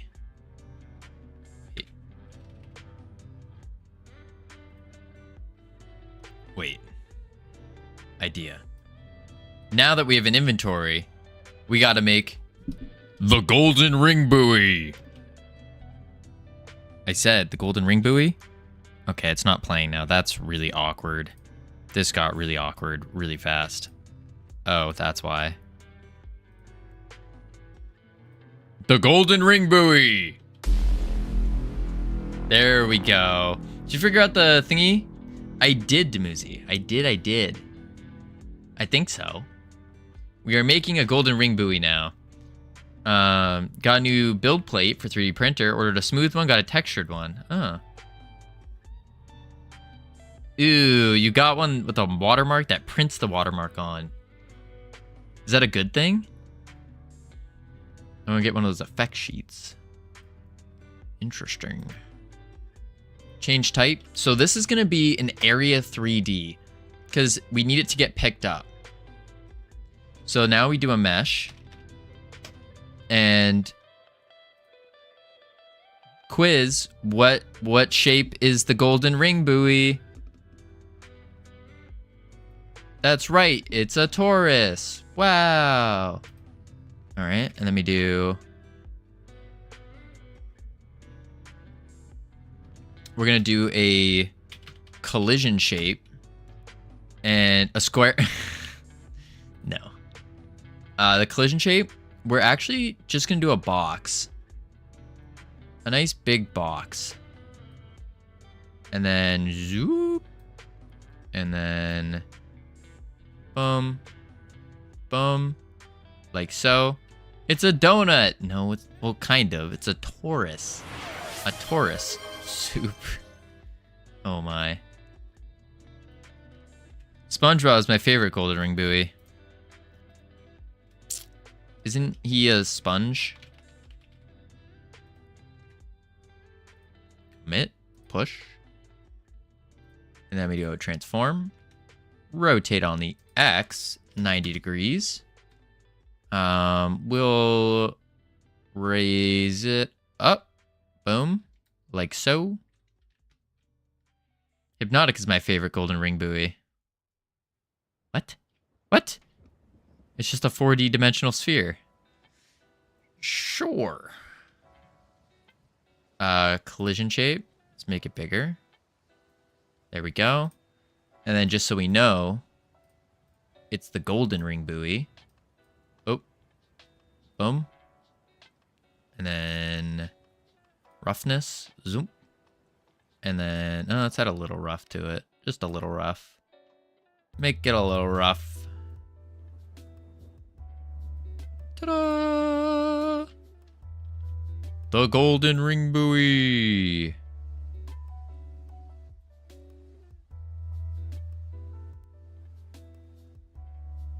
Boom. Whew.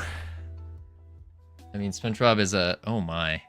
You're officially the worst mod because of this one message. I agree. I agree. Oh my. The golden ring buoy. Golden ring buoy. Ooh. Ah. It's beautiful. That's not gold, that's yellow. It's gold, you just have to use your imagination. You just gotta use your imagination. Make it a little bit more golden. There, that's better. Add a noise, normal noise map. Listen, this is all getting deleted. It's all getting deleted soon. Appreciate the lurk, Cam. Now give it to Sonic. Let's see. Do we throw in components? I guess so. Yeah. Okay, so now we have that. And we want to give it a script. What are you making? Willowy Bonsai, hello, welcome in. We are making our second ever game. It's basically it's a board game. Think, oh, wait, nope, that was the wrong scene I just played. Think Mario Party, but centered around the theme of lifeguarding. Boom. And currently we're working on the MVP, so the minimum viable product. So we're just trying to get the basic mechanics working, and then we're going to go ahead, make a brand new version, make it beautiful, make it good, make it excellent. That's the idea. I need to go make some fake puke. Cam, the hoops you're jumping through just to not go to work. Disappointing. Golden ring buoy. Boom. Delete you. And then what we can say is go to the node. And then we can just say on body entered. Body shape. Oh, no. Body entered. Boom. On body entered. we want to say body dot. Well, if I want a day off, I'm gonna take a day off. Man. Get it, Cam. Body. You're also talking to the guy who broke his arm in the beginning of the day at work and worked throughout the rest of the day with a broken arm. Or broken elbow, I should say. So I definitely am all like full-fledged against that thought process.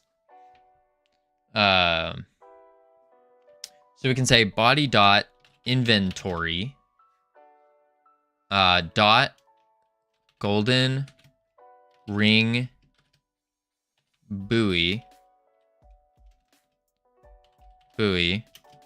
plus equals 1. Self dot queue free. No, I'm not kidding. You did that? That's 250 pounds spent. Oh my. Guy's just working away to not work. Genius. Yeah, spending so much time trying to get out of it. Man, oh man. All right. I think that's... Yeah.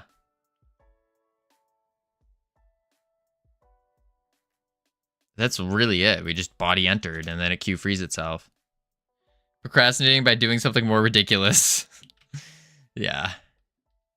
And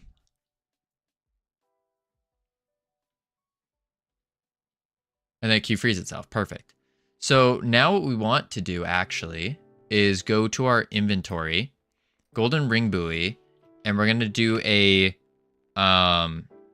setter value.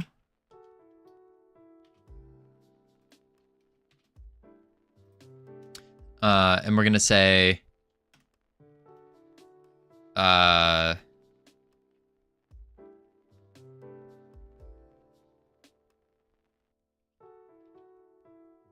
are we going to do this?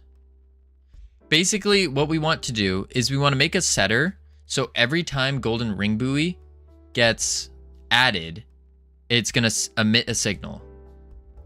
That's what we want. It's a 13-hour shift tomorrow, which would mean missing Covino's stream and iHeart stream again. Ooh. Not ideal. Why am I forgetting how to set...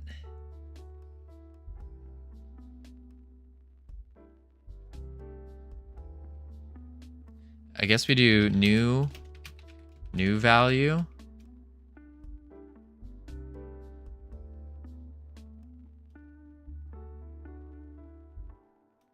Equals value?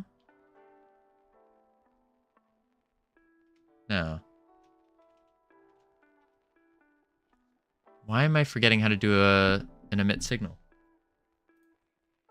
This is what we do when we forget. We can refer back to a previous project. Uh-oh.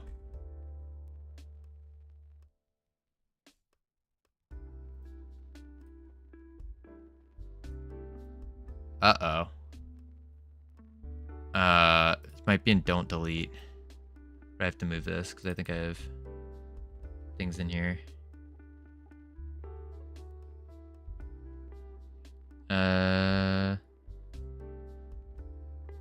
No. Wait, what?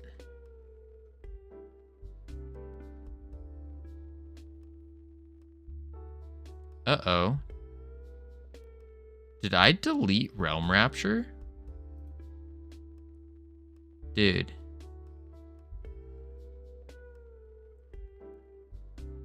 I think I deleted Realm Rapture. That's what GitHub backups are for? True. Yeah, I'm gonna have to do that later then. Alright, we'll just figure it out then. Day one stuff. Setters. So we want to set value.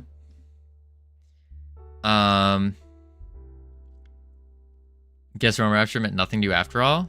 No. We still have it on GitHub. F my hard work. The realm got raptured. Indeed. We want to set it, but we want to get our current, or whatever it sets. If it's gone, it wasn't meant to be. It's not gone, everyone. Look, it's right here. It's right here. Yeah, this one. Realm Rapture Production. Yeah, it's right here. We're fine. We're fine.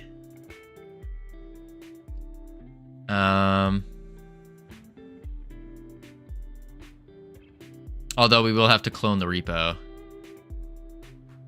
which is gonna be annoying. Okay, so set value. And then we want to say, but don't we need a new value as well? I think I'm forgetting what it was. It's like new value equals value and then emit changed. Like signal on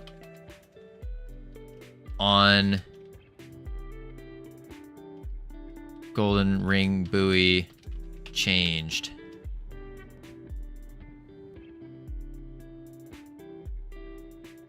What do you want to do? So I want to emit a signal whenever this integer is changed. Whew. You have the source folder on your PC? I did, yeah. I did. Signal name.emit. Right, it is emit.emit, but there was a way to do it. Property setter, nice. Lurking while working, yeah. We're trying to do that. I just forgot how to do it. And I thought it was like new value equals. Oh, it's literally just... We got the signal written. Do we just emit it? Is it as simple as that? On dot emit? No way it's that easy. You can just set golden ring buoy equals value. Oh. Golden ring buoy equals value. And then we emit with value.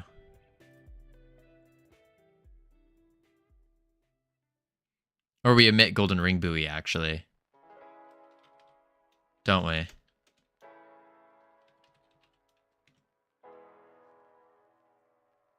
Omitting the last thing he wants to do here. You can emit whatever else you want after as well. Omitting. It's just a function, basically. Okay, so when the value gets changed... Oh, to exclude, I see. When the value gets changed, we then set golden ring buoy to the value, and then we emit the change, emitting the... Emit. Okay. And then we emit the golden ring buoy's new value.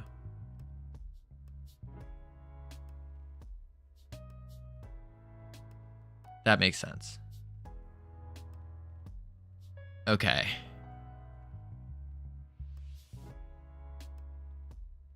So now, in the board, we want to do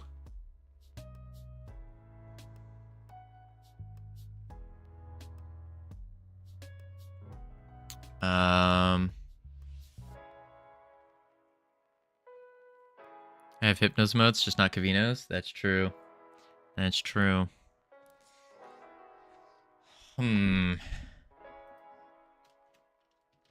Export. Oops. Export var. User interface as a control.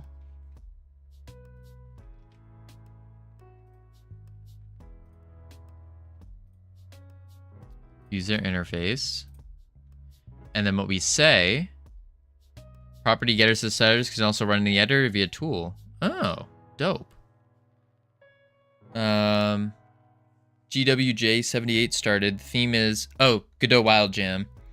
Erase is the theme. Wildcards are Mimic, Style Shift, and Shopaholic. Interesting. Interesting. All right, user interface control. We get it. And then we want to say at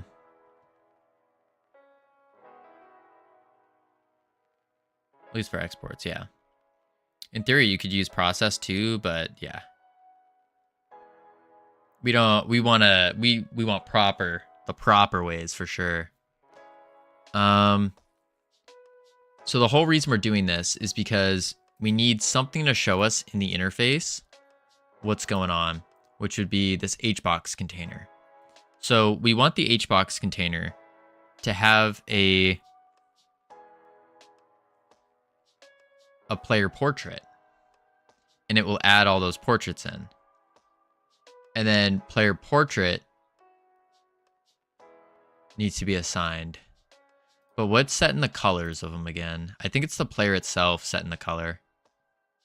It is.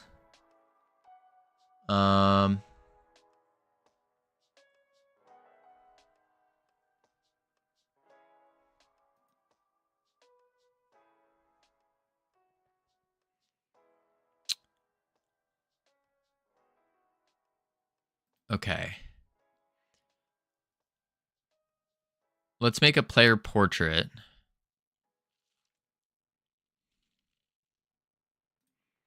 So we need a sub viewport container with a sub viewport. And then in the sub viewport, let's go to the container first. I want the layout to be, that's main menu. Margin container 500 by 100. So we want it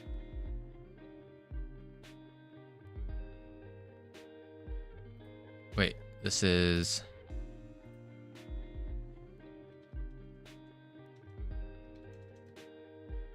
400 100. So I want it by 100. 150.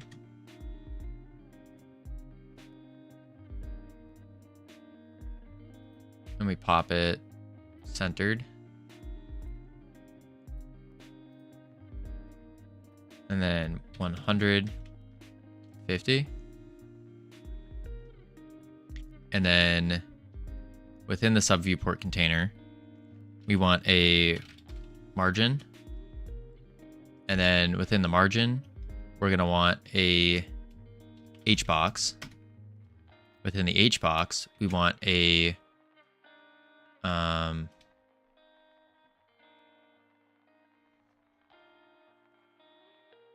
actually, no.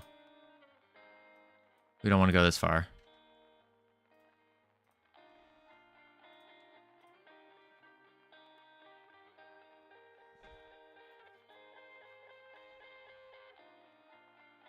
What a character.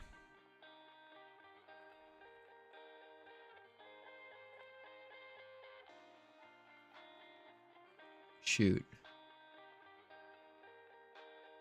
What we're trying to do right now is we're just trying to make a sub viewport container where it shows the player.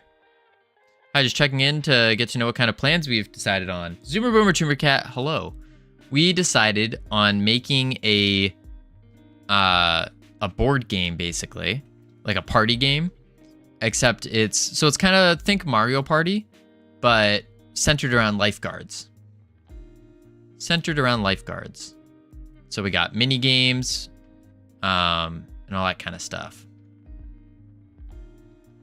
And so right now, and it's gonna be multiplayer, of course.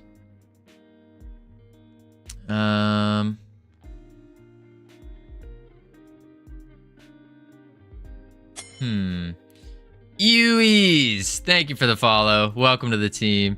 You now have access to the beautiful, the immaculate team emotes that you can use to welcome people to the team. Boom.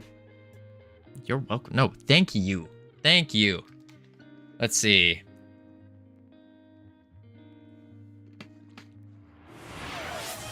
Focus on work. You're right. If you hated yourself, I've been working on a multiplayer system. Oh? We definitely need some help. I see. Nice. Good luck. I'm very interested in the technical part of multiplayer. This is the fifth. I really want to see how it's done correctly for all kinds of complex scenarios. For sure. Absolutely. So the thing to keep in mind is turn-based games tend to be the second easiest form of multiplayer. Only preceded by leaderboards. Leaderboards are like technically the easiest for multiplayer, and then you have turn-based games, and then finally things like something. I see. Yeah, local co-op is the easiest, I think. Yeah, maybe. Well, I guess I'm kind of putting local co-op in its own separate thing. Like, cause to me that's not like multiplayer. Like online multiplayer is what I'm saying. Yeah. Networked multiplayer. Sub viewport container. I know how to do this with a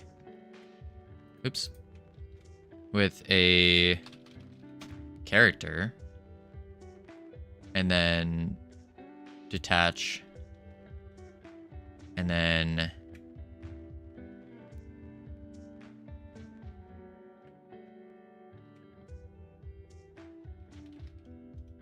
camera.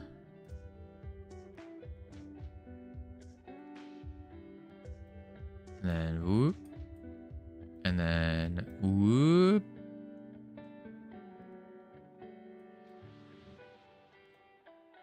And then whoop. I don't know about visual sync, data sync, structure of servers, all of it. Yeah, for sure.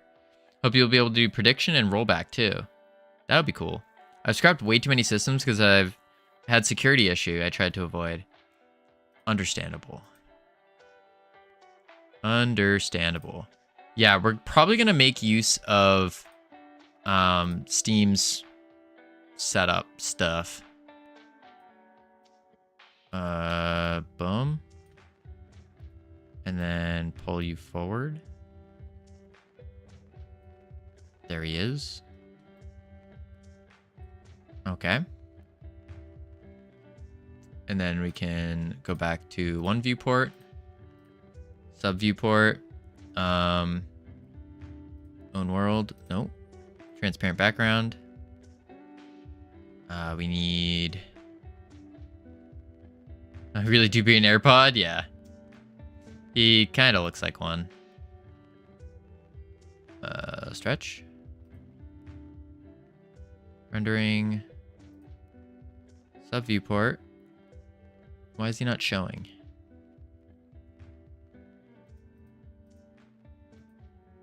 I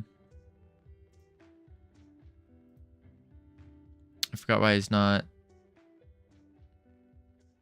Where are you?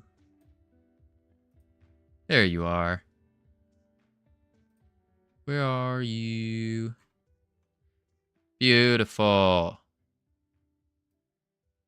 And then we need to make sub viewport. Whoa. 100.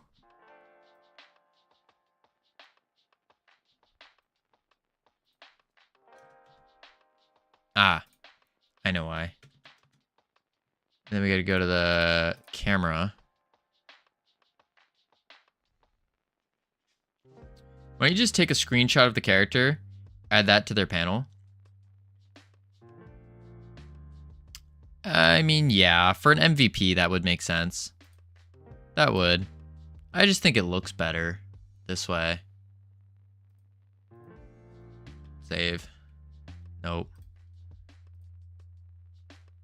I mean, that's fine for now. And then what we'll do is, although it should, why does it look like that? The camera needs to be different. The camera needs to be a, transform.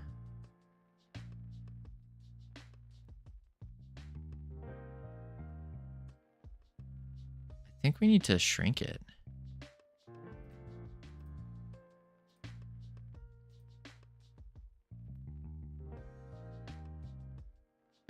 Let's just feel the view. And then we want to go... Oops. Okay, it does nothing. I forgot how to make it portrait. Ready for school now.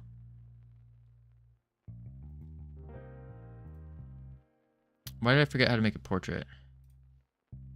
Class viewport.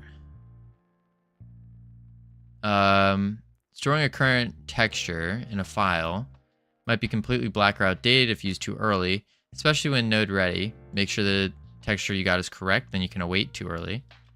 Render imaging server frame post draw. Viewport get texture get image, save PNG.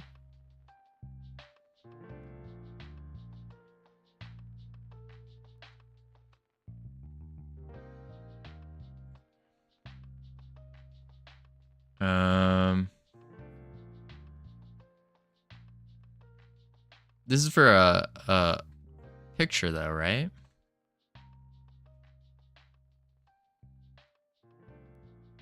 Oh. Oh. You don't need to save it to a file. You can just dump it into an array. Preferably a dictionary.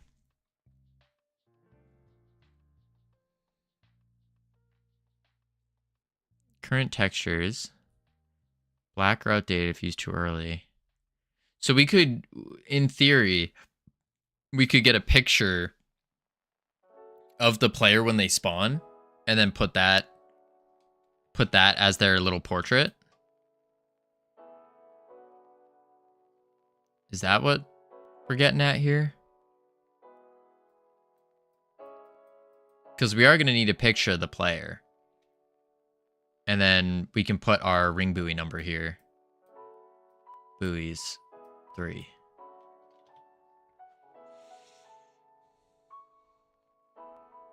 You need to do it in an empty space for it.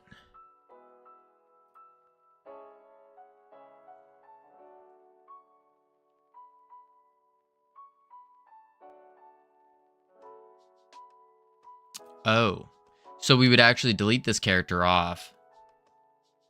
Leave the camera in. Positioned where we want it to. And then we can do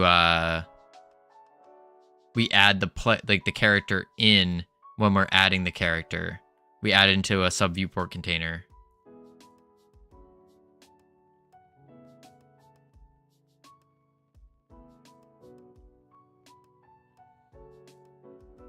Gonna lurk? Go to Hypnotic Stream now? Sounds good, CSLR. Appreciate the lurk. Let's see. Second layer is used for anything else. Alright, what I think we'll do...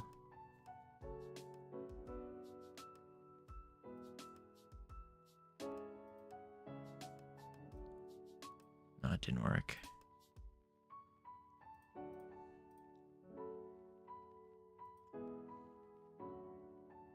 Yeah, maybe we do just make a picture for now.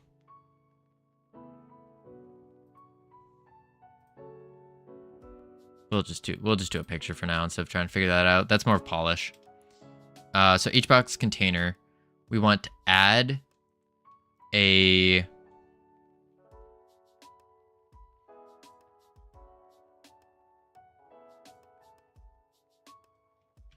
margin,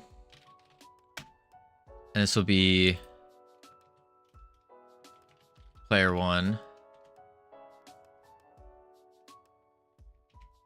Margin.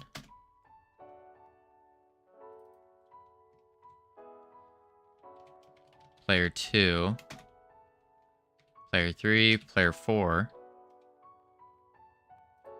And then in player 1, we want to do a text direct and actually an H box with the text direct and a label.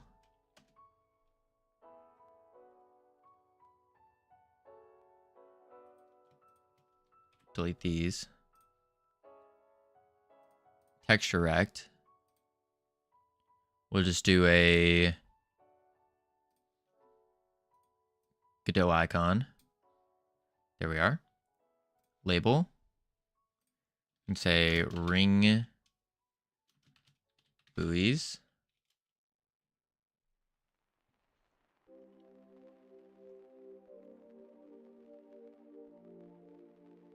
And then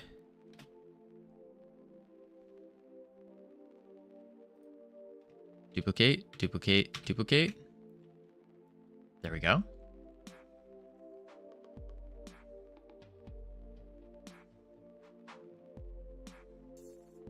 Let's do that. And then the margin. Actually, yeah, before we do a margin, we do to the right.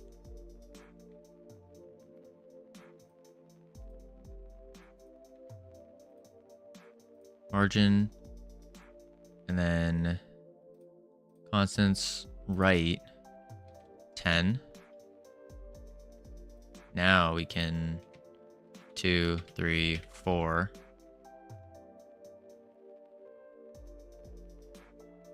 H box. Container sizing.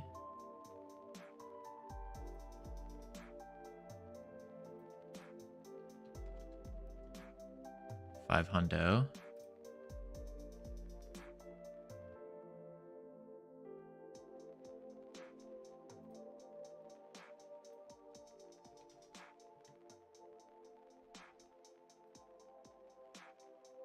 That.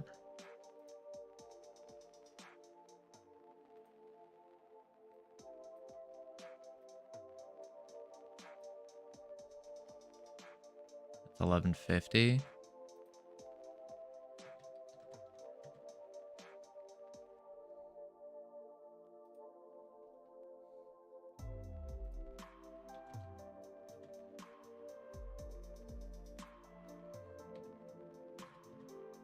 $135, $138. It's because the texture isn't ignore. No. Yeah.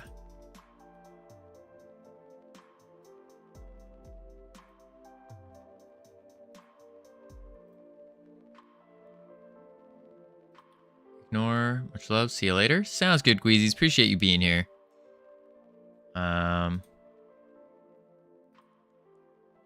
Keep centered. No, that's not the right play. I don't want to keep size though. I want to scale it. So it should be ignore size. Layout. 50. 50.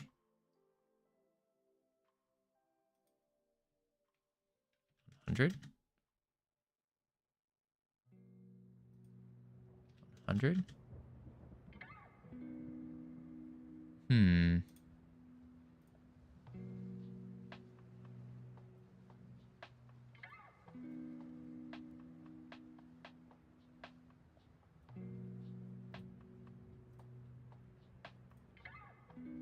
Okay. Whatever. Do it like that. Margin container. Do it like that. Center at the top. H box. Can have a bigger separation.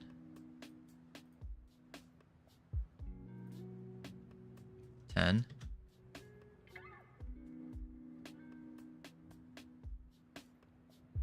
Sure. And then we want the game turn counter. And we can move this guy. Margin top. Instead of 10, we'll do 50. 150.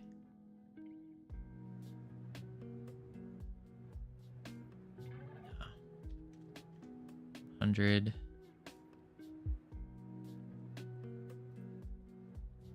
Then we'll take the dice. Dice. Margin container. Pop. 150. Save. I don't like it. Margin. 80. Oh, UI. UI. There we go. Save 200. All right. Now, that's good enough. What we want to happen. Actually, game turn counter. We'll just do this. Make it bottom left. Boom. And then these guys can go back up. 20. Beautiful. Beautiful. Then we want to say...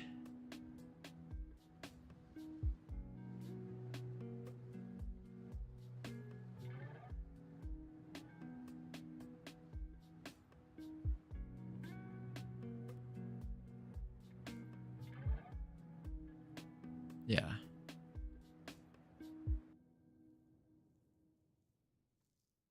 Ring buoys. Board A. Interface. User interface.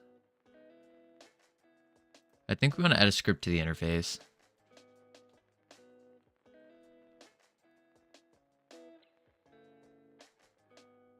Make it do everything it needs to.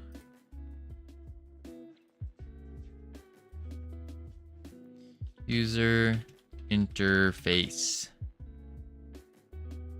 Boom. And then... Oh, wow. 1 month, 1 day, 1 hour. Whew. 111. Now we want to do... 3 ones, indeed.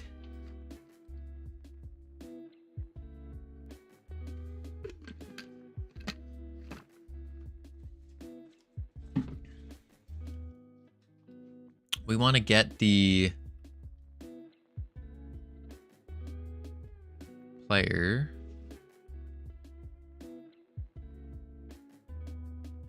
the labels.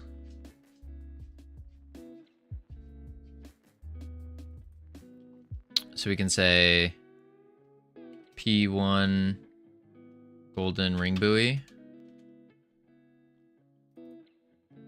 P2 golden ring buoy, P3 golden ring buoy, and then P4 golden ring buoy. Boom. And I think actually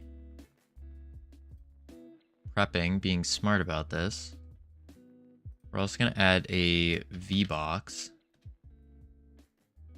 Shove you in there. Label. Boom. And this one will be theme overrides constants 10 P4 SD sand dollars like that.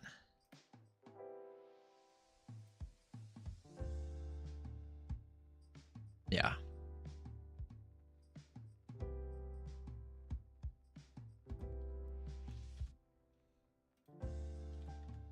That's good.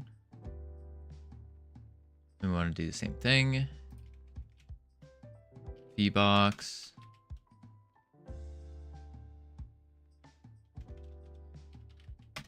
$40.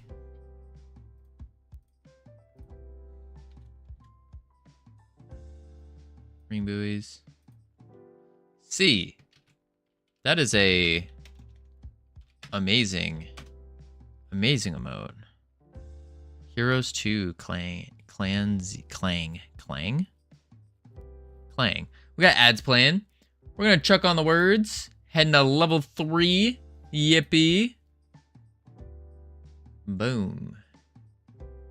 Here we go. And I will be right back real quick.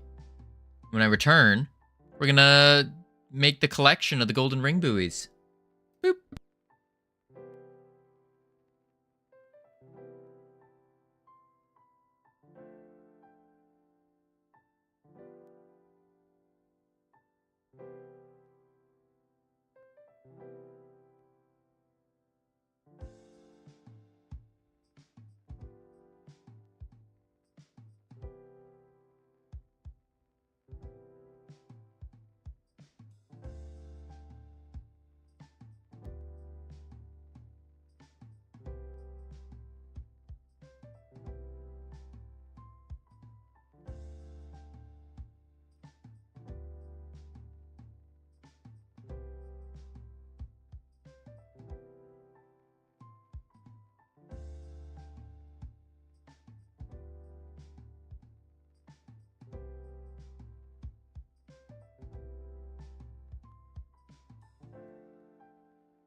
Oh, yikes. Oh, welcome in, Bad Juju. First time chat. Alright, we're gonna just webcam on, words off. Let's just turn off that autopilot. Yikes. Yikes. Alright, here we go. Ugh. Ugh. Ugh.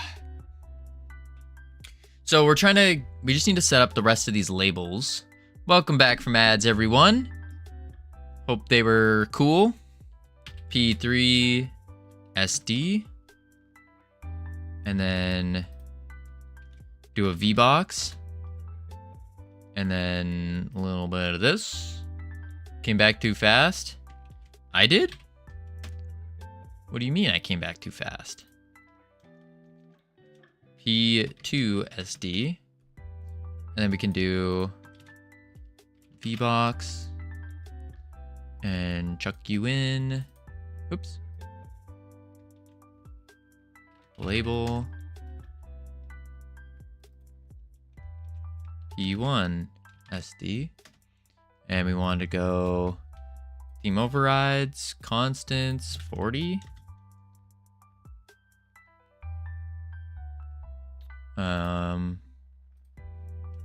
Sand dollars.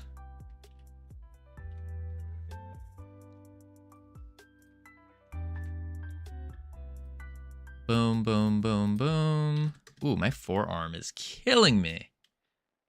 It's like season up. Season up. Boom. Save. We might need to get this separation going a little bit less.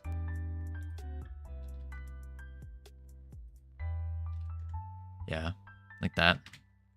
There we go. So we got our different players. We got their different things. And yeah, cool.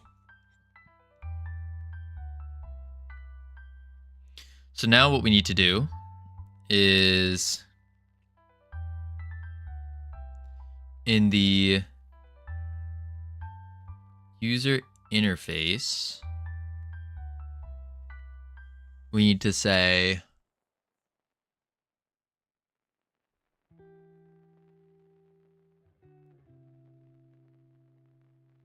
what do we need to say?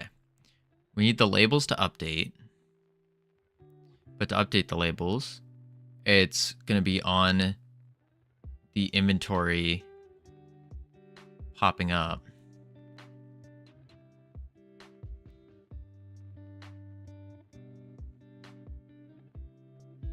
But then how do we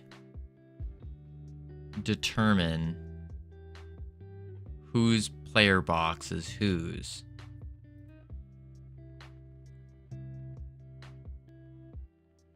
Unless we add a script to each player box. That seems like a lot of scripts. So if we don't do it that way, because what I'm thinking is in spawn player, we can also assign, hey, player, this is your box. Player inventories. Actually, no, we do player inventories.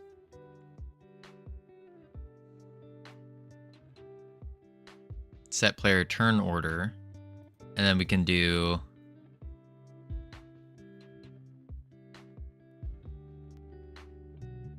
in set player turn order. We can also do the UI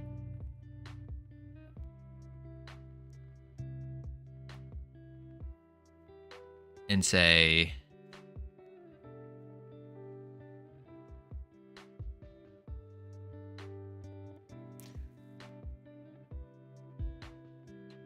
and assign the boxes that way.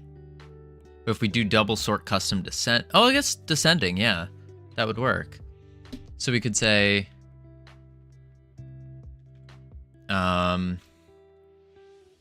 user interface dot,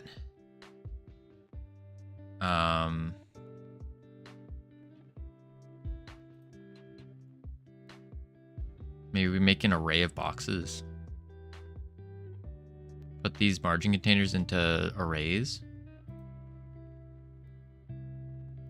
So we can do on do a var player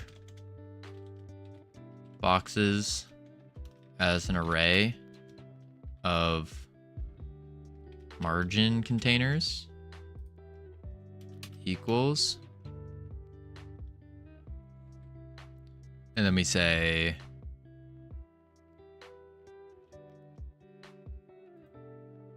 access is unique, unique,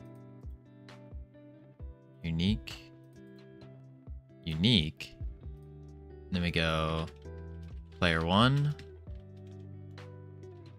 player 2, player 3, player 4. Like that. And then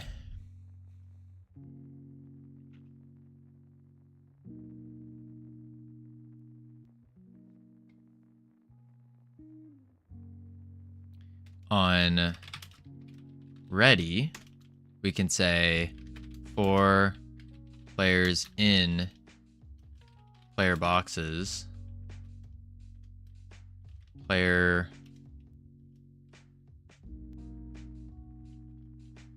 well, what am I doing? I am looping through.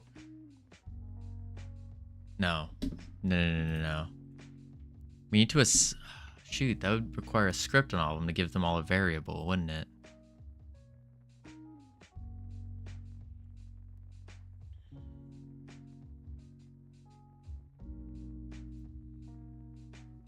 It would. Huh.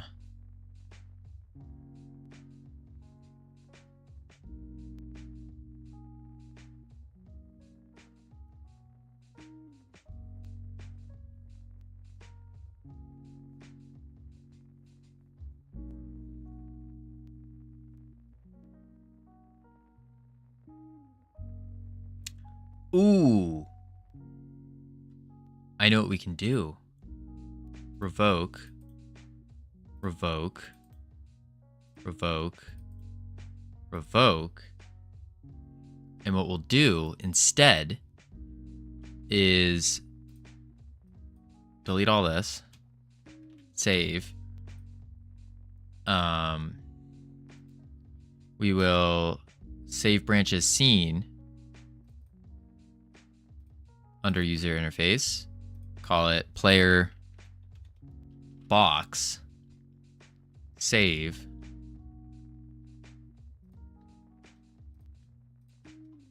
Delete, and then player boxes container, like that. And then we go into the scene player box and we add a script to it, create. And what we can say here is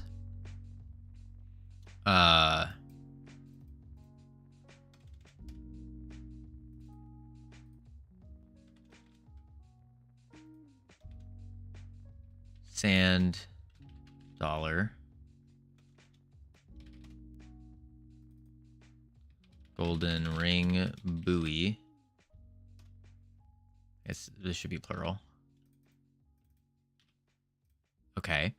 And then instead of a texture rect, we instead change this, change type to a color rect. And the color stays like that. If we make it red, layout, 20 by 20, 50, 60, 70, or 80. Sure, we can do 80 by 20. Reset the color. Save.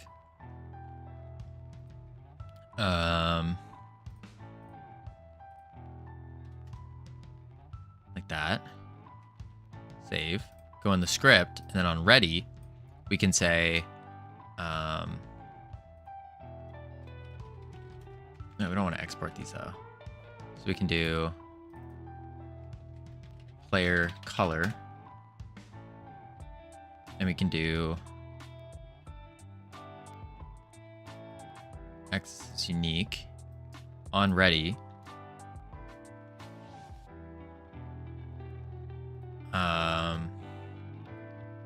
Var player color equals UI. What are you talking about, North Pole? It's Valentine's Day. U plus I. Who doesn't like a little UI on their Valentine's Day? Hello? Get player color dot color. Boom. Yeah. Happy Valentine's Day. Thank you, North Pole. You as well. I hope it's been super fun and entertaining and exciting.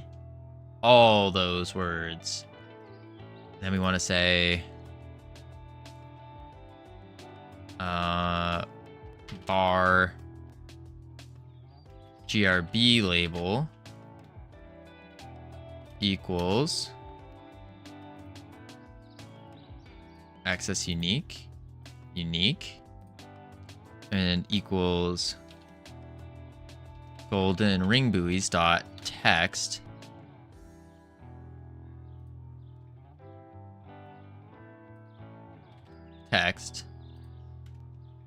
var SD text equals sand.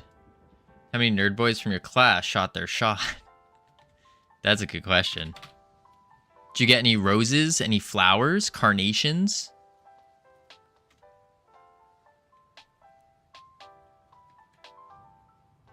Ask you out to the high school prom?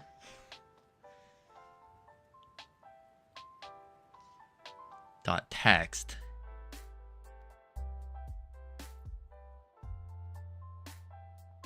And then, fun fact, there are only 2 boys in my class. Whoa.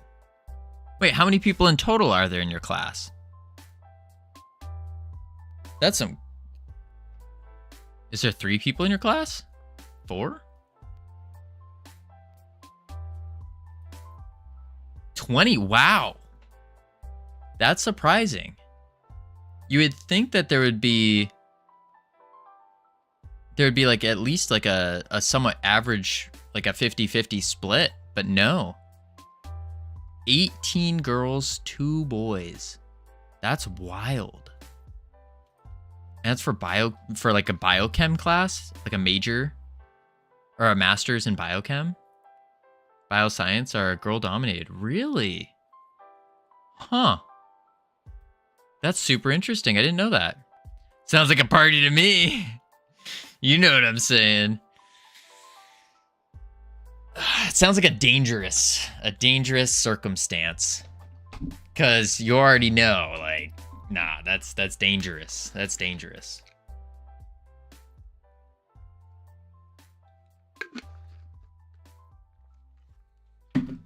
Dangerous. Let's see here. So now what we could do is in the player, you are dangerous. Why am I dangerous? What's dangerous about me? Nothing. I am, whatever the opposite of dangerous is.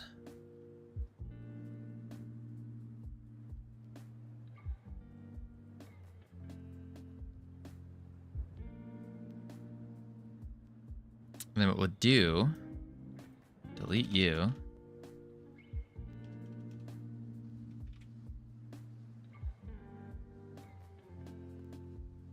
Safe? Okay, I wouldn't say I'm safe, but I don't know what you mean by dangerous. Like, I don't even think there's a word.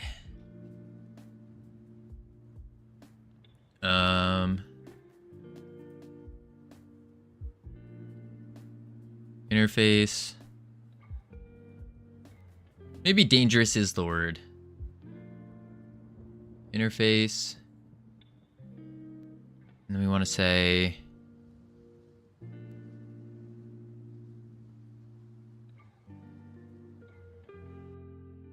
yeah, wait. And then we want to export var player box as a pack scene.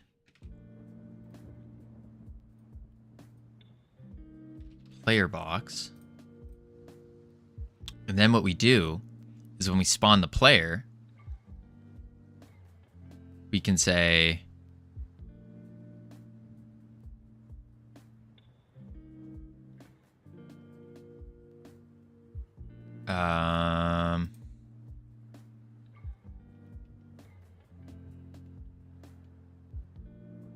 player dot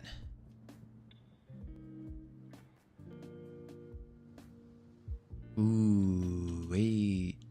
Then we go this access is unique, and we say player boxes container dot add child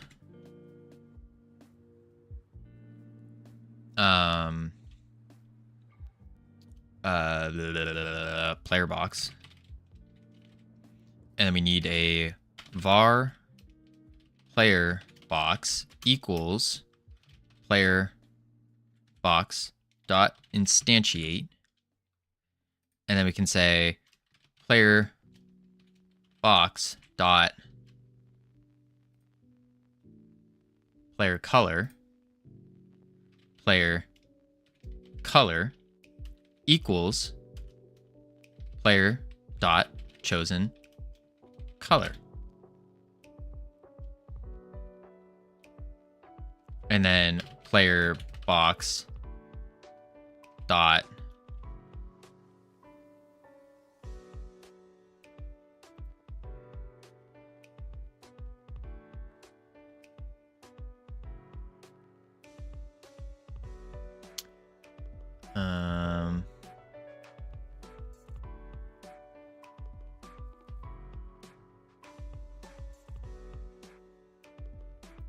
grb text equals player dot inventory dot golden ring buoy, right? Where's their inventory script? Golden ring buoy as a string, but actually equals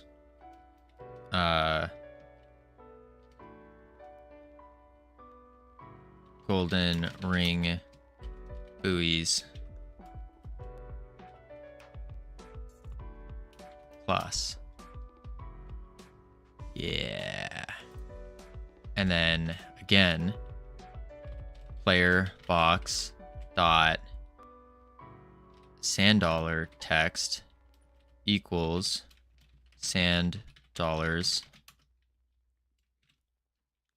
plus a string of player dot inventory dot sand dollars. Boom. Now it adds them.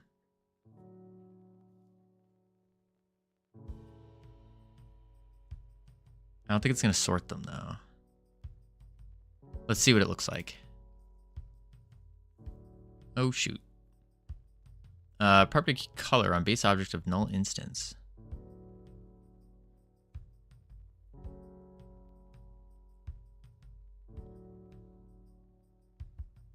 So it's saying player color is null.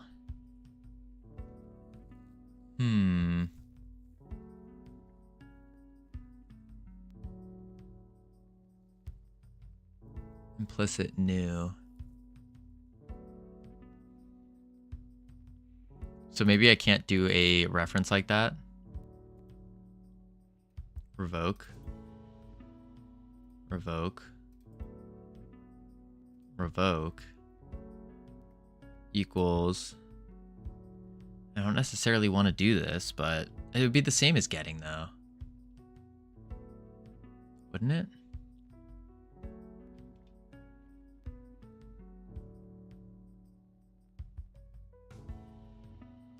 It would be the same as getting.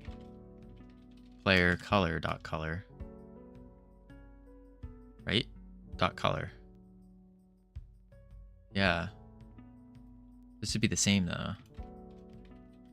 Golden ring buoys dot text. Sand dollars dot text.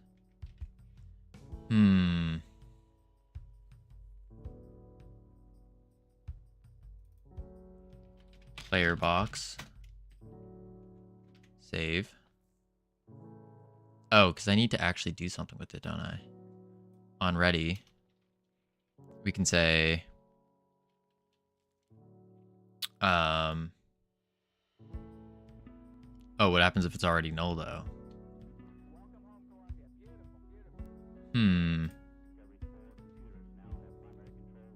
Yeah. Invalid access to property or key color on null instance.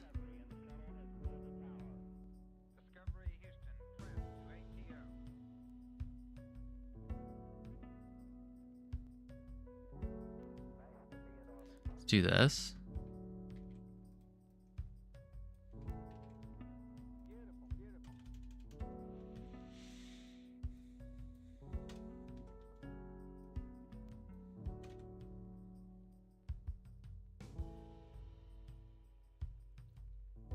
Do you mean to export it?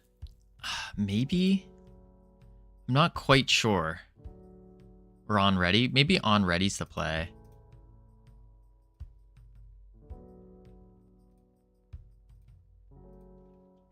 On ready?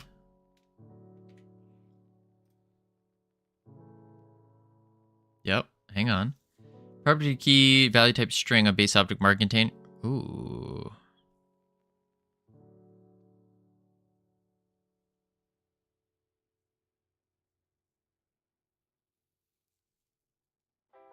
On margin container. So it's saying that's the margin container because we're getting margin container Okay. So we need to declare other things then first. Yeah. Oops. So we need to say the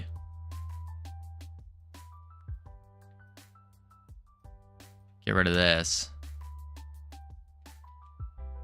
And then we can say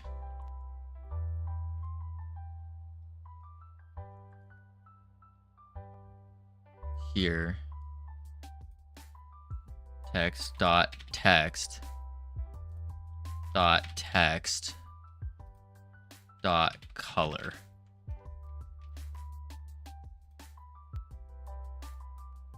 Shoot. Property key color on value of type int. Oh, is chosen color an int? Yeah, equals player number.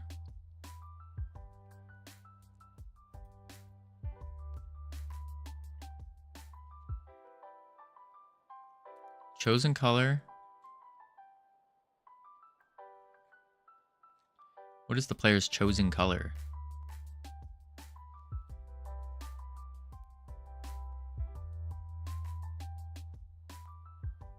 Ah.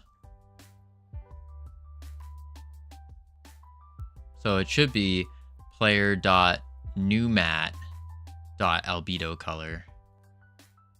Player dot new mat dot albedo color. Player dot new mat dot albedo color. This is after we add the player, right? Yeah, it is.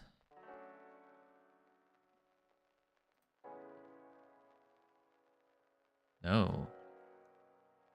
Invalid property key color with color of type nil.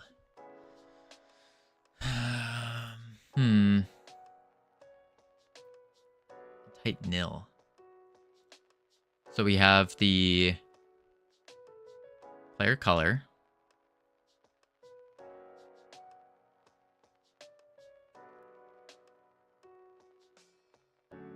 Oh my lord. What's up? Player color dot color.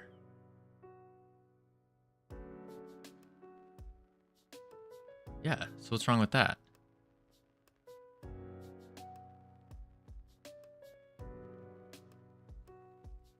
Because when it what's it?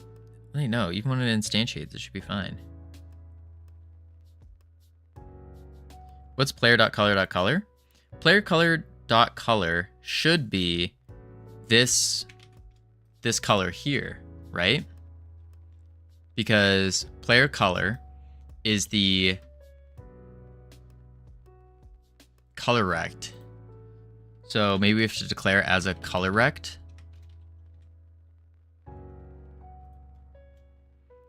As label. As label. Maybe that's why.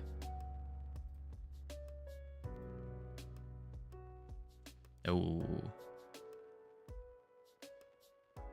Back to that code. So we have player box dot player color dot color. So this is the color of our color rect.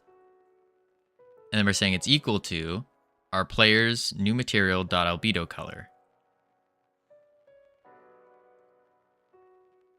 Because we go in the player and we have new mat dot albedo color equals colors dot chosen or colors chosen color.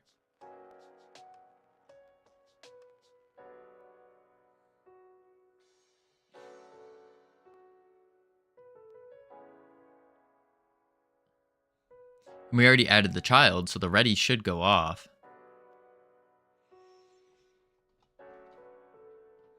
Is albedo color also color class? That's a good question.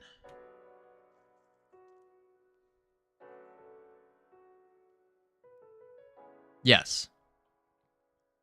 It's in the color class.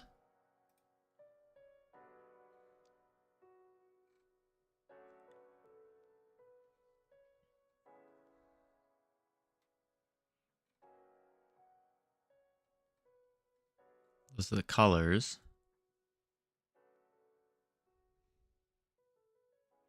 Shouldn't you need to do player color equals colors chosen color? That could work too, actually. Player dot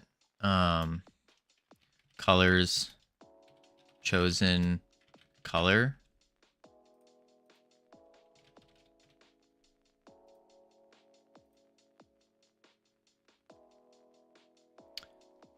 Invalid property or key color with the type color on base object of type nil. So it's saying the player box is nil. It's player chosen color. Dot chosen color. I'm sorry. No, don't apologize. I don't know if this is right either. Because this is a number. This is an index number. I think it's because the box itself is nil. Yeah, I think I'm almost positive. Player.color and then chosen colors, or colors chosen color. And then player dot. I think it's because the box is nil, so maybe we have to add the box before doing any of that.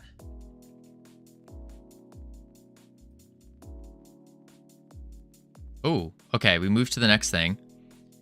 Text on base object margin container.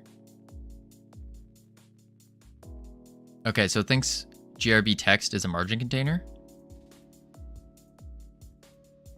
Or invalid property GRB golden ring buoy.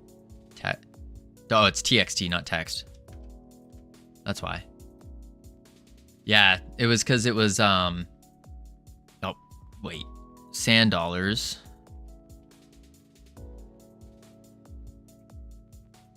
On base object of type resource inventory.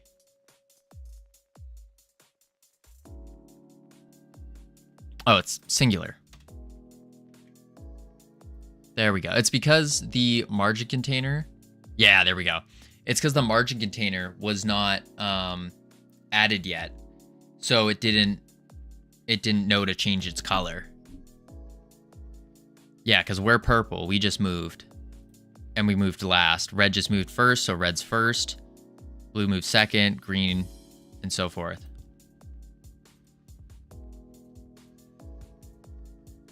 That makes sense. Sweet. We're getting somewhere. It looks ugly, but we're getting somewhere. Functionality. Functionality. Okay. Now, we have to add in the golden ring buoys.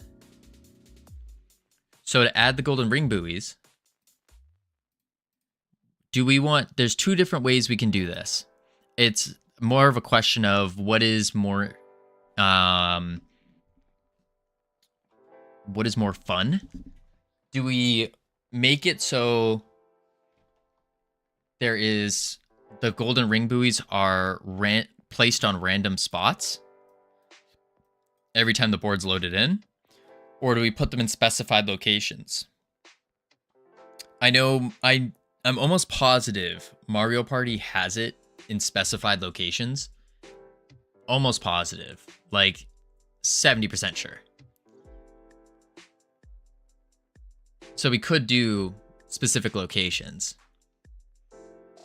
Or do we want to go crazy and do random and just say, hey, you can't do the first X amount, the first 6? I think just placing them is the best bet. I think so. So what we'll do, how many levels are you planning to make? Just for the MVP, just one. Just one for the MVP. And then eventually we're going to make like 5 different maps or so. Something like that. Maybe 3 maps we'll start. I can't remember what we said exactly. I think we said 3 maps to start. We have 1, 2, 3, 4. So yeah, like 3 or 4 maps to start. And something along those lines. So I think, yeah, placing them down is probably our best bet. If you have a small amount of maps in which things are placed on the same position, might limit it. That's true. If we do place them on the same position, I don't know what you're planning to do.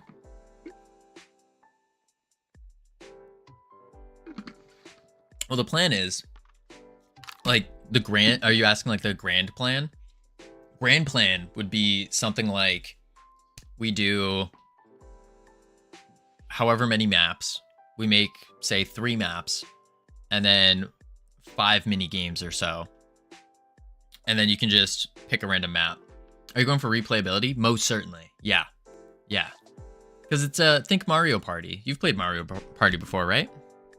It's basically something similar to that, where you get with a group of friends or a group of bots and you play the game. It's like a board game. So I think having it in specified locations, like when we make actual maps, that would probably be the play. Because then we would know, like, hey, this is a better place to put it. Or like, oh, there's a roundabout here, so you could choose to finish out the game early by going straight, but then you miss out on the ring buoy that's over here. Or over here.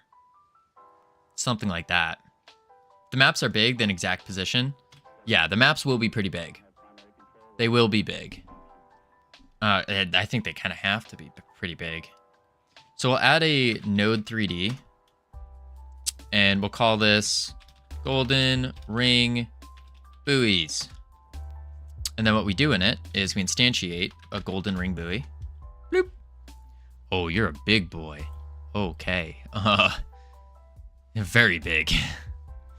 Yikes. Let's make you smaller. We can do the mesh. I want maps bigger than Wii Party. Yes. I don't know how big those maps are. How big are those maps? Inner radius. Maybe we just straight up... I know this isn't ideal, but it's getting deleted. Boom.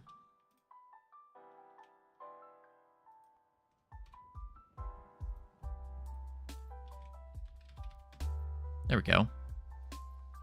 Yeah, that's better. It's just a Sonic ring? It's not a... Listen, it's a golden ring buoy. Golden ring buoy. It's beautiful, okay? Oh, what did I do? Golden ring buoy. And then we have to turn off magnet.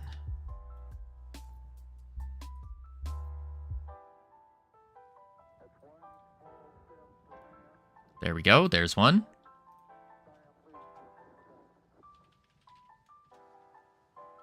And then...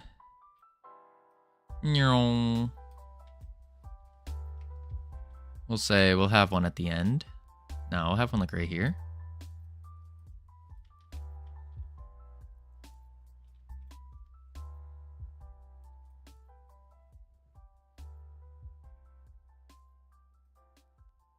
Boom.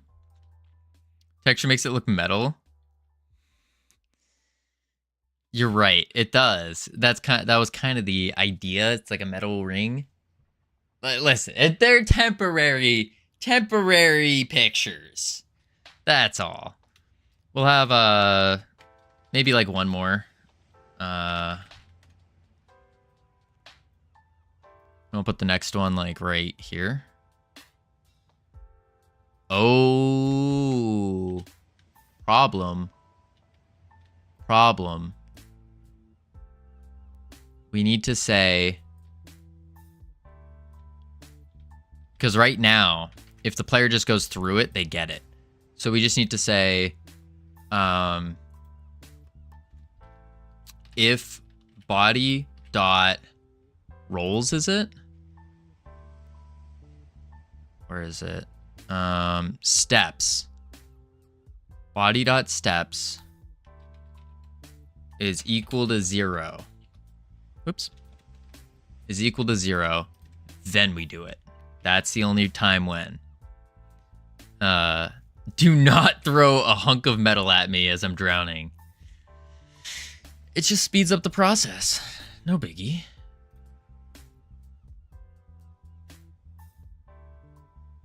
My turn.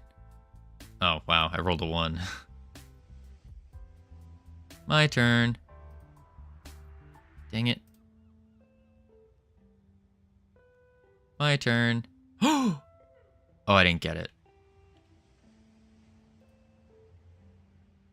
Someone's gonna get one. Wait, blue should have got one. Right? Yeah, because it's gone now. So it didn't update for blue.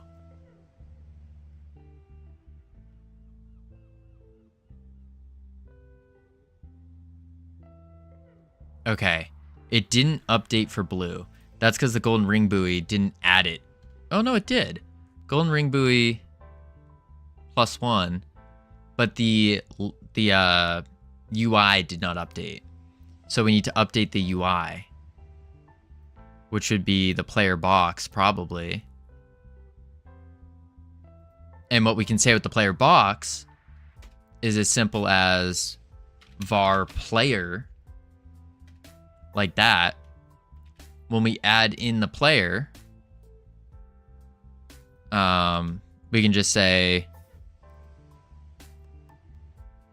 player box dot player equals player, like so. And then we can say on ready, we go player dot inventory dot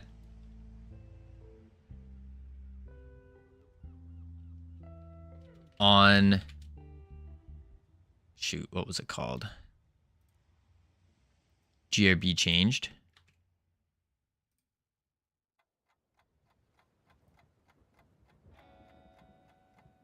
Wait, no, this is in the player box.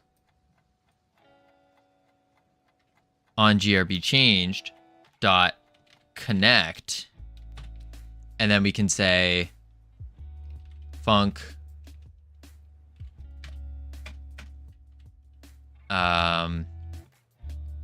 GRB text dot text equals,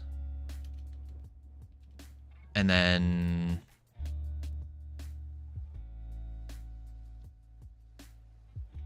copy, paste, boom. Now it should update when we get one. Oh, shoot. Okay. Inventory on base object of type nil. Okay. So it didn't get assigned the player. Interesting. Player box dot player equals player. Maybe we do it before?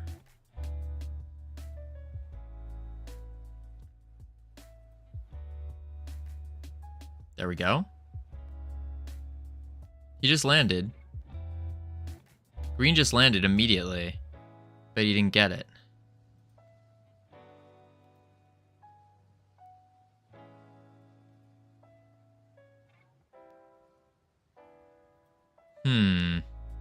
Let's do this. Print body dot inventory dot golden ring buoy. So when it lands there, let's make sure this worked. Golden ring buoy text equals on GRB changed.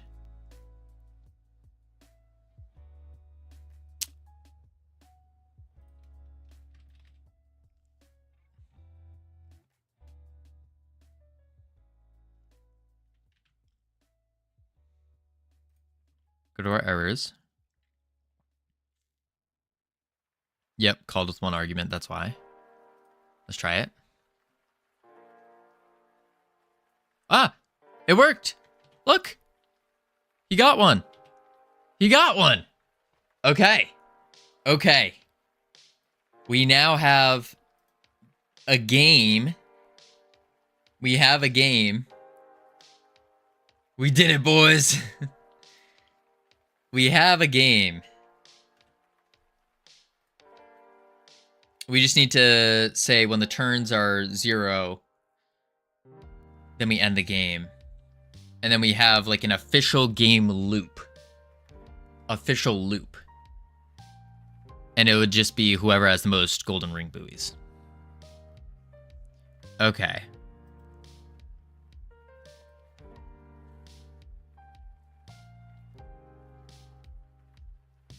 Oh, this game could go on forever.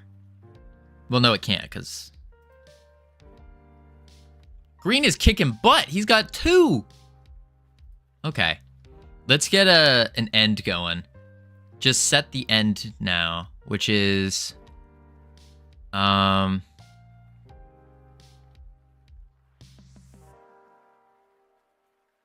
do a function on the board for function end game. And what end game will do is it will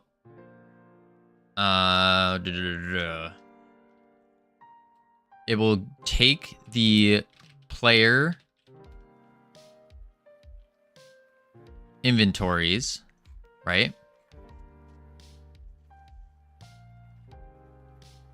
Yep, player inventories. And we want to loop through the player inventories. Covino going strong. Indeed, LT. Big up, LT. How you doing? Loop through player inventories. Let's just write this somewhere else. I'm good. How about you? Doing pretty good. Doing pretty good. Is this a new game? It is indeed. It is indeed. Because we finished Realm Rapture. So now we're on to the next game. The next game. And this next game is basically, have you ever thought to yourself and gone, oh, I wonder what lifeguards do. I wonder what it would be like to be a lifeguard. But I wish I knew, but could have fun, like a party. So think Mario Party, but with a lifeguard theme to it. I'll have to. Ooh, exclamation mark game. That would be smart. I should add that, actually. Exclamation mark game. I'm going to add that. Let me actually put a note to do that. Boom. Add game to Twitch. Priority. Boom. Is the app on the App Store? Not yet. Not yet. We have to wait. We have to wait about 2-ish weeks for Google and Apple to approve of it. I also have to I have to like finish putting in the last translations that we're waiting for, because we need the last translations I'm looking for is Arabic and Spanish. Yeah, those are the last translations. You got a Twitch shirt? Oh yeah. I don't think I've ever worn this on stream, but I got this back in Texas during the little Twitch event. I won it. How come you need the translations? Just so we can have more. We basically looked at all of our viewers and said, okay, we have X amount from this location, X amount from this location. What's the main language that they speak? Just for something fun, where it's like, oh, if you prefer to play the game in French, you got it in French. In Dutch, you have it in Dutch. Yeah. I got like 3 Twitch t-shirts for free back then. Oh, that's awesome. That's awesome. They're pretty comfortable. I think it's my first time actually wearing it. It's not bad. But yeah, this is the idea with the game. We're just working on our MVP right now. Excited to play the game though? Oh yeah, it's okay. It looks so good.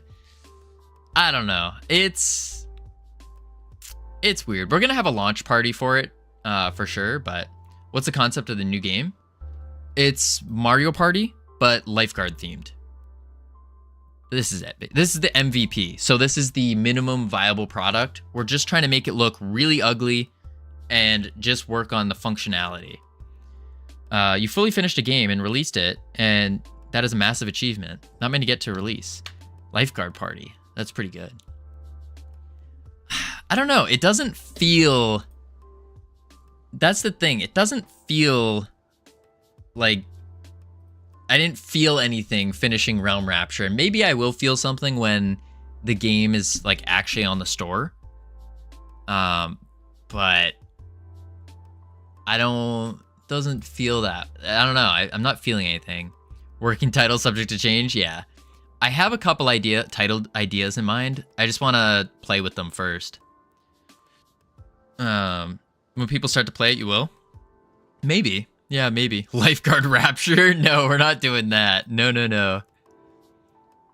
All right. But yeah, this is pretty simple. We got little golden ring buoys you got to go collect. Oh, I got to pick a way. Let's go straight. I think after all the work you put in, it doesn't really settle for a while. Yeah, maybe not. Maybe not. But I don't know. I'm not eager to show people like, whoa, look at Realm Rapture. It's so cool. Like, I'm not really eager for that. I don't know. Because to me, Realm Rapture is purely just a learning experience and just going through the process of like learning to put something on. But yeah. Yeah. This game, I think this game I would get excited for. Because this is a multiplayer game. And it's going to be released on Steam. And so with this game, when we finally launch it, we can do things like a giveaway where we give away this like a Steam key or a couple Steam keys, and then we can actually like play it on stream with everyone. I think that would be cool. I think that's really what I look forward to, is being able to like play these games with everyone. I think that'd be really, really cool. Realm Party mini game party. It's basically glorified POC. First paycheck is when it feels great. Oh, maybe. Once you make paid games, that is. Yeah. I don't know. This game will probably be paid. Probably. I think so. Okay. So we need to get an end game. So when the turns end, that's when it needs to be like, boom, game over. And then it adds up everyone's things. It feels good when you hit first player, then the 100, then 1,000, then 10,000. Yeah, and then 1,000,000. We skip 100,000, just completely skip it. We go straight to 1,000,000. That's what we'll do. We'll have a first ever Steam game. It'll be an easy 1 million wish lists, followed by 2 million downloads. Like to think that people are actually playing what you made. It's pretty dope. Yeah, for sure. How many hours you stream usually? Usually stream 6 hours. That's usually it. 6 hours a day, something like that. Sadly got to go, but excited to see where it goes. Yeah, no, appreciate you stopping by, LT. Have a great one. Let's see. Let's get to our end game. 6 hours now. It has been 6 hours, but I'm kind of cooking right now. And you know, it's Valentine's Day, Lupo. So we got to treat ourselves. Treat ourselves to more work. Who wouldn't want that? That's like the best Valentine's Day gift ever. Right? Right. All right, so end game. On end game, we need to loop through. Let's add a task. Boom. We don't want this one. Delete. Focus on work. Thank you, Lupo. Did that. And then we need to say end game. Add up golden ring buoys from each player. Or compare. Compare golden ring buoys for each player. Simple as that. So to compare them, we should be able to get... We have the player inventories. And then... When can I wish list the game? Okay. We're not even close. We're still working on the initial mock-up prototype. And for all we know, this could be garbage. It could be a garbage idea. For all we know.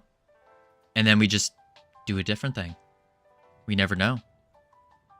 But I do want to get this to a playable state. Let me add Twitch integration so chat can be involved on stream. That would be super cool, Mini Scruff. I would be so down for that. So down for that. I'm just so excited. Let's see. So we want to skip this YouTube ad. That's what we want first. Then we want end game. So we need to take the player inventories, and we need to loop through them, doing sort descending. So instead, we're going to sort ascending. And we'll do a custom sort. So we should be able to say, player inventories dot get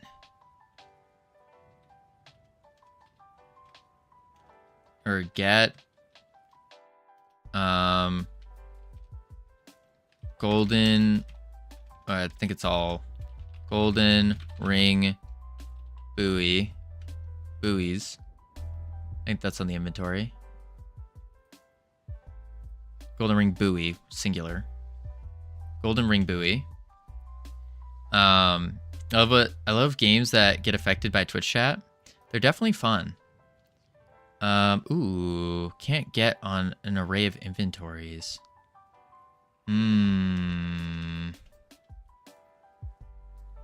Dot keys.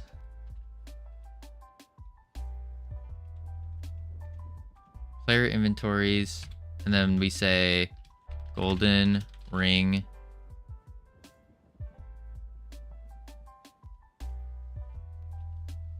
oh, wait.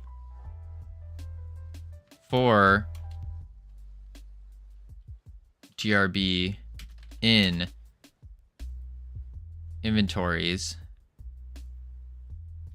we need to say player inventories GRB. Yeah, GRB equals player inventories. No, that's each individual thing. So it'd be for inventory in player inventory. We say if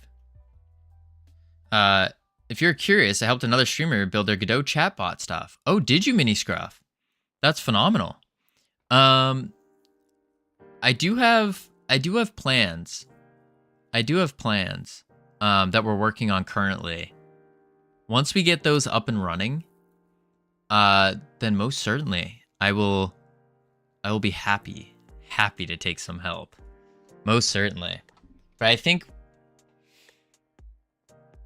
I don't want to give away too much about it, but we are working on something. If inventory dot golden ring buoy. Ooh. So we say inventory dot golden ring buoy.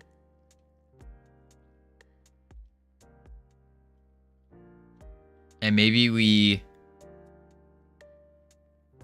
need to sort it.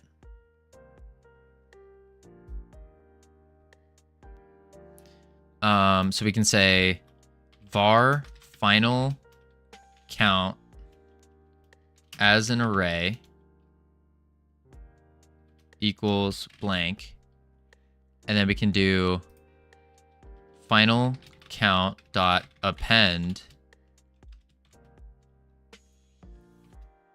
that, and then after the for loop we say final count dot custom sort, and then we want to sort it by sort ascending. So we can say func sort ascending, and then we want AB a dot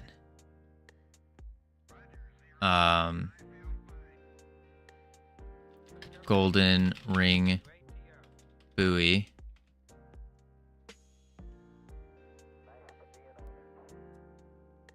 No, because then we're going to lose the player. We're going to lose who's who if we do that. Aren't we? We got ads playing, though. Chucking on the words. Heading to level 1. Lots of fun. Bada bing, bada boom. Autopilot on. Okay, so how... Secret sauce and stuff? Yeah. It's a little bit of both. A little bit of both. Let's see. I'm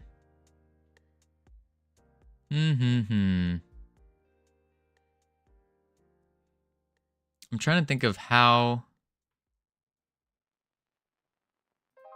The logic. I will be right back real quick, though. Really, really quick. And then when I return, the end game. The end game. End game. Boom. All right, be right back. Boop.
All right, I have returned.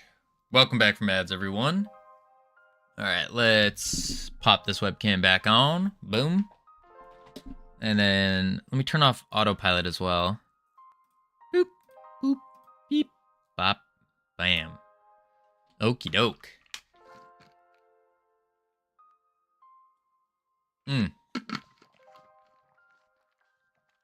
Whew. Let's finish out this words. And then we just have to figure out how are we going to loop through the inventories, grabbing the golden ring buoy, comparing all the numbers, and then getting that player's inventory and saying like, oh, this player's first, this player's second. Well, I guess the inventories are connected to the player. Maybe. Maybe. Nude.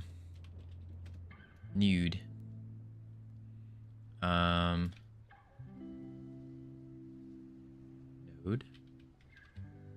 Done. Dune.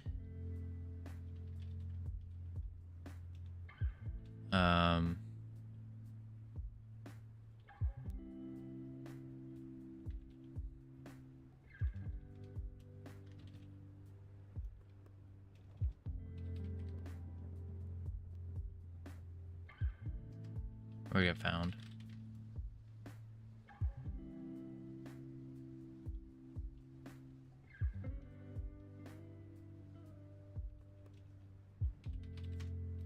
Fondue.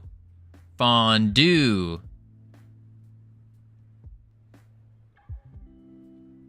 Um,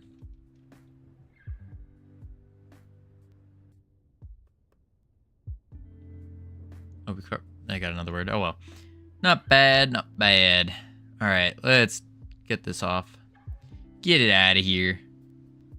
Words off. All right. So, end game. We have a final count array.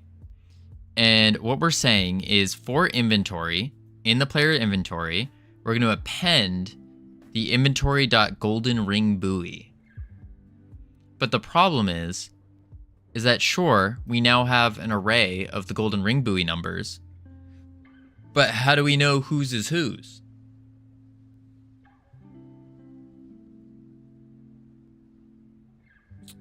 I don't think we can. So instead, maybe we loop through the player order instead. We loop through player order and grab the player within player order dot inventory dot golden buoy and compare that. Bye. See you later. Have a great one. We can do, I think that's what we would do at least.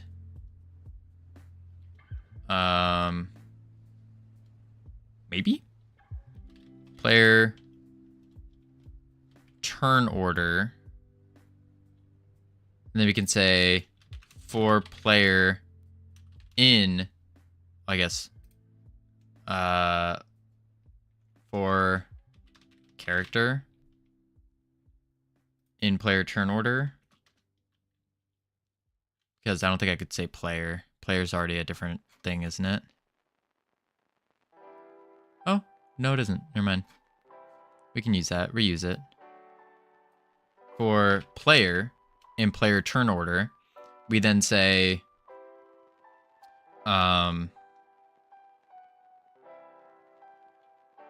player dot inventory dot golden buoy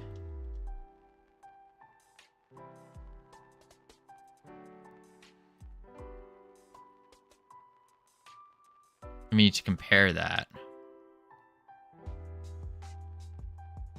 which we do through sort, a custom sort.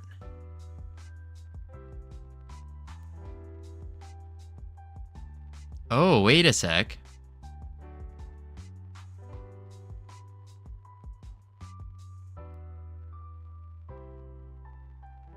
The initial roll, it's the exact same thing, except we're sorting ascending. That's what it is. So we can say ascending, and then we just say a dot inventory dot golden buoy dot inventory dot golden buoy. Delete all this because we don't need that. And then we can say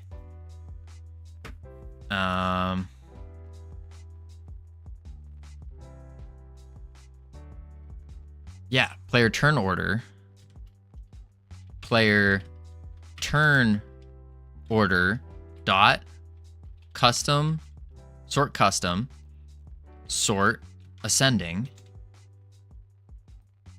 And now that gives us an order of our sorts.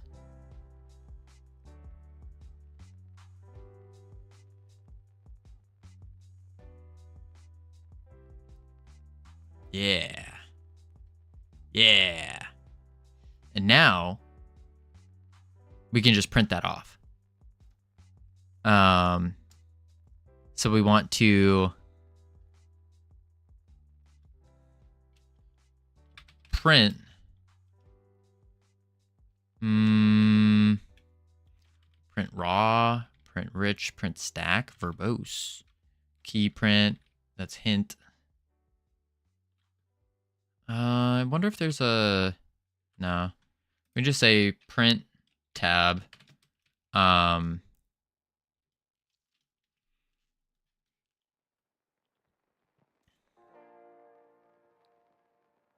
results.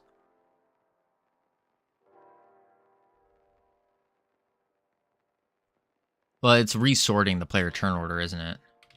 Player turn order.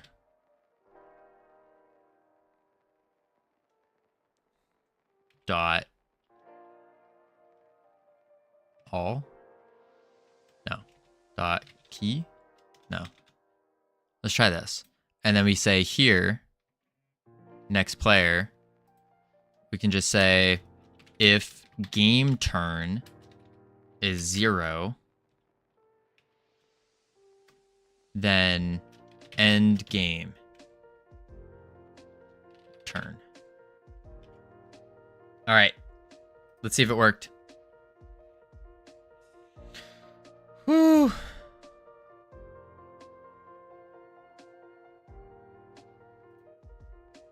Wow, I rolled a 1. How fun.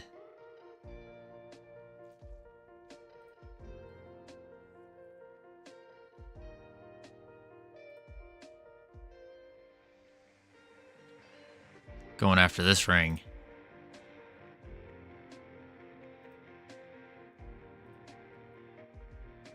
Okay. Dang it. So close. I need to roll a 2. Oh, green stole it. What a jerk. Absolute jerk. Who programmed him? Oh, wait, there's no more. That's problematic.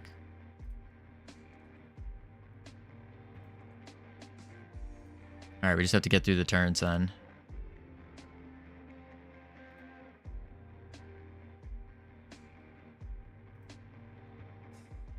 Six.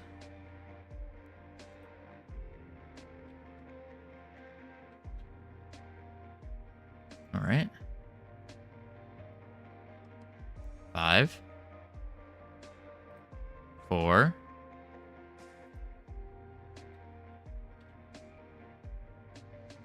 3. 2.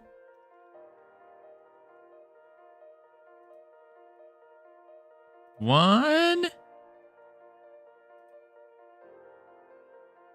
And boom.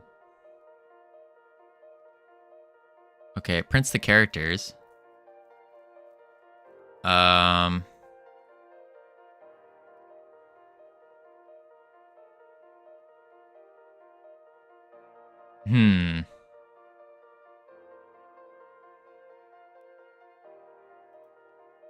don't know if that works.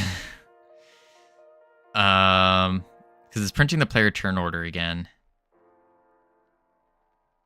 But we need to say...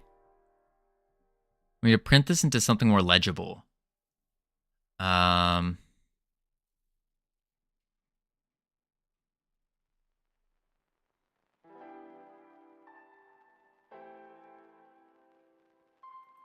Let's do this. Let's do var final results as an array equals blank. And then we can just say... We're just going to add one thing to the array, though. So we just do var final results and then say final results equals as an array. Because it returns void. Yeah. So we can't do that.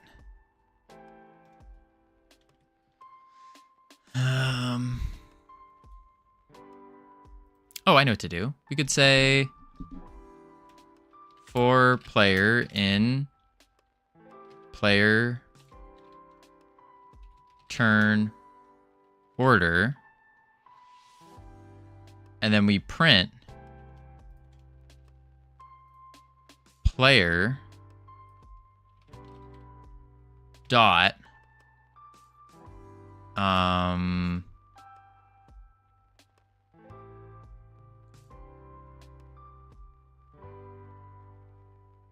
Colors, chosen color. Colors, chosen color. And now we should be able to print out the colors. Let's change our round count down to 5. Play. Game turn 5.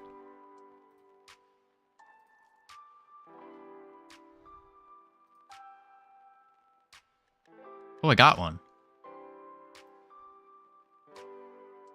Huge. Oh, right or left? Right. Oh, close.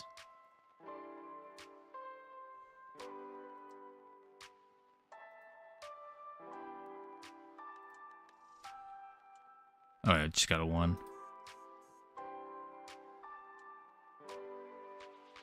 All right, let's see.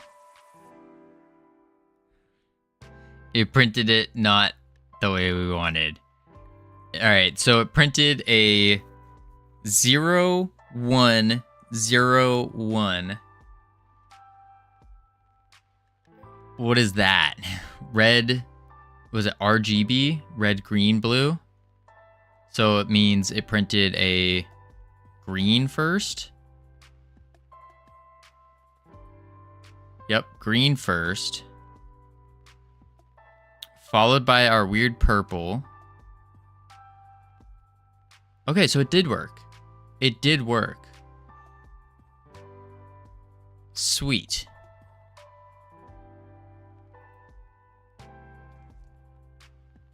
Sweet, sweet, sweet. Now for endgame, we can go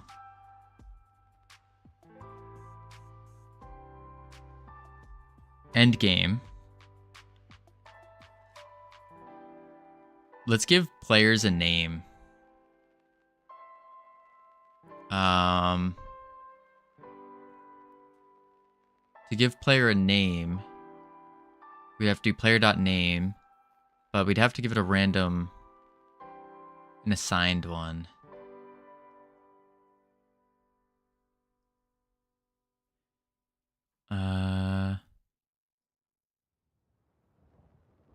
Character.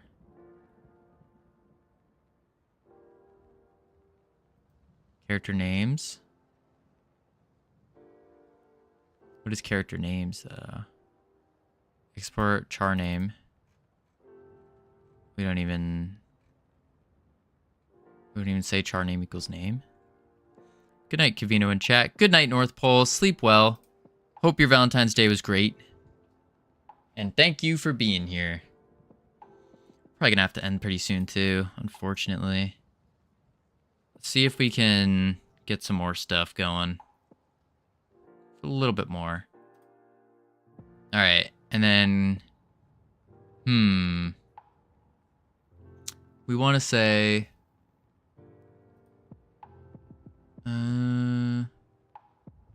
Let's get the UI real quick.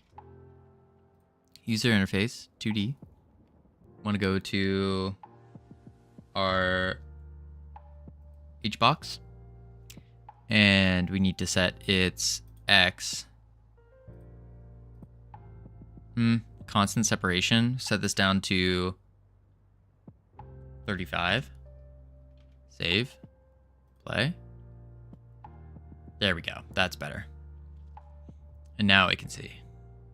Sweet. Sweet, sweet, sweet.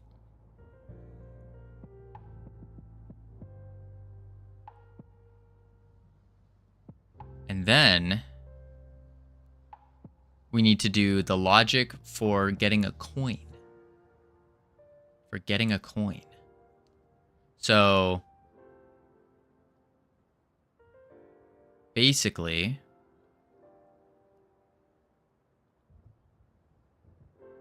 in our spot, we've had a power nap. It's time to do some game dev. Let's go, Kieran. Let's go. Now we want to give sand dollars Although they're not used for anything yet, so maybe not. Maybe it doesn't matter. Trying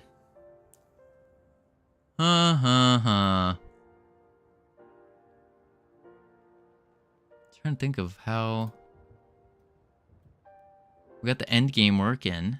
We need to trigger mini games, camera angles. This was fixed.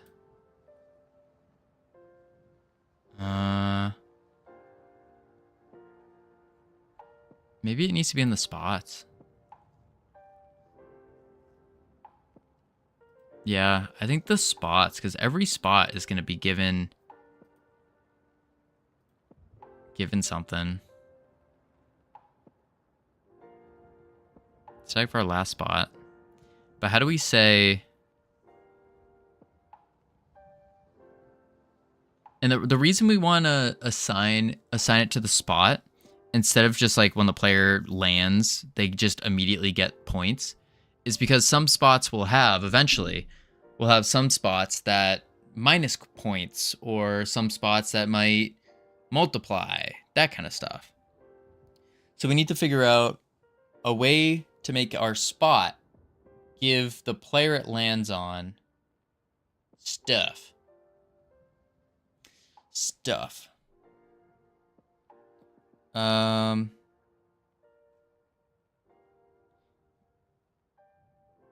Maybe the spot snags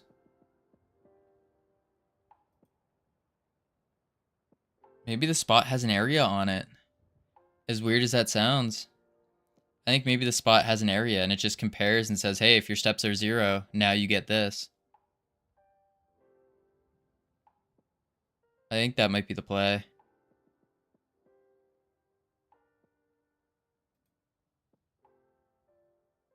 Yeah, let's do that. We'll add an area on it. Area. Collision. Cylinder.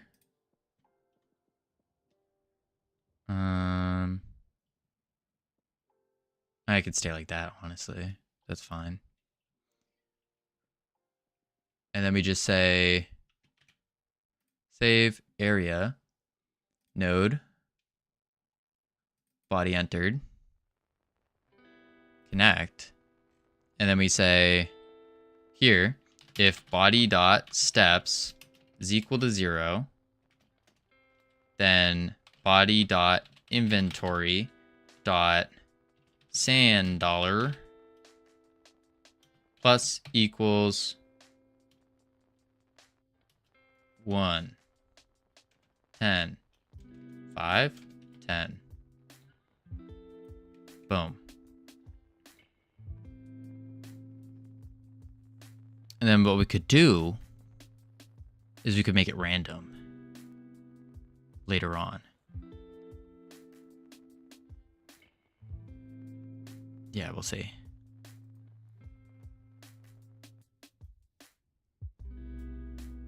So we should get 10. Oh, I didn't connect it though. So now it adds it, but we need the inventory connect, which is in the player box here.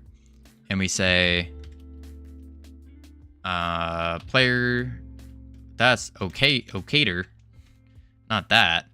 We want to say player dot inventory dot on SD. My body steps are indeed 0 today. JD, how you doing? Welcome in. Inventory. Ooh. Signal on sand dollar. Changed. Same thing here. We just do it as a setter. Boom. Then we go, ooh, set value. And then we say sand dollar equals value. And then on SD change dot emit sand dollar. Save. Now we come back to the player box. On SD changed dot connect nice little lambda with the value. And then we just say SD text dot text equals. We'll hop over to our board here and just snag you. Copy. Paste a Rooney.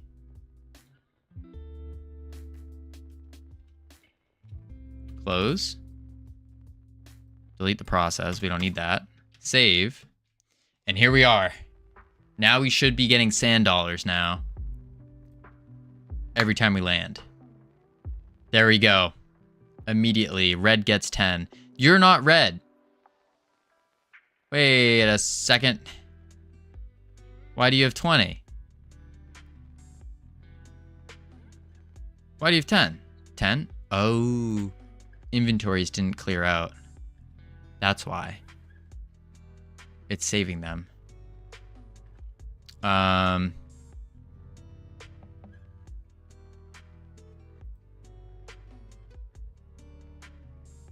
then we need to say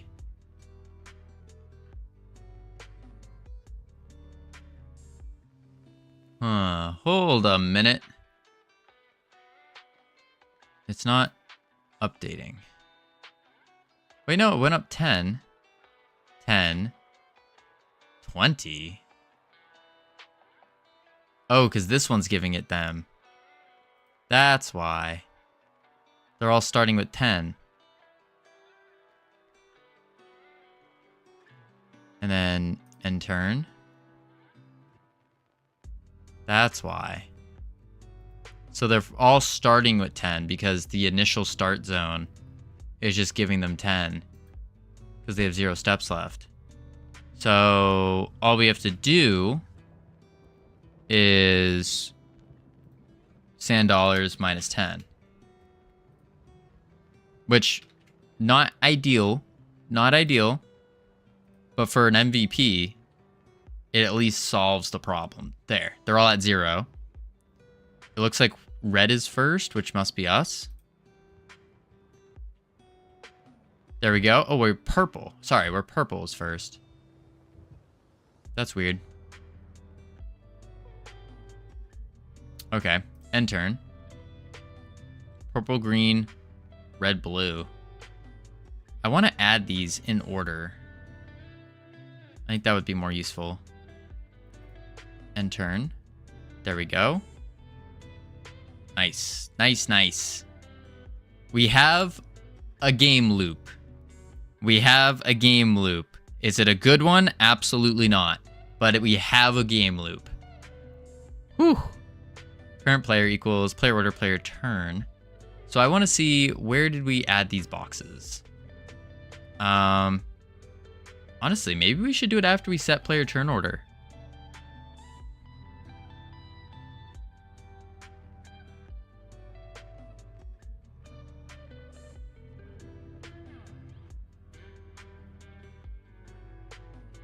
Maybe.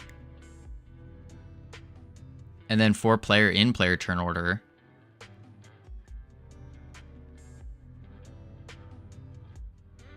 I think that might be the play, actually.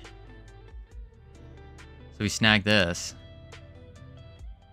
And we do... Here's the player box. And then player box.player equals. Got a game idea in the Hypno Discord Godot channel. Would love to know what you think. Alright, give me one moment.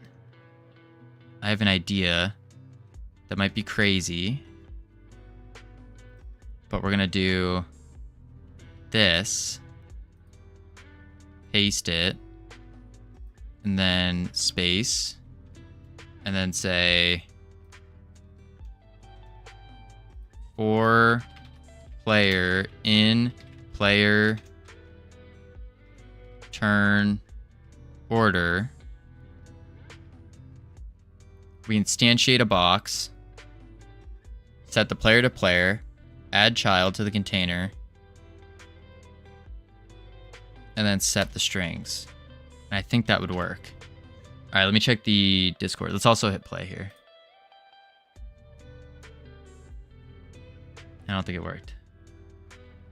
No.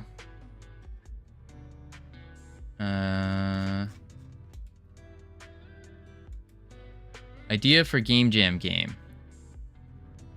Let's expand on that. Boop. Let's see here. Title, Vanishing Point.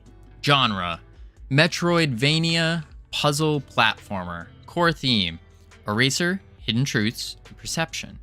Concept, play as EO. A being capable of erasing and rewriting the parts of reality. Ooh.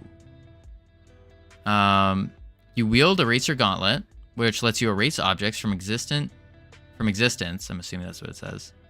Can I stretch this? There we go.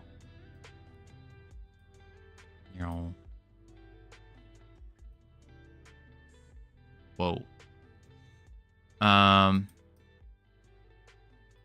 Objects, platforms, enemies, and even your own identity can be changed based on what you choose to erase or restore. Wow. You wield the Eraser Gauntlet, which lets you erase objects from existence.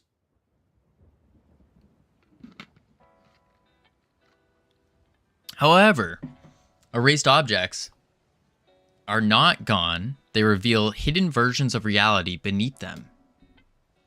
Some erased objects might become new platforms, while others might cause the world to glitch or shift unexpectedly. Players must carefully decide what to erase and what to keep. Not what it seems. Dual reality shifts. The world has two visual styles, which between you can shift. False world, a clean, structured world where everything looks logically and orderly. True world, a raw, chaotic, hand-drawn, or glitchy reality where secrets and hidden paths are revealed. Some enemies might be invisible in one reality, but become deadly in another. NPCs might lie to you in one world, but shifting to the other reveals their real intentions. Metroidvania explorations and puzzle solving. Some areas are blocked by objects that must be erased, while others require the world to remain intact. Hidden doorways, shortcuts, lore elements are tucked away behind erased or false layers. As you progress, you unlock eraser upgrades, allowing you to erase different types of objects and can even rewrite reality. Style-shifting art direction. The game's False World is a pixel-perfect cyber world, similarly to a polished futuristic city. The True World is a hand-drawn, sketchy, or glitchy, revealing a decayed or distorted version of the world. Some bosses change entirely based on the reality shift, requiring players to defeat them in a certain way. Shop system and upgrades. A mysterious merchant, known as the Architect, sells items, but their wares change based on reality you're in. Some upgrades, which help with mobility, double jump, phase shift, teleportation. Others enhance the Eraser Gauntlet, allowing you to erase wide eraser or selective object modifications. Some objects might be traps or illusions, requiring the player to investigate before purchasing. Are you going to make it so different things can... like if I buy something that gives me double jump in one reality, the next reality is more of a... like it acts as like a gravity enhancer or something? Where it will like pull you down? Yep, I like it. EO wakes up in a fragmented world, no memory of their past. A voice whispers that they must erase the false world to uncover the truth. But is the truth something they truly want to see? As you erase more and more, the world itself fights back, distorting reality in unpredictable ways. You will restore what was lost or erased yourself in the process. You restore what was lost or erase yourself in the process. Final thoughts. Gameplay is a mix of Hollow Knight-style exploration and puzzle solving, Celeste-like precision platforming, and Fez-inspired perspective shifting. The game rewards curiosity erasing or revealing the wrong things to make certain areas harder or open up to new paths. The final mystery revolves around whether erasing too much destroys the player character entirely. Would you like me to refine any parts of the idea idea further? Is this AI, Miker? Is this AI? Did you just copy and paste from AI? Yep. I think it's a phenomenal idea. My question is, are you going to be able to do this for a Godot Wild Jam? Been refining the prompt? Yeah. I think it's a phenomenal idea. I'm just curious how you're going to be able to do it. And if you can, 9 days to do that? I mean, I don't know. That sounds like a lot. Like there's a lot of working mechanics, especially when it comes to the erasing and the dual reality. You're basically making 2 games in one. I would try to shorten the scope a little bit for 9 days. Because unless you're working like at least 6 to 8 hours a day on this every single day, I don't think even the best, like the best of the best programmers would be able to finish that in time. Or at least finish a decent version of it. Yeah. I would say maybe try to scope it down. But the idea itself, I think, is phenomenal. I think that's great. I just don't know how it would work as a game jam game. That would be my concern. All right, let's see here. We got all that. This is right. The player turn order. Sort descending. So for player, in player turn order, instantiates a box, sets their color, sets their things.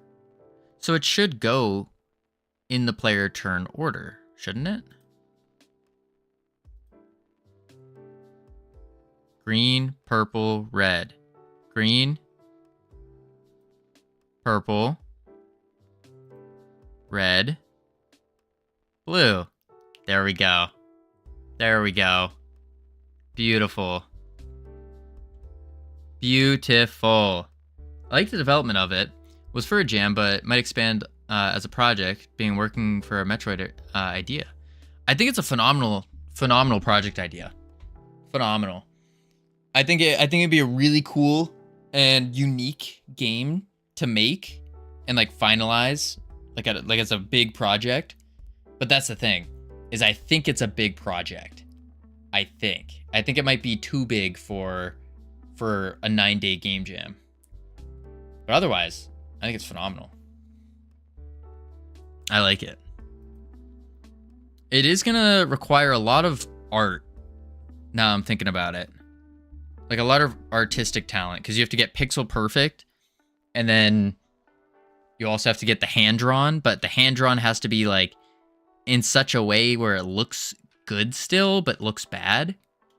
So you have like a square versus, I don't know how you would do it, like a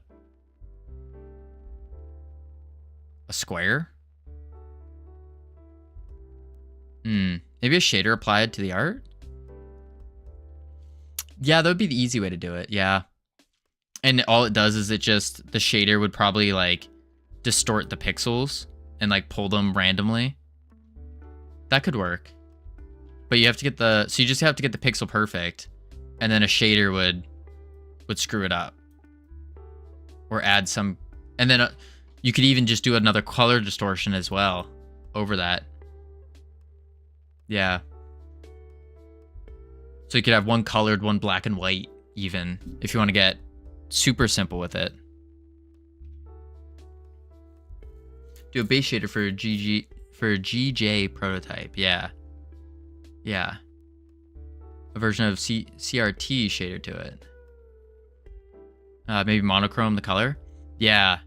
That's what I'm thinking, is the easiest shader you could probably do that is you have a beautiful, like, all colored, all different multicolor, whatever.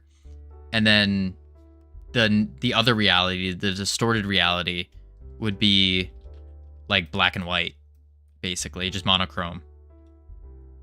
And I'm positive there's a monochrome shader you can just yoink off of Godot shaders. I'm almost positive. There's gotta be. But I like it.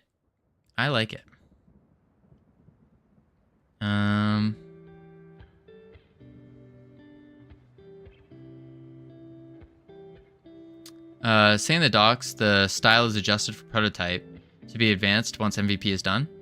Yeah, you could do that for sure. For sure. I mean, I don't think telling people that, hey, I plan on expanding upon this game is really going to matter that much.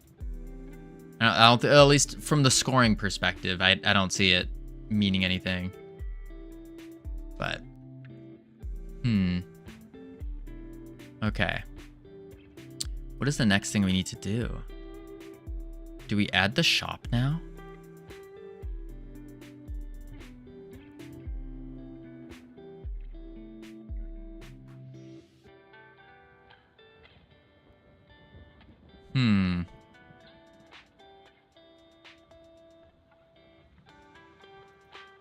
Maybe we add another UI element. And then...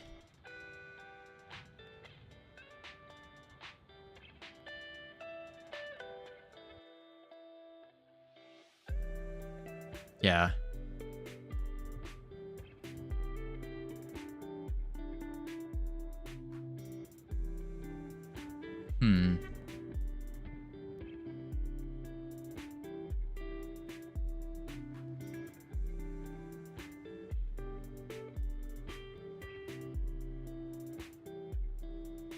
It doesn't need to be. That's more polish. I'm thinking of... I was just picturing, like, a final thing.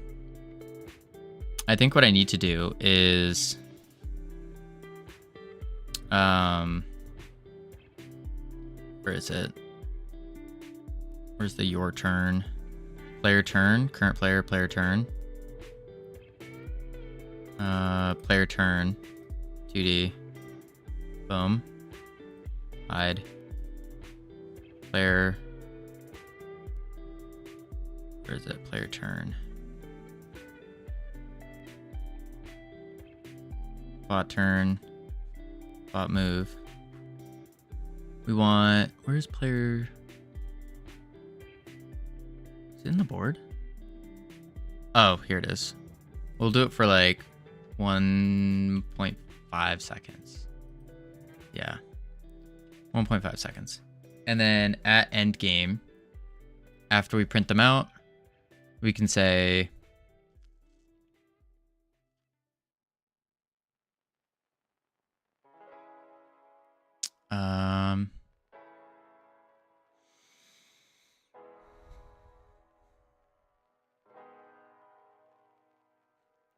guess we'll add in one more screen or one more label. Yeah. 2 labels. And the user interface, actually. Just detach that.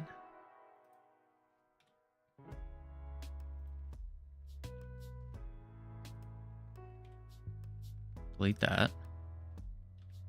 Save. And then we can add...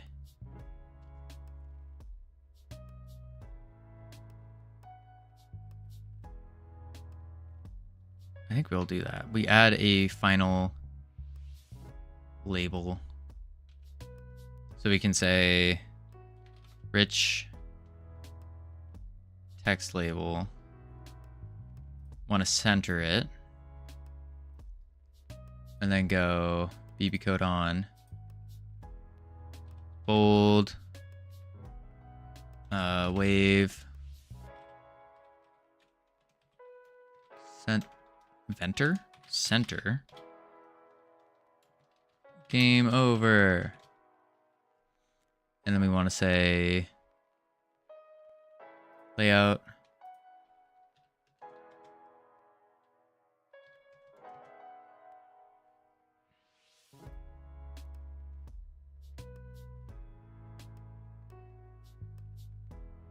Hmm. 800. Center it. Then we want to say theme overrides, colors, font, default color. And we go green.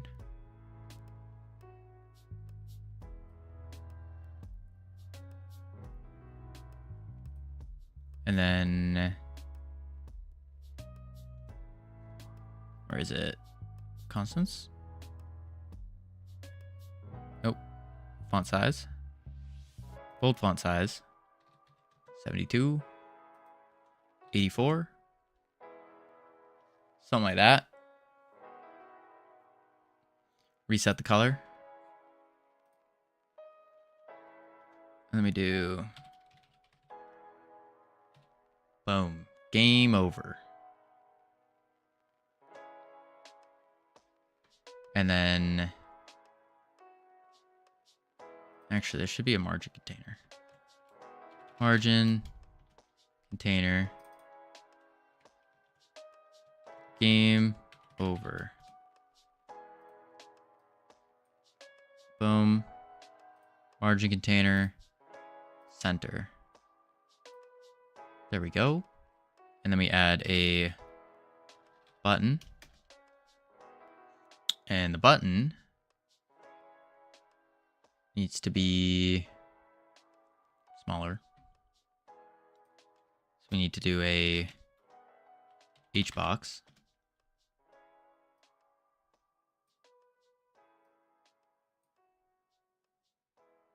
And then, oh, sorry, this needs to be a V box.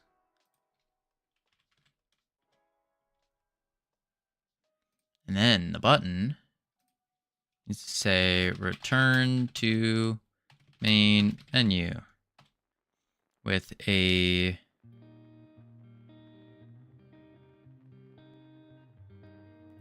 theme or layout Y of at least 25. 50. 100. Sure. Theme overrides, font size. And then we could do 64. There we go.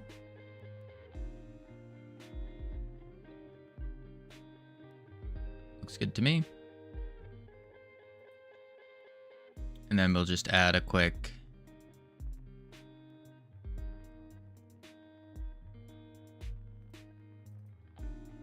boom. Go for a play viewers game redeem? Sure. Return to menu.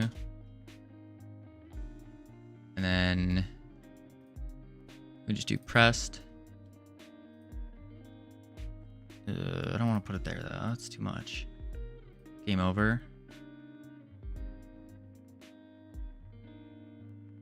Boom. Go into the UI. Boom. Create.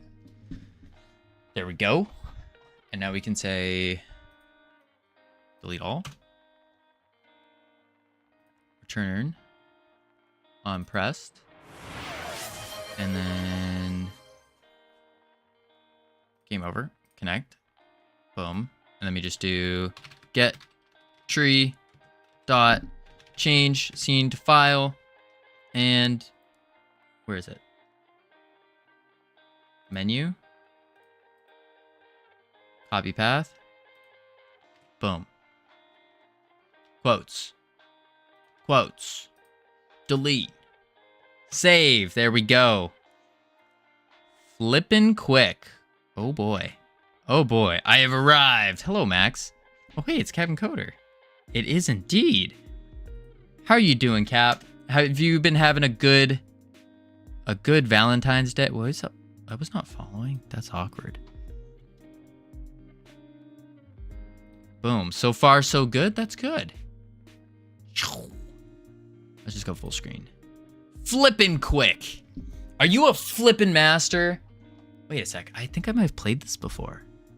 Have you updated this? I feel like I've seen this before. Flip your way through the flippin' stage before time runs out.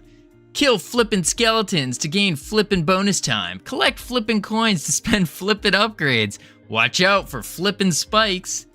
Those from a long time ago. Ah. But I thought it would be fun to watch you suffer. Gee whiz, thanks. A and D, flip left and right. S is for a backflip, if available. Arrow keys also work. Space is to restart. This is before I started learning game dev. Oh. Interesting. Mobile controls. Oh, that's right. I remember you talking about this. Wanting to make it into a mobile game. All right, let's try it.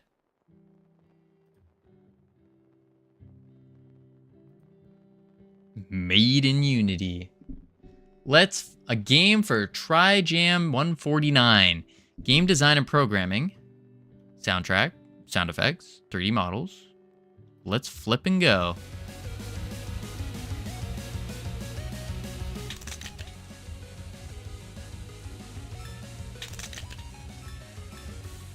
Wait, what? I flipped off the board.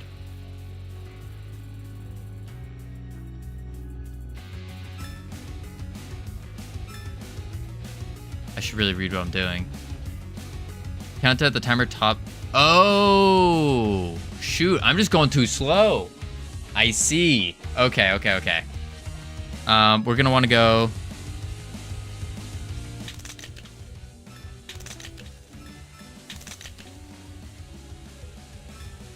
Whew. I didn't realize I could just spam that fast. Okay, next flipping level. Faster? All right, you asked for it.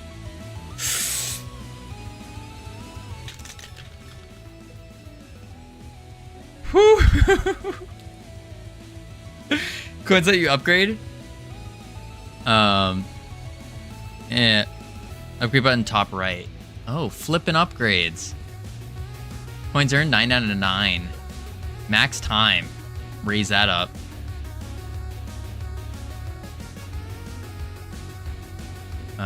Zero. Yep. All right, so I'm gonna want to go left, right, left, right, left, right, left, right.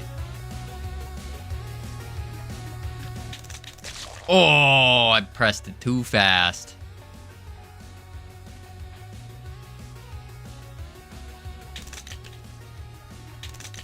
Oh, I see what I did wrong. Pro gamer, you ready for this, gamer? This is gonna be the fastest thing ever.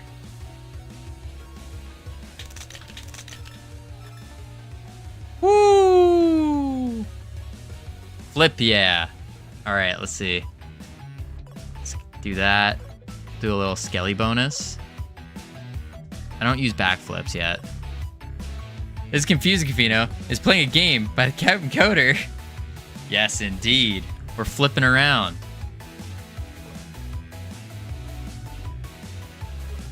Okay, so I need to go.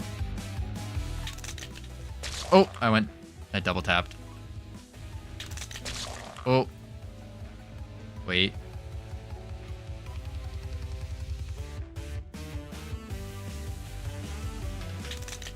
Oh, I did too fast again. This game is flipping hard. It really is. Wait, idea.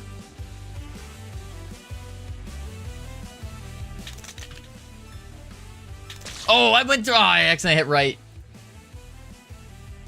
As you get stuck on level 28. One time I managed to get to 36. How many levels are there? Oh.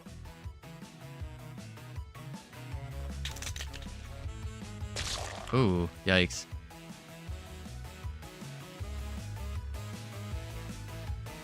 Two to the 32nd power -1. Oh. I see. If I go right too many times, then it just resets me. Ah.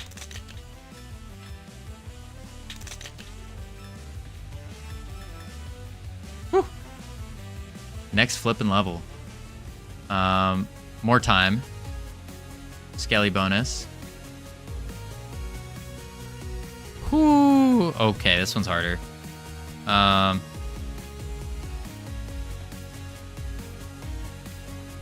Wait, no, it isn't. Oh, yeah, it is.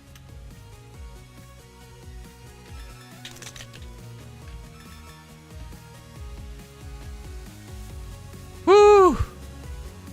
It's like 4 billion. It uses seeds, so you always get the same level for levels 1, 2, and 3. Oh. I see. See what I did there? I see. I feel bad for the completionists. Me too. Me too. This is good though. I forgot. I played this once before. Big fan. All right, so we need to go. Oh, I went too fast. Wait.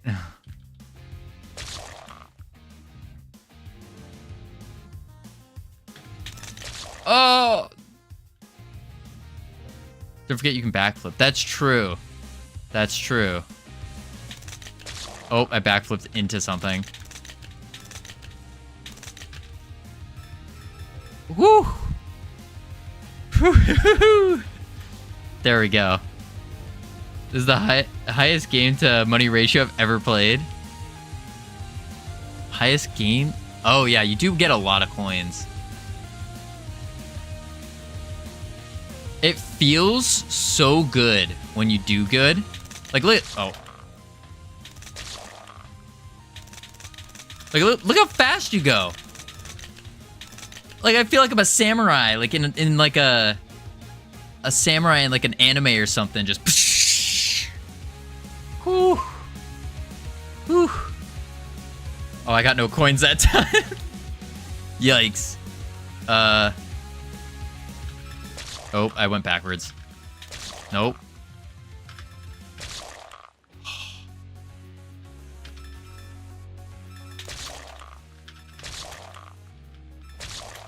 One, two, three, four.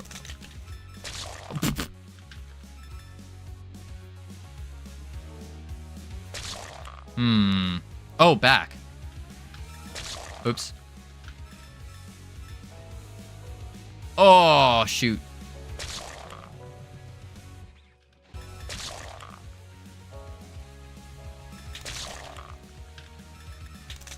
Oh!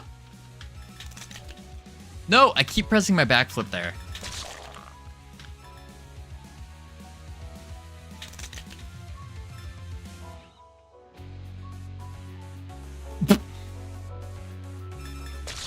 Wait, so it goes.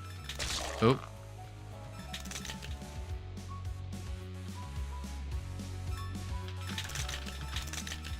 Whew! There we go. It's like once you see the route, once you see that route, you're just like super quick. Whew. CC is the generated level is always solvable? Oh. 12. Ooh. Boom, boom. Boom. We'll get a extra backflip here.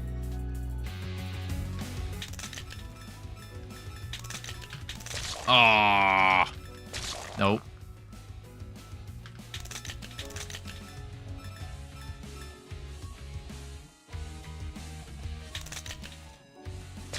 Oh.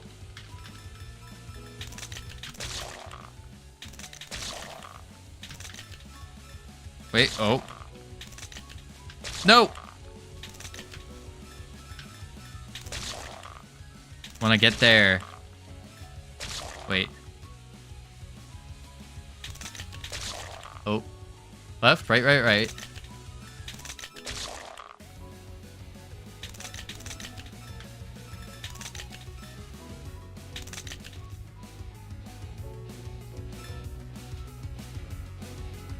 Oh, I went too slow.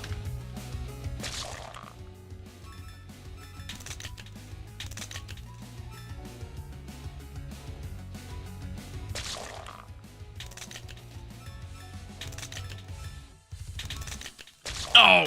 Missed one. Nope.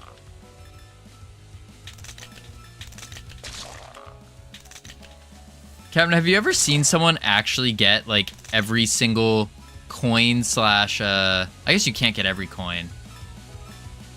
Unless you have, like, a lot of backflips. But have you seen someone get, like, a whole bunch of skeletons before? Maybe even every skeleton?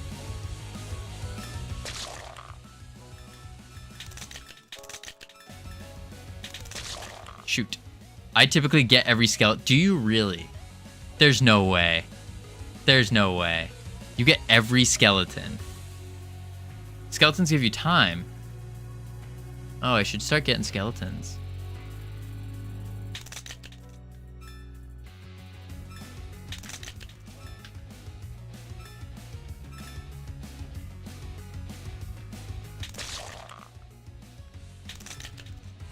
What? 1, 2, 3. Oops.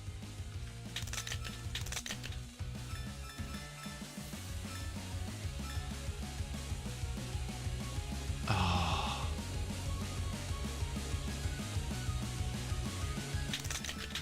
Oops.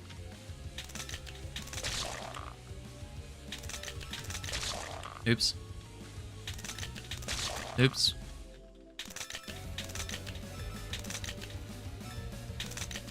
Oh no! I saw that too!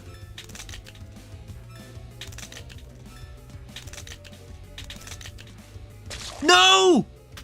And your record was 38 now? Oops.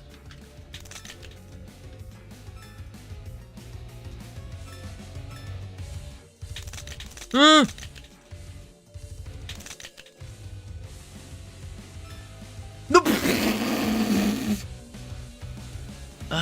I usually stop at 28. It's the first really hard level. You're saying these other levels aren't really hard?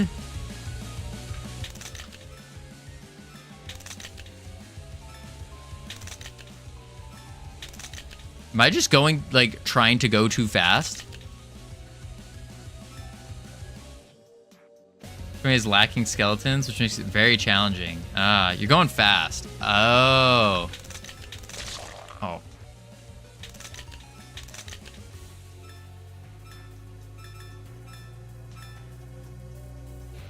No!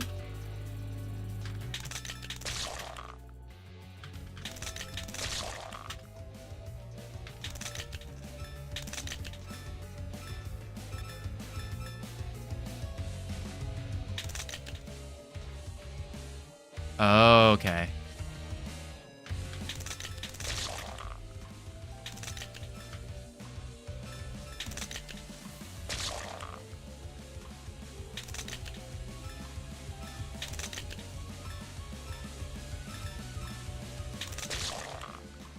Yikes. Yikes. Welcome back from ads, everyone. We're getting there. We're getting there. Why can't I... Oh, did I lose? Oh, wait. Nope. I'm being dumb. Whoa. Oh, I backflipped. Hold up. It goes left, right 4 times, then left, right, left.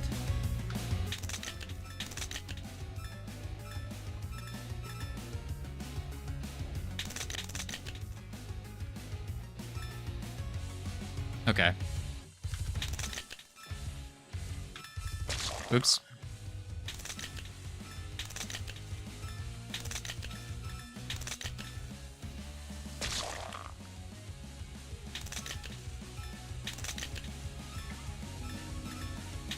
Boom, boom. Oh, oh, nice. You gonna memorize the whole game? Pretty much. Pretty much. 1, 2, 3, 4. Oops.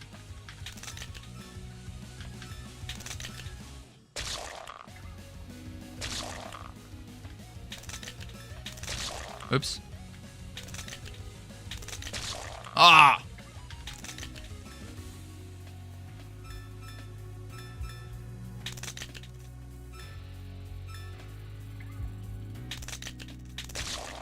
It's like if I go too fast, then I just can't even see where I'm going, but...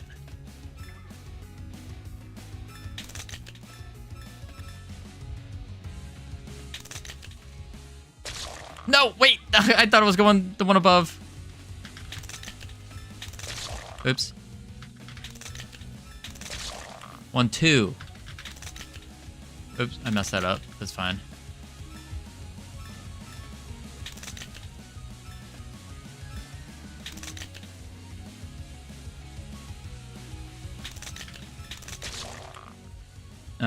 Where's the task runs? Task runs? Wait.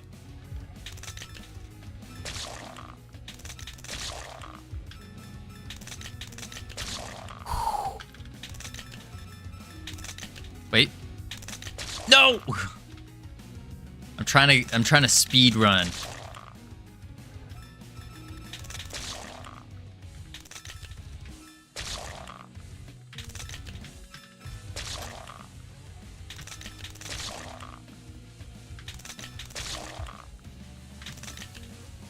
Oh, I missed it.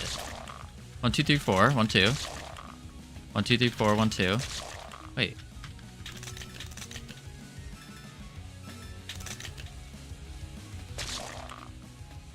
Tool assisted speedruns. Oh, I see what you're saying. Tool assisted speedruns. Gotcha.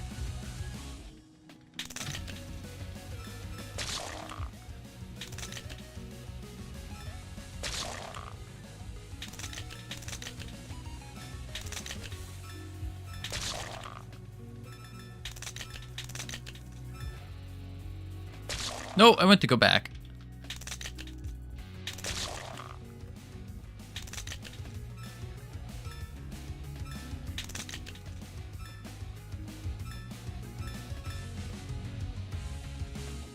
If I try going slow.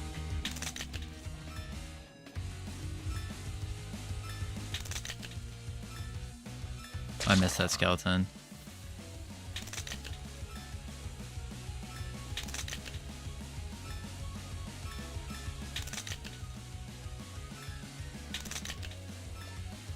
Nah, too slow.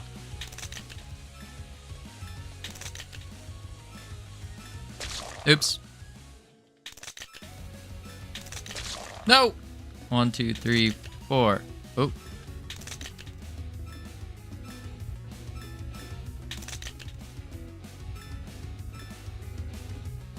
Dang. Refund your points and make the skeletons give you more time? Ooh.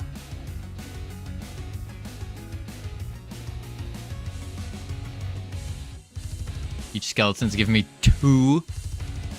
Wait.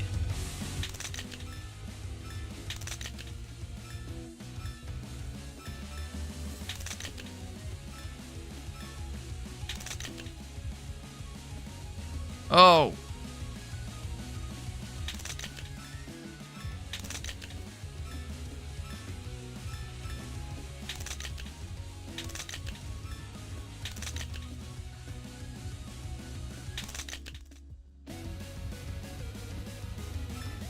Oh, I could have just sped that. I could have just sped that.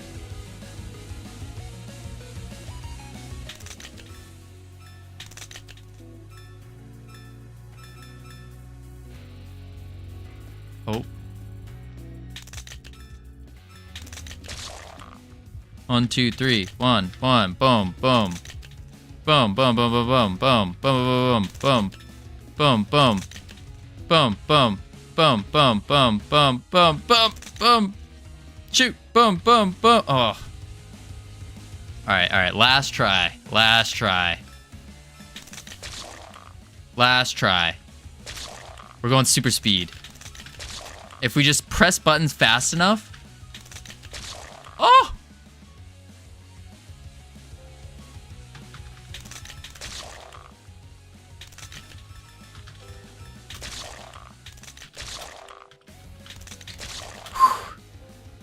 Press buttons fast enough in the right order. Exactly. Monkey theorem.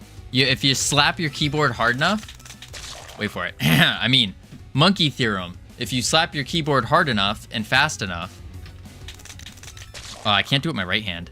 It's gotta be my left.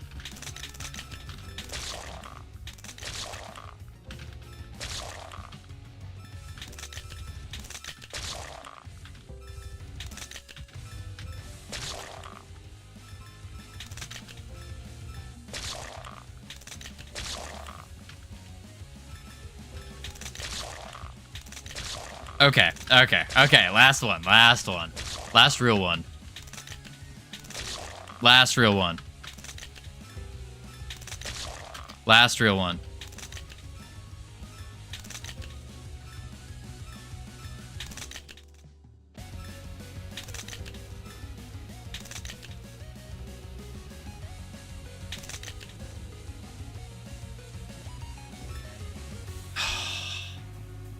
Man.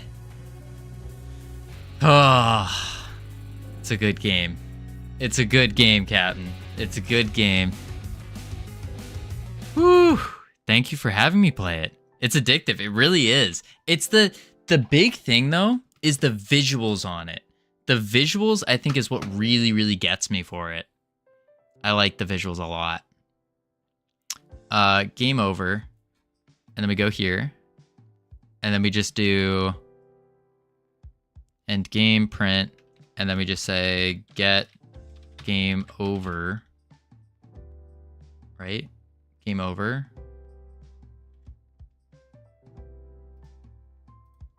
Dot visible equals true. Check this out. Maybe someday I'll make a full version. You really should. It has potential to replace the Subway Surfer. I could see that. I do wonder though, is how does it feel on the phone with swiping? I feel like it's too fast for the swipe, so you would need to add buttons instead. That would be my thought. You hold the horizontal with thumbs? Ah, hold it horizontal. That would make sense. I could see that. I could see that. That would be good. All right, our turn. Go right. End turn. Tire left and right side become tap areas. That makes sense. All right. 2 turns left. Oh, we just need to roll a 1. We're purple. Come on, 1. Yeah, okay. Oh, I gotta pick an area. Let's go left. End turn. And game over. Return to main menu. Boom. Full game loop. Whoo! And it does print. You guys can't see it because of the goal. It does print down here. The placements. So we'll have to figure that out. I wanted to make something that looked like 3D World Runner. I think you hit the nail on the head. I think it's pretty good. Pretty good. We almost made a whatchamacallit here. We almost made a platformer. Almost. Almost. Not platformer. Infinite Runner. Yeah, Infinite Runner. Almost made one. Almost. All right, let's... Yeah. Wait. Yeah. All right. Ciao, IRAD. Platforms are hard, yeah. But, alrighty, folks. What are you up to? We're calling it here today, IRAD. We're calling it here. I am starving. Absolutely starving. No, I must. I must, gamer. I must. We're heading out to Hypnotic. Also, a Godot developer, for those you don't know. Good stream? I think so. We finished and completed the game loop.